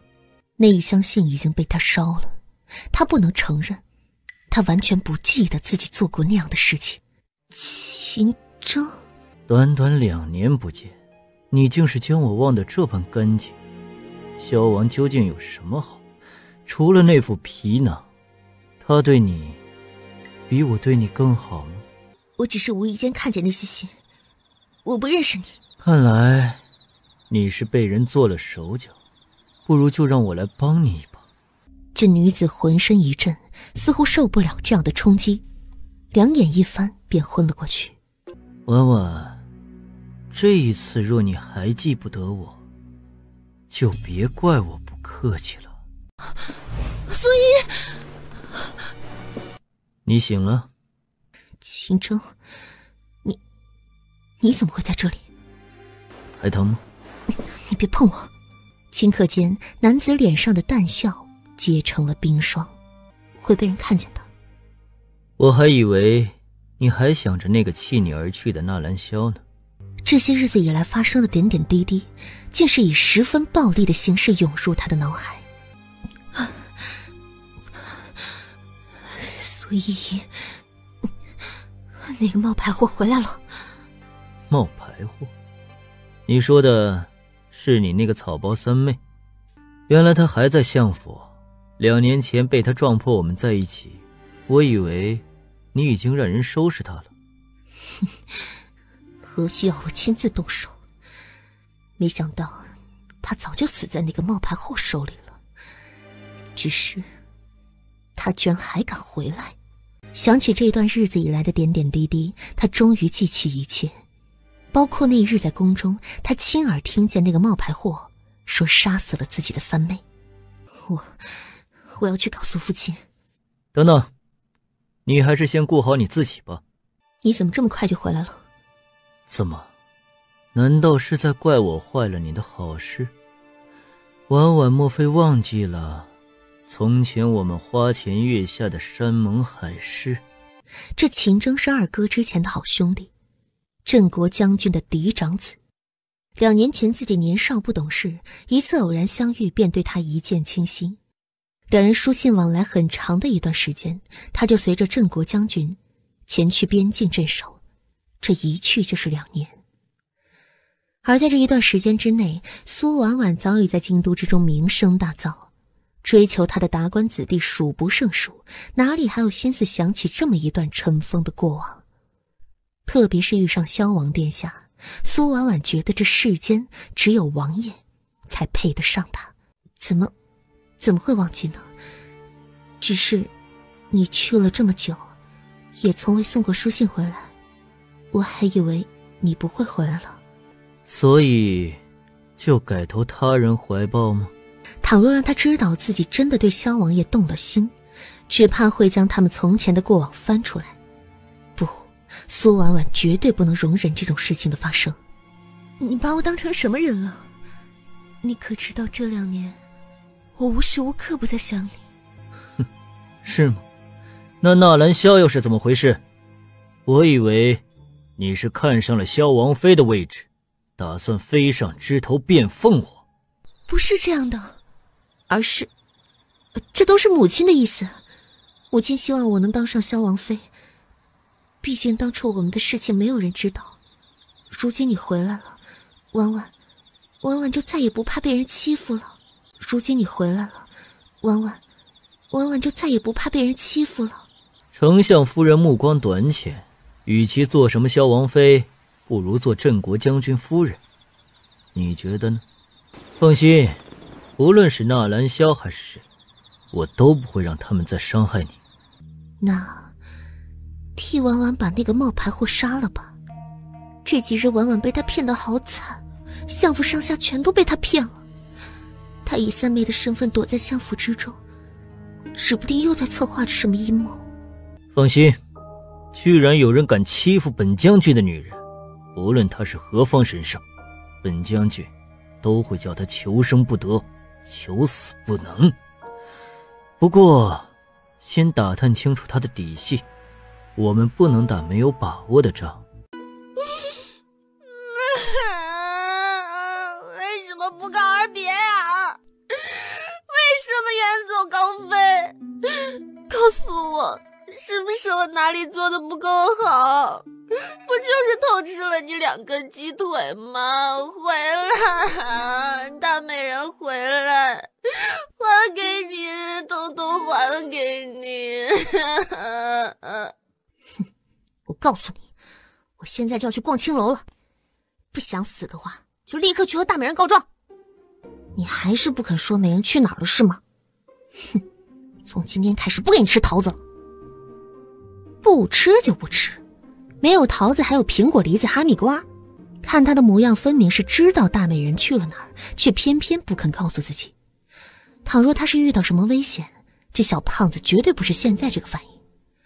所以苏依依作为女人的第六感告诉他，南宫璜真的是轻轻地走了，不带走一片云彩。君上，圣女教的人出现在京都，杀了邪毒童子后又不知去向。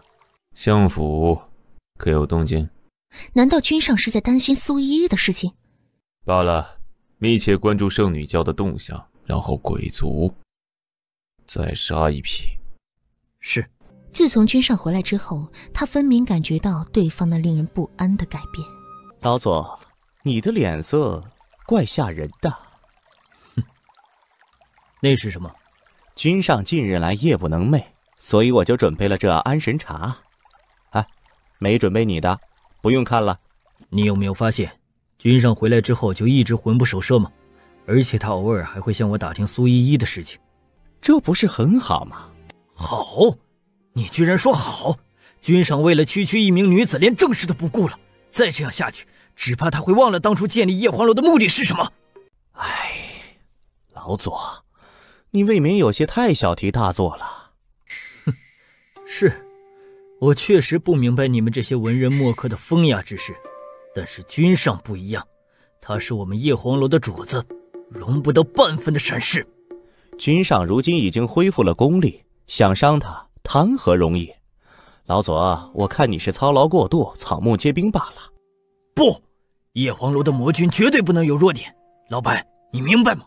倘若让旁人知道君上对区区一名闺阁女子动了心，只怕他会沦为天下人的笑柄，而到时候不但苏依依的命保不住，连君上也会被人抓了把柄。为何事情会发展到如今的地步？难道就只有他一个人在干着急吗？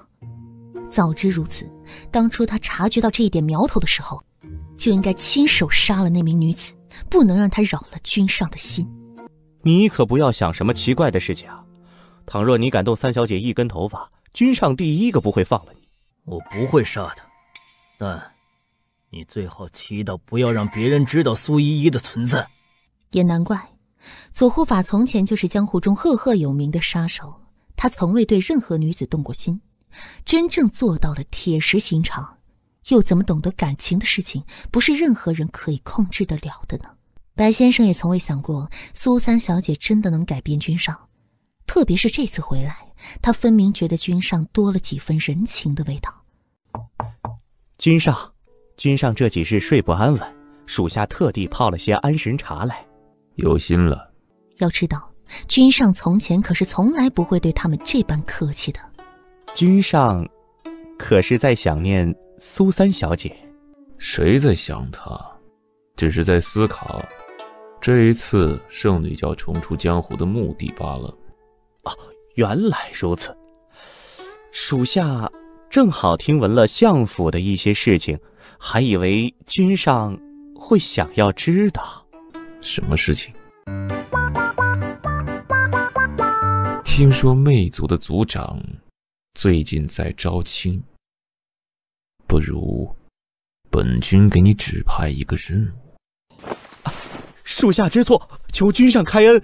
杀他一个长老，赔他一个夫君，这个买卖本君觉得很划算，又可以让双方的结盟更显诚意。属下该死，求君上饶恕。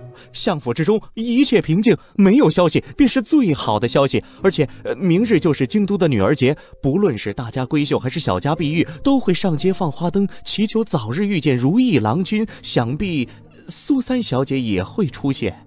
女儿节？你以为本君会去如此幼稚的节日？君上如此尊贵，自然不会与那些凡夫俗子为伍。只是属下听说，如今苏三小姐可是京都之中达官子弟的梦中情人，只怕相约的人会踏破相府的门槛。他们敢？叶黄楼也许久没有杀这些不自量力之人了，此事就交给你。倘若真有人把他给带了出去，你就做好出嫁魅族的准备吧。这要杀那些达官子弟，这样真的好吗？算了，为了自己的幸福，也就只好牺牲那些公子哥了。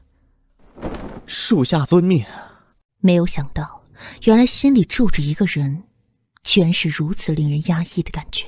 本以为自己会十分潇洒的离开，却不想竟会将自己逼到这样的境地。想他，那不是相府的三小姐吗？真是士别三日当刮目相看，如今变了副模样，真叫人赏心悦目。哎，可不是嘛！当日宫中一曲倾城舞，恍若仙女下凡，美不胜收的，只能感叹上天巧夺天工，竟是雕琢出这样的美人。哎，应该是妙手回春吧？化茧成蝶之前都会有那么一段不堪的过去，如今也算是苦尽甘来，真是令人欣慰啊！哎呦，那不是相府的花痴草包吗？嘿呦，就算换了一张脸，也还是草包。许兄，别这么说，这里人多。怕什么怕？那草包早就名声狼藉了，也不知道追求过多少的达官子弟，不就是如今变漂亮了吗？当初他可是狂追了我10条街啊！如今若他再苦苦哀求的话，本公子倒可以勉为其难的考虑考虑。这位公子，请问要点几道菜？上最贵的，你们有哪些招牌菜？今晚上。许兄，你刚刚说从前三小姐狂追你10条街。当然了，他看我风流倜傥，气宇轩昂，一见面就被我给迷住了，还说愿意1000万两黄金为嫁妆。你说我是那种看重银子的人吗？我喜欢的可是相府的大小姐。嘿，公子，请问要几道菜啊？混账！刚刚不是说了吗？你们有哪些招牌菜尽管上来，怕本公子不给银子吗？隔壁的几位公子问你，想被砍成几道菜？等了这么多日，美人终于来信了。什么？问他怎么证明信是美人写的？虽然没有署名，他也不认得自己。虽然只有4个字儿，但那霸气外露又带着一点冰冷、一点邪魅、一点专横的语气，不是他的美人又会是谁？不是约好这个时辰在这儿见面的吗？会不会美人一路狂奔而来，不小心掉进水沟里，所以来晚了？会不会是美人一路狂奔而来，不小心掉进泥坑里，所以来晚了？大姐姐，没钱。大姐姐放心，有位大哥哥已经给过我银子了。有一个比大姐姐漂亮100倍的大哥哥给了我这个。苏一愣愣地打开纸条，随后面上一喜，朝着某个方向追了过去。那个猪头现在在做什么呢？难道真的如小白所说，应了某个公子的邀约？君上，这是什么？这是君上想见之人。幼稚！何人命你替本君做主的？苏三小姐已经在那儿等候多时，若君上不去，想必一会儿她就会离开了吧。据说今日情投意合之人若能知心相伴，月老定会为其牵线搭桥，祝其美满姻缘花开并蒂，永世不分离。想必苏三小姐也是想要得到这么一份美好吧。为何你会这么了解那个猪头？糟糕，他居然嗅到了一股浓浓的危险之意。为何你会这么了解那个猪头？因为属下有颗少女般的心呐。他可是为了君上和苏三小姐精心筹划了一番，动用了不少人脉，耗费了不少的银两。当然，他绝非是心疼自己的银两。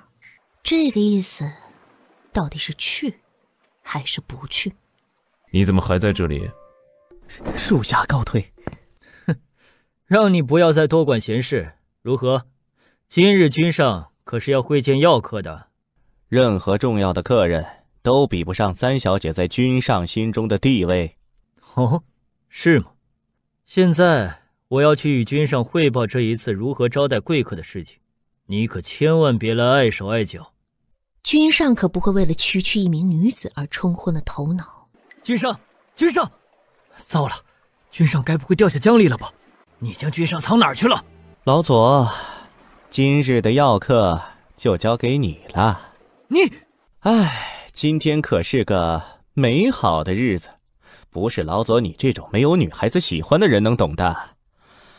怎么办呢？有几位姑娘约我去游湖，今日的会面好像是很重要的吧。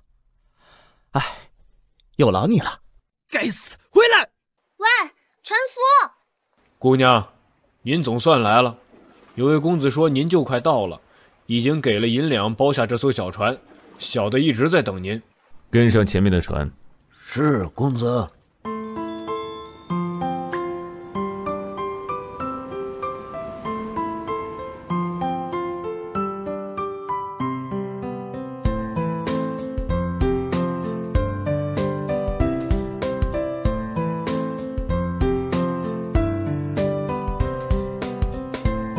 公子，前方的姑娘可是公子心仪之人啊！哼，像吗？公子，前方的姑娘可是公子心仪之人啊！哼，像吗？老夫已经在这河上摇了一辈子的船桨了，可算是阅人无数。公子这口是心非的样子，也不是第一次见了。这岸边漂亮的姑娘那么多，公子却只盯着前头那位。若说不是心仪之人，老夫当真不信啊。他突然明白，或许这是上天给他的惩罚，竟然让他在如此关键的时刻遇见这样一个人。姑娘快看，前方就是许愿湾了。姑娘，若那位公子还没来，您可以先到前方许个愿。听说只要在那棵月老树上挂上姑娘的愿望，就能美梦成真。大叔，我要许愿条。从来没有想到自己居然能如此耐心地跟在一个到处惹是生非的丫头身后，只为了多看她一眼。那个丫头会许什么愿望呢？姑娘，挂好了心愿，不妨去前头抽支姻缘签吧，可是很灵验的。男子慢慢来到苏依依方才挂心愿条的地方，伸手轻轻地一挥，希望大美人能跪在他面前大声说3句我错了，以后再也不敢逃跑了。希望美人日后能拿着凉皮肉夹馍、臊子面、狮子头、羊肉泡馍、柿子饼、清蒸鱼、红烧猪蹄来娶我。那个猪头真想撬开他的脑子，看看整天到底在想些什么东西。这姑娘是支下下签。哎，且慢，方才我走神了，我这支签不算，重来。姑娘，还是一支下下签。方才我手抖了一下，那不能算的，重新来。姑娘，你干脆换一个心上人得了，都已经抽了10支签了，每一支都是下下签，也实属不易呀。这样的运气也是没谁了。要不你告诉我哪支是上签，我买一支还不行吗？这对对佳偶，神仙眷侣，百年偕老，无需再觅良缘。可以，就它了，好兆头啊！等小女子嫁出去之后，一定会给大师您发喜帖的。这时，天空竟是升起了朵朵绚丽的烟花，五彩斑斓，照亮了苏依依期待的小脸。阴影之中，那名男子似乎感觉到苏依依灼热的目光，微微动了动。美人，是你吗？三小姐，今日的安排，你喜欢吗？你是谁啊？不要告诉他期待了一整天，等来的却不是他家大美人。不要告诉他以为很快2个人就能重逢，结果却是空欢喜一场。如果真的如此，苏依依真的不知道自己会做出什么事情来。三小姐，其实本太子有一句话一直想要和你说。为了让他忘记从前的种种不快，为了弥补自己退婚的过错，纳兰轩觉得今日的一切已经是天下所有女子梦寐以求的事情。那艘船，那些花灯，那些美丽的烟花，都是纳兰轩精心安排的。等等，你别哭。等等，你别哭。我知道从前是我委屈了你，本太子答应从今往后一定会对你疼爱有加。做我的太子妃吧，依依。我会再劝说父王，让他重新给我们赐婚。奇怪，怎么有股莫名的阴风啊？依依，你纳兰轩，我在这儿。依依，做我的太子。做你大爷！下一秒，身子瞬时腾空而起，头顶上的烟花竟是那般的绚烂。天哪，有人跳江自尽了！快救人啊！快！你们站住！谁敢下去捞他，我就宰了谁！去你大爷！苏依依心中默默地将纳兰轩从头到脚问候了一遍，居然欺骗他的感情。然而最让苏依伤心的，其实是他居然如此轻易的就上当受骗，眼泪竟是忍不住的夺眶而出。南宫黄，你给我出来！我保证不打死你，只是会把你打到你爹妈都不认识，打到生活不能自理，打到什么？难道他已经病入膏肓，出现幻觉了？我在做梦，我一定是在做梦。能一边哭得这么丑，一边威胁本君的，你还是第一个，只怕也是最后一个。你怎么，今日来你不是有话要与本君说吗？你丑，告诉你一件事情，就算死，本君也不会跪在你面前大声说3句我错了。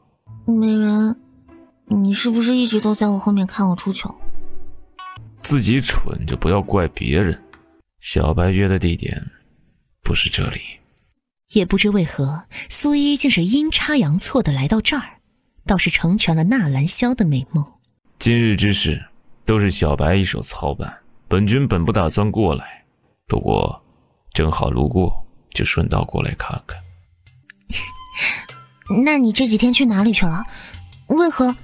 明日本君便要离开京都。离开？那我要跟你一起。你以什么身份跟着本君呢？我只是想陪在你身边而已，不论什么身份。哎，对了，我还是后护法，不可或缺的后护法。你只想做后护法吗？若只有做后护法才能留在你的身边，那我……其实我不但能做后护法，我还能疗伤，还能暖床。出头！近来江湖多事，我不愿意将你牵扯其中，待我处理好一切，就来带你回去，可好？他说他会带他回去。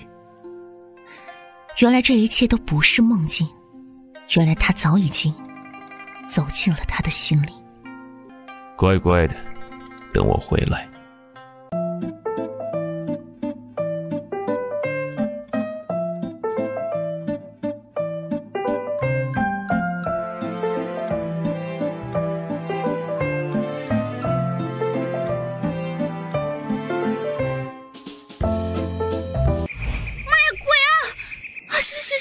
水里有鬼！那紫色的火花有鬼！你是说这个？眼前的小女子惊叫一声，忽然两眼一翻，晕了过去。这不是一个绝佳的机会吗？让大美人给她人工呼吸啊！快点，她也装不了多久，就她鬼主意多。正好这蛇胆有压惊补气的功效，来，本君喂你。不，我是那种经不起吓的闺阁小女子吗？区一条毒蛇算了什么？分分钟踩爆她的小脑袋。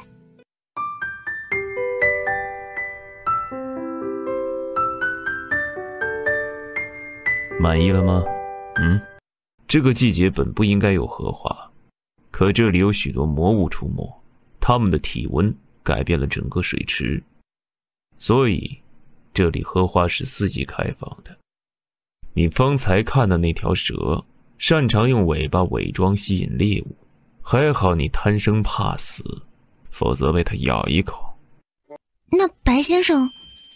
小白自然有他的考虑。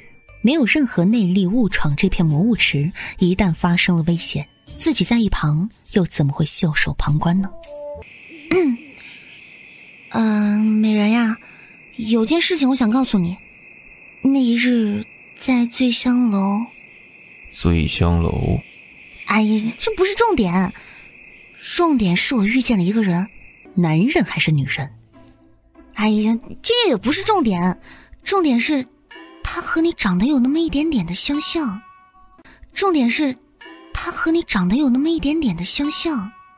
这么说，我不在的时候，你还光顾了醉香楼。好，很好。哎呀，我在说很重要的事情，你能不能认真一点啊？我遇见了圣女教的圣子，圣女教的圣子是个孩子。江湖中的事情知道的越少越好。记住那张脸，日后若是不幸遇到，无论发生什么事情，用尽你所有的本事，立刻逃走。两人之间瞬时陷入了一阵沉默当中。苏依依忽然明白，自己简直就是约会杀手。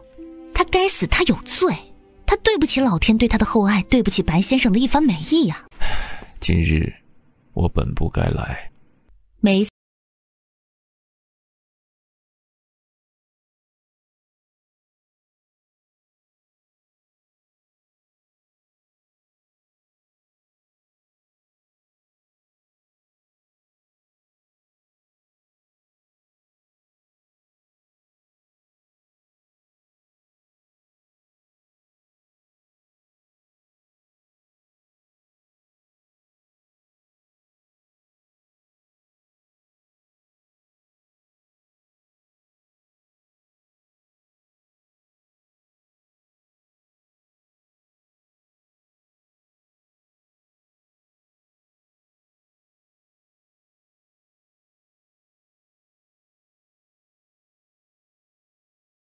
听说了吗？京都之中出现了一位个性乖张的绝世神医，神龙见首不见尾的，专挑顺眼的治。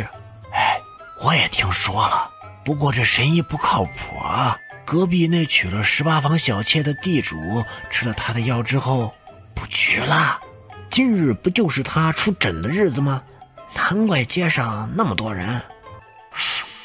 记着，一定要让那个臭娘们儿把家里藏的银子都给我交出来。大哥，不是说您夫人病得很重吗？那可是救命钱，这混账！拿人钱财与人消灾，你小子什么时候这么富有同情心了？反正待会儿他二弟上街抓药，你只要往他身上那么一撞，往地上再那么一躺，再吐点鸡血出来，就可以去官府告他的状。就不信那臭娘们儿不乖乖把银子拿出来赎人。对了，今日不是那个神医出诊的日子吗？让他再开几副高昂的药方，说不定啊，那娘们儿还有其他的私房钱呢。两人丝毫没有察觉到，这样的对话已经落入经过的一名小女子的耳中。没银子？你撞了人还敢说没银子？爷现在就要让神医看看有没有被你撞出内伤来，不给银子咱们就官府见。大哥，这银子是要给我姐姐治病的，求求您放了我吧。谁让你走路不长眼啊？撞了人想不认账啊？你没看爷都已经吐血了吗？神医，求神医，神医救命啊！我吐血了！神医呢？我吐血了，我需要开药。这不是街头有名的痞子无赖吗？同情地看了眼地上的柔弱少年，惹上这痞子，当真是没有好果子吃啊！这位公子，外头都是排队的人，你……呸！什么世道啊？爷都吐血了还要排队？你是不是活得不耐烦了？掌柜的，神医说了，今日他看这位插队的好汉非常的顺眼，所以就先治他吧。嘿嘿，神医果真是大慈大悲。走，小子，跟爷进去开药。是何人生病？是不是我病了。闭嘴！没见爷正和神医说话呢。好汉中气十足，不像是生病了。啊不，我有病，我有大的病。神医大人，你帮我看看。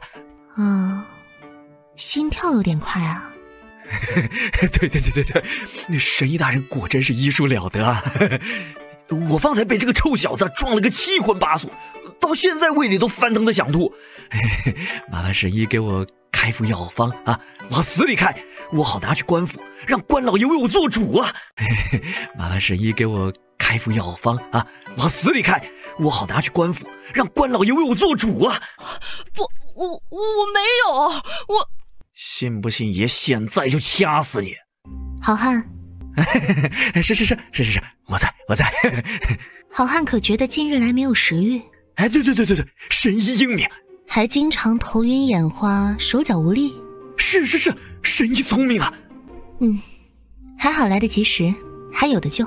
前头福寿堂抓药。你个臭小子，听到没有？给钱，不给钱的话就上官府去。啊，不可以啊！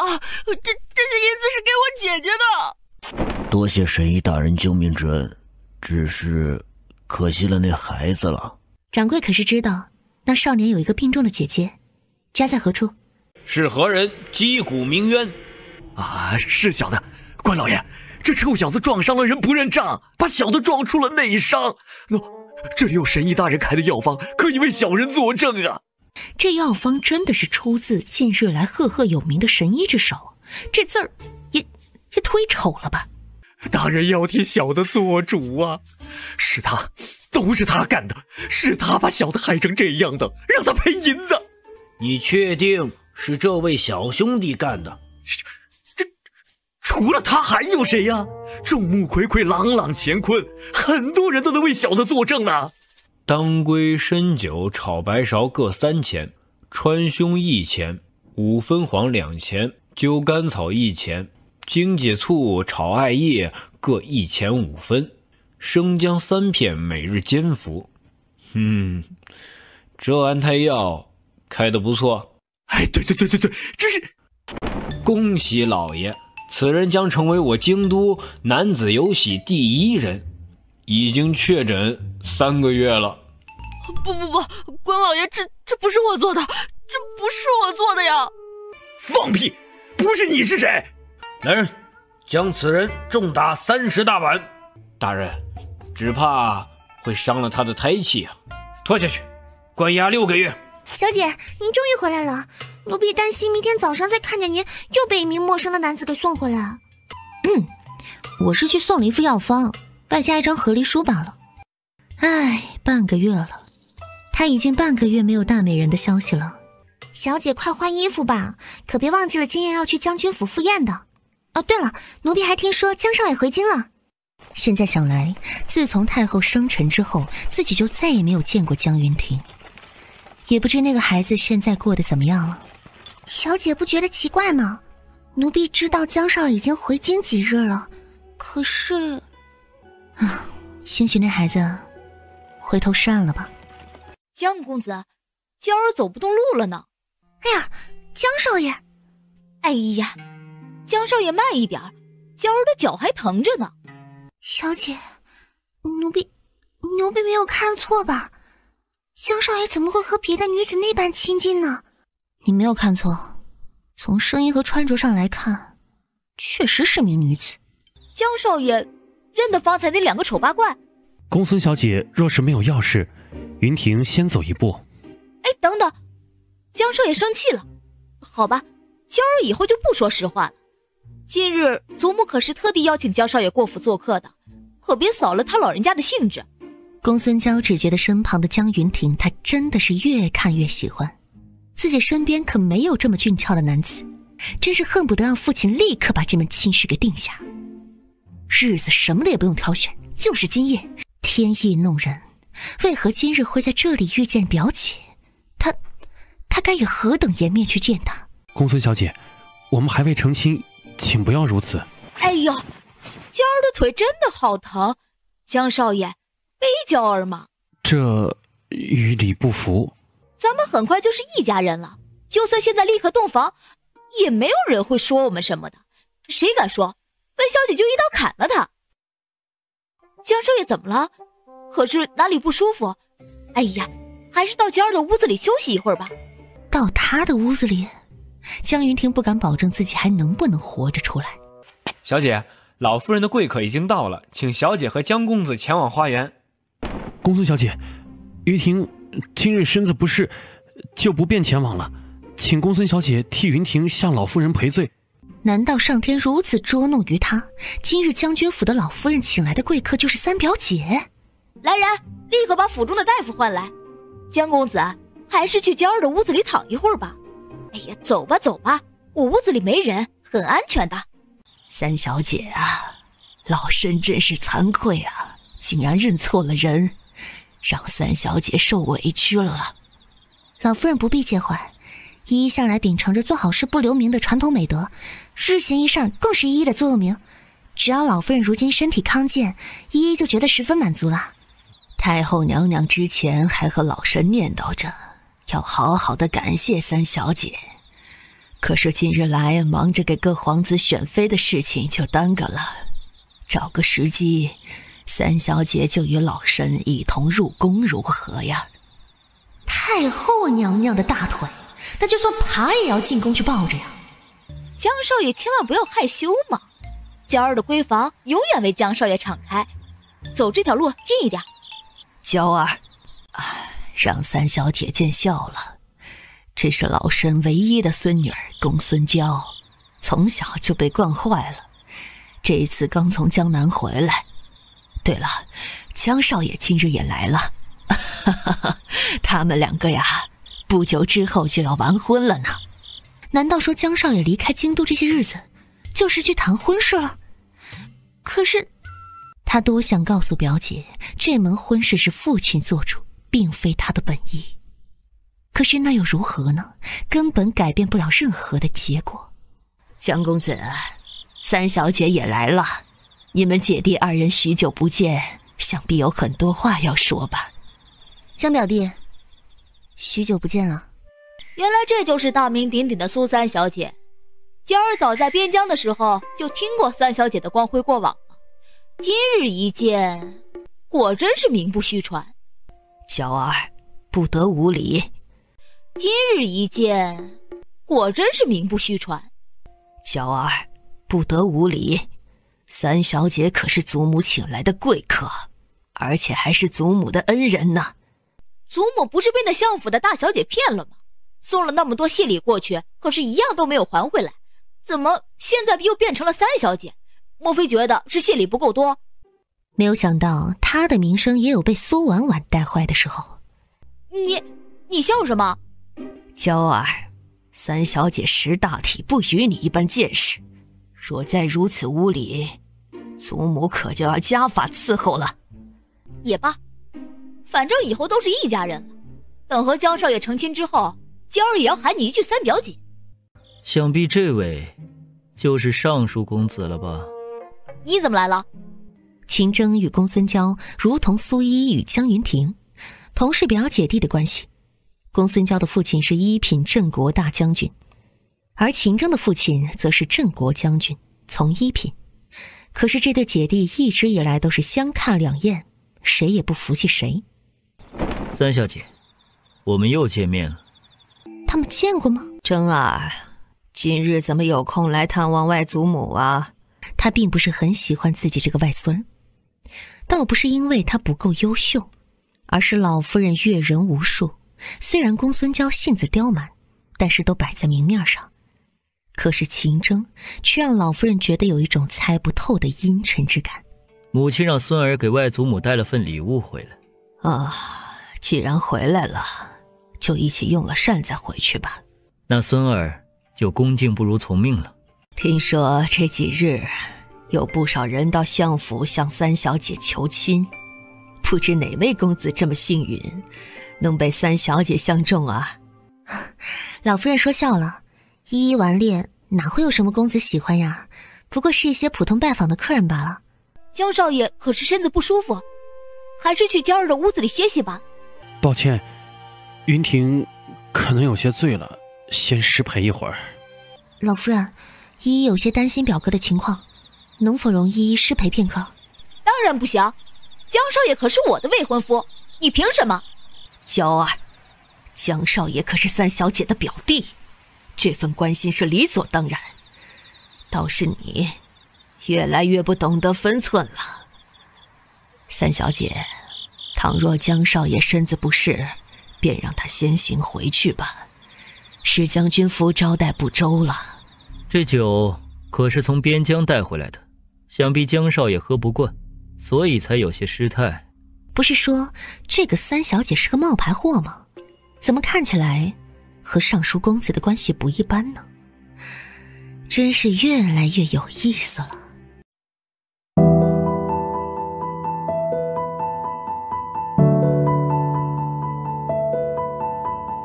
江云婷，她没有忘记，在自己受尽众人冷嘲热讽的时候，这名男子依旧以他温暖的笑容对待自己。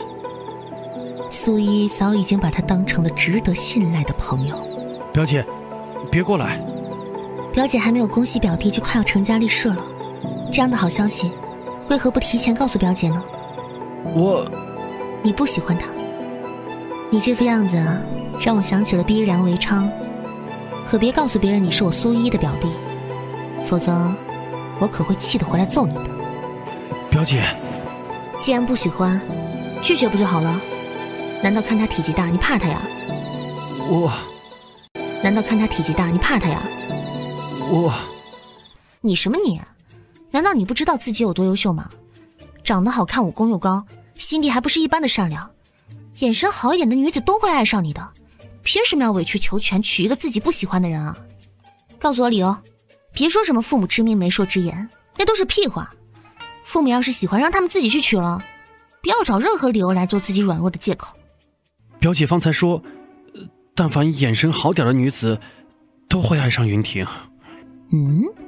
怎么自己说错话了吗？那表姐呢？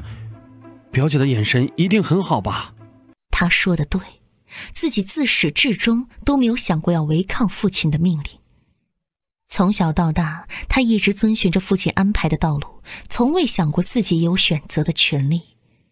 或许只是没有这么一个人给她违抗命运的勇气罢了。脑海中竟是想起儿时自己不慎掉入枯井之中，任由他如何呼喊都没有任何人来救他。就当绝望之际，三表姐出现了，她就像一个英雄，朝着自己伸出了小手。哪怕最后的结果是连三表姐也一起跌落这枯井，可是江云婷能清清楚楚地记得那时候的感觉。因为她的出现，她不再哭泣，不再害怕黑暗。表姐知道吗？其实云婷并不希望表姐恢复容貌，宁可你永远都是那一副令人摒弃的模样。起码云婷就有理由一直陪在你的身边，没有人会和我抢那个位置。表姐可能会觉得云婷卑鄙，但是只有这样，云婷才能永远地守在表姐的身边，而不是像如今那么多人看着表姐，那么多人追随着表姐。不知何时，表姐已经离我越来越远。公孙小姐在江南的时候救了云婷一命，以至于她的左腿受了伤，大夫说可能会留下隐疾。身为武将之女，她酷爱习武，云婷明白这意味着什么，所以面对父亲的决定，云婷也觉得自己有责任照顾她。不过如今只怕云婷要食言了，是云婷对不起她，择日我会亲自向镇国大将军请罪。表弟，其实云婷知道自己配不上表姐，哪怕如此，云婷也要尽自己的全力追上表姐的脚步，说不定真能等到上天垂怜的那一日，说不定会有奇迹呢。能不能不要做个暖男呢？明明是想要把他从这水深火热之中拉出来，却为何有一种将他推向另一个火坑的感觉呢？所以表姐感受到了吗？云婷的这一份爱，表姐感受到了吗？我已经有了江少爷，我已经有了江少爷。公孙小姐，此事与我表姐无关，是云婷对不起你。我不要听什么对不起，是这个花痴草包缠着你，对不对？他长得那么丑，身无四两肉，到底有什么好的？难道江少爷不知道，他在京都之中臭名昭彰，身子不知道被多少男子碰过了，这样肮脏的女子，你怎么能……丑？我那只是瞅着玩玩而已，可你却胖得这么认真。这三小姐的胆子未免太大了。不过婉婉说她是江湖中人假扮的，说不定可以趁此机会验一验她的真身。表弟不是说公孙小姐伤了左脚吗？不是这样的，江少爷，娇儿真的受了重伤。是你在江少爷面前挑拨离间，对不对？今日我非要让你知道公孙府的厉害。江少爷，这女儿家小打小闹，身为男子只怕不便插手吧。况且我表姐她可是懂分寸识大体之人，又怎么会让贵客受伤呢？苏依依，你把江少爷还给我！哇，厉害呀！你笑什么笑？找死！表姐小心！江少爷何必着急呢？我表姐她只是闹着玩玩而已，绝对不会伤害三小姐。我秦征可以人格担保。你住嘴！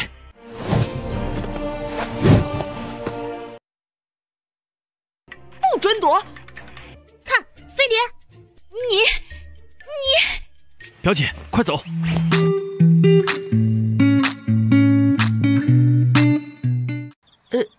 三小姐、江少爷，你们这是？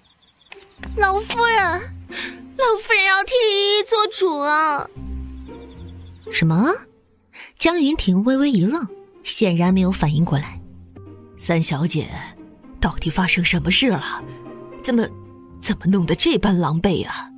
公孙小姐，公孙小姐她。公孙小姐误以为依依在表弟面前告状，所以冲到花园里对依依。什么？那个丫头，她打你了？方才就见公孙娇对苏依依怀有敌意，没想到她借故离开，居然是去对自己请来的贵客无礼。荒唐，真是荒唐！来人，把小姐给我请过来。祖母，娇儿被这个贱人打伤了。贱人，你居然敢打伤我，还有脸在这里哭！祖母，你看，娇儿的下巴都被他打残了。打伤他？就算三个苏依堆在一起，公孙娇只怕也是纹丝未动吧。岂有此理！娇儿，祖母以为你平日里只是刁蛮任性，没想到你居然如此颠倒黑白，连祖母的恩人都敢欺辱。今日祖母定要替你父亲好好管教管教。来人，把小姐送去祖祠堂，家法伺候。祖母，是真的，真是他打伤娇儿的，不信的话就问江少爷呀。公孙小姐，云婷是不会说谎的。她什么也没说，所以也没有说谎。江少爷，你还愣着做什么？把小姐带下去。贱人，祖母，你看啊！哎，三小姐，老身真是对不住你啊，可有受伤，让府中的大夫好好看看吧。老夫人不必介意，其实依依挨点打没关系，就怕公孙小姐日后再做出这样的事情，伤了别家的小姐，只怕没有人会像依依这般幸运了。你说的对，老身一定要好好处罚那个丫头。三小姐如此深明大义，此刻居然还惦记着旁人的安危，哎，老身真是愧疚啊！不知道如何才能弥补三小姐呢？对了，老身此番正巧从东海得来了一颗价值连城的夜明珠。老身一把年纪了，也带不了这样的东西，不如就送给三小姐吧。三小姐貌若天仙，这颗夜明珠的点缀一定会愈发的美艳动人的。老夫人的好意依依心领了，无功不受禄，这怎么合适？这颗夜明珠的价值可比上一次送给大小姐的那几箱珠宝更加昂贵啊！怎么，三小姐不喜欢吗？不，其实依依的意思是，老夫人如此好意，又怎么可以拒绝呢？大不大呀？大，当然大了。除了皇后娘娘凤冠上的玉珠，这夜明珠已经是东海最大的一颗了。三表姐果然聪明。江少爷，能不能别再夸她了？再这样下去，他当真要在财迷的道路上一去不回头了。我跟你讲啊，不要说什么钱乃身外之物这种话，没有钱我们拿什么支撑我们的亲情，维护我们的爱情，联络我们的友情？靠嘴吗？别闹了，大家都挺忙的。小姐，方才到底发生什么事情？为何与公孙小姐大打出手呢？表姐放心，此事云婷一定会负责到底，亲自去郑国大将军面前负荆请罪。只是对不起公孙小姐。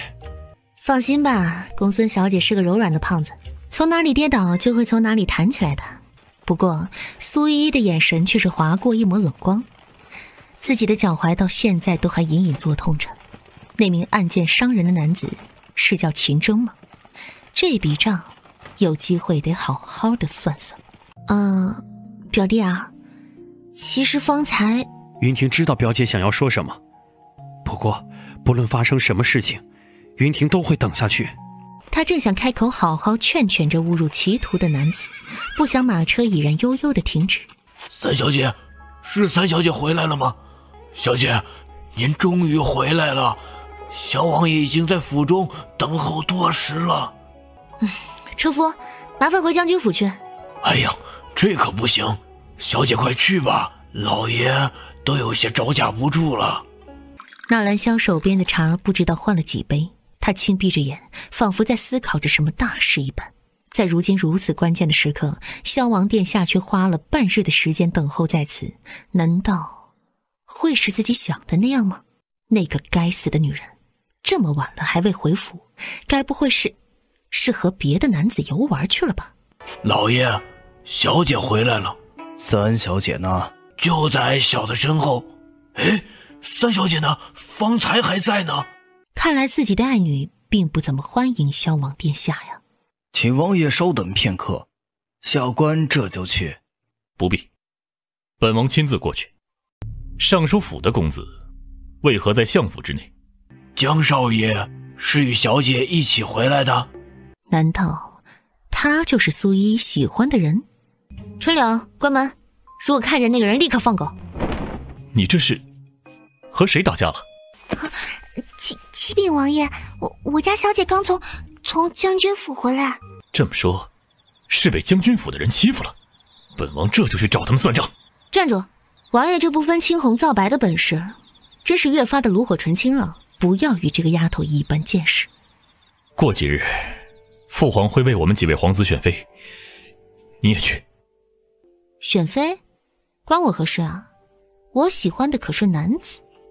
你可知道有多少人想要做萧王妃？那真是恭喜王爷了。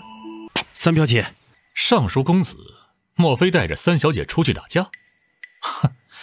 本王真是难以置信。王爷莫非是走错了院子？大表姐的院子应该在那一边。本王知道自己在做什么，无需提醒。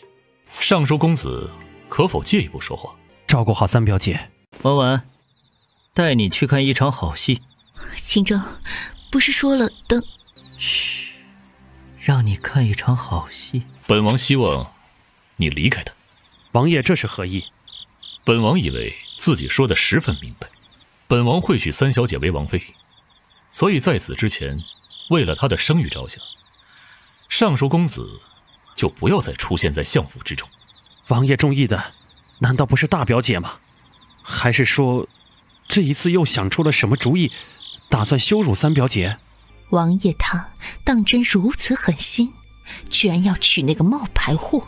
这个女人在自己面前说从来不曾忘记过自己，如今却为了别的男人伤心至此吗？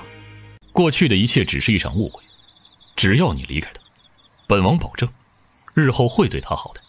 王爷说这句话未免有些可笑。当初表姐落魄的时候，王爷人在何处？她被人欺负嘲弄的时候，王爷人在何处？如今表姐一武成名，王爷这么快就改变了心意，如今又做出这样的承诺，恕云婷无法认可。你以为本王是在征求你的意见？劝你还是不要自讨没趣为好。苏依依她爱的人是本王，从前是，现在是，将来也会是。而你还是好好的做他的表弟，日后我们成了一家人，或许本王还会替你的前程铺路搭桥呢。前程，真是多谢王爷关照了。不过，云婷已经决定，不论发生什么事情，都会陪在表姐的身边，哪怕赔上这条命，也在所不惜。本王要的东西，从来就没有得不到的。本王要的东西，从来就没有得不到的。他苏依依生是本王的人，死也会是本王的鬼。倘若你再如此不知好歹，那么……住手！王爷好大的本事，三更半夜不回去睡觉，跑来相府里欺负我的人。苏依依，你到底知不知道何为廉耻？本王不仅可以欺负他，还可以杀了他。你又能奈本王如何？廉耻？那是什么东西啊？可以吃吗？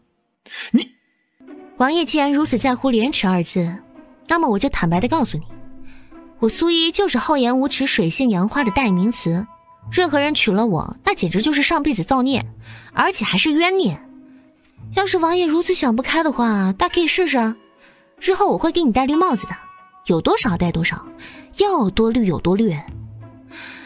哎，像王爷如此尊贵纯洁的身子，还是不要被依依给玷污的好。阿弥陀佛，他真的只是说说玩的，大美人千万不要当真啊！罪过罪过。是的，从前的相府三小姐在市井之中一直都是这样被人所耻笑辱骂，如今却听她自己亲口说出来，纳兰萧的愤怒竟是慢慢的泯灭。自己听了都是这样的心情，那么从前呢？从前他又是如何度过的？本王等你，不论多久，本王都会等你，等你气消了为止。是本王对不起你，然而今后若有人敢再说你半个不字，本王一定会让他生不如死。表姐她会不会因为萧王的这一番话而有所心动呢？她有病，她有大病。看来你喜欢的萧王还真是一个痴情种呢。看来你喜欢的萧王还真是一个痴情种呢。你别胡说，我只是看不过那个冒牌货在相府之中玩弄别人的感情而已。还有江表弟，连江表弟都被他给迷惑了。是吗？脖颈间突然一痛。你疯了！三表姐，那是小猴子吗？怎么长大了这么多呀？兴许是闻到了好吃的吧。依他所知，魂宠是不会长大的，从蛋中孵出来是什么样子，那一辈子都是这个样子。可是方才你想做什么？不是说了等日后再……是吗？等你成为萧王妃吗？等你成为萧王妃吗？你误会了，我怎么会有那样的想法？是母亲的。你贱人！你以为我还会信你的话？既然你的心不在我这里，那么我也无需再顾忌从前的一份情谊了。不，秦正，你相信我，我没有。收起你那虚伪的眼泪。难道你以为我不清楚你苏大小姐是怎样的一个人？你就是用这副模样去博取萧王同情的吗？只可惜啊，如今连他也不要你了。不，住手！我不是。有人在那儿。到现在你都还想耍花样？莫非你以为萧王会来救你？不是真的，相信我，真的有人，我刚才看见了。那就让他看吧，让他好好的看看你是怎么成为我的人的。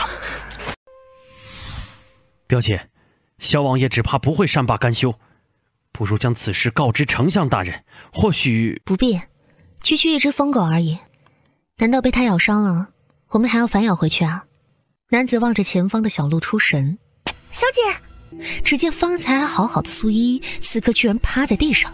表姐！哎呀，怎么这么烫啊？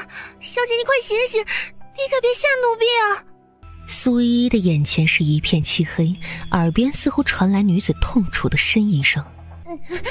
不要，江少爷，奴婢去叫大夫。不想这时一阵狂风拂过，一双好看白皙的大手将踏上女子环抱而起。不要碰她！你是何人？放开我表姐！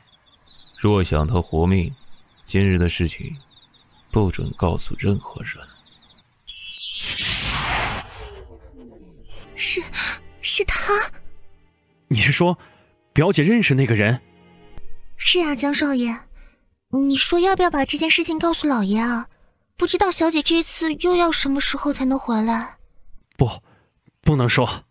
他抬头望向方才那名男子离开的方向，他觉得这个人可以帮三表姐。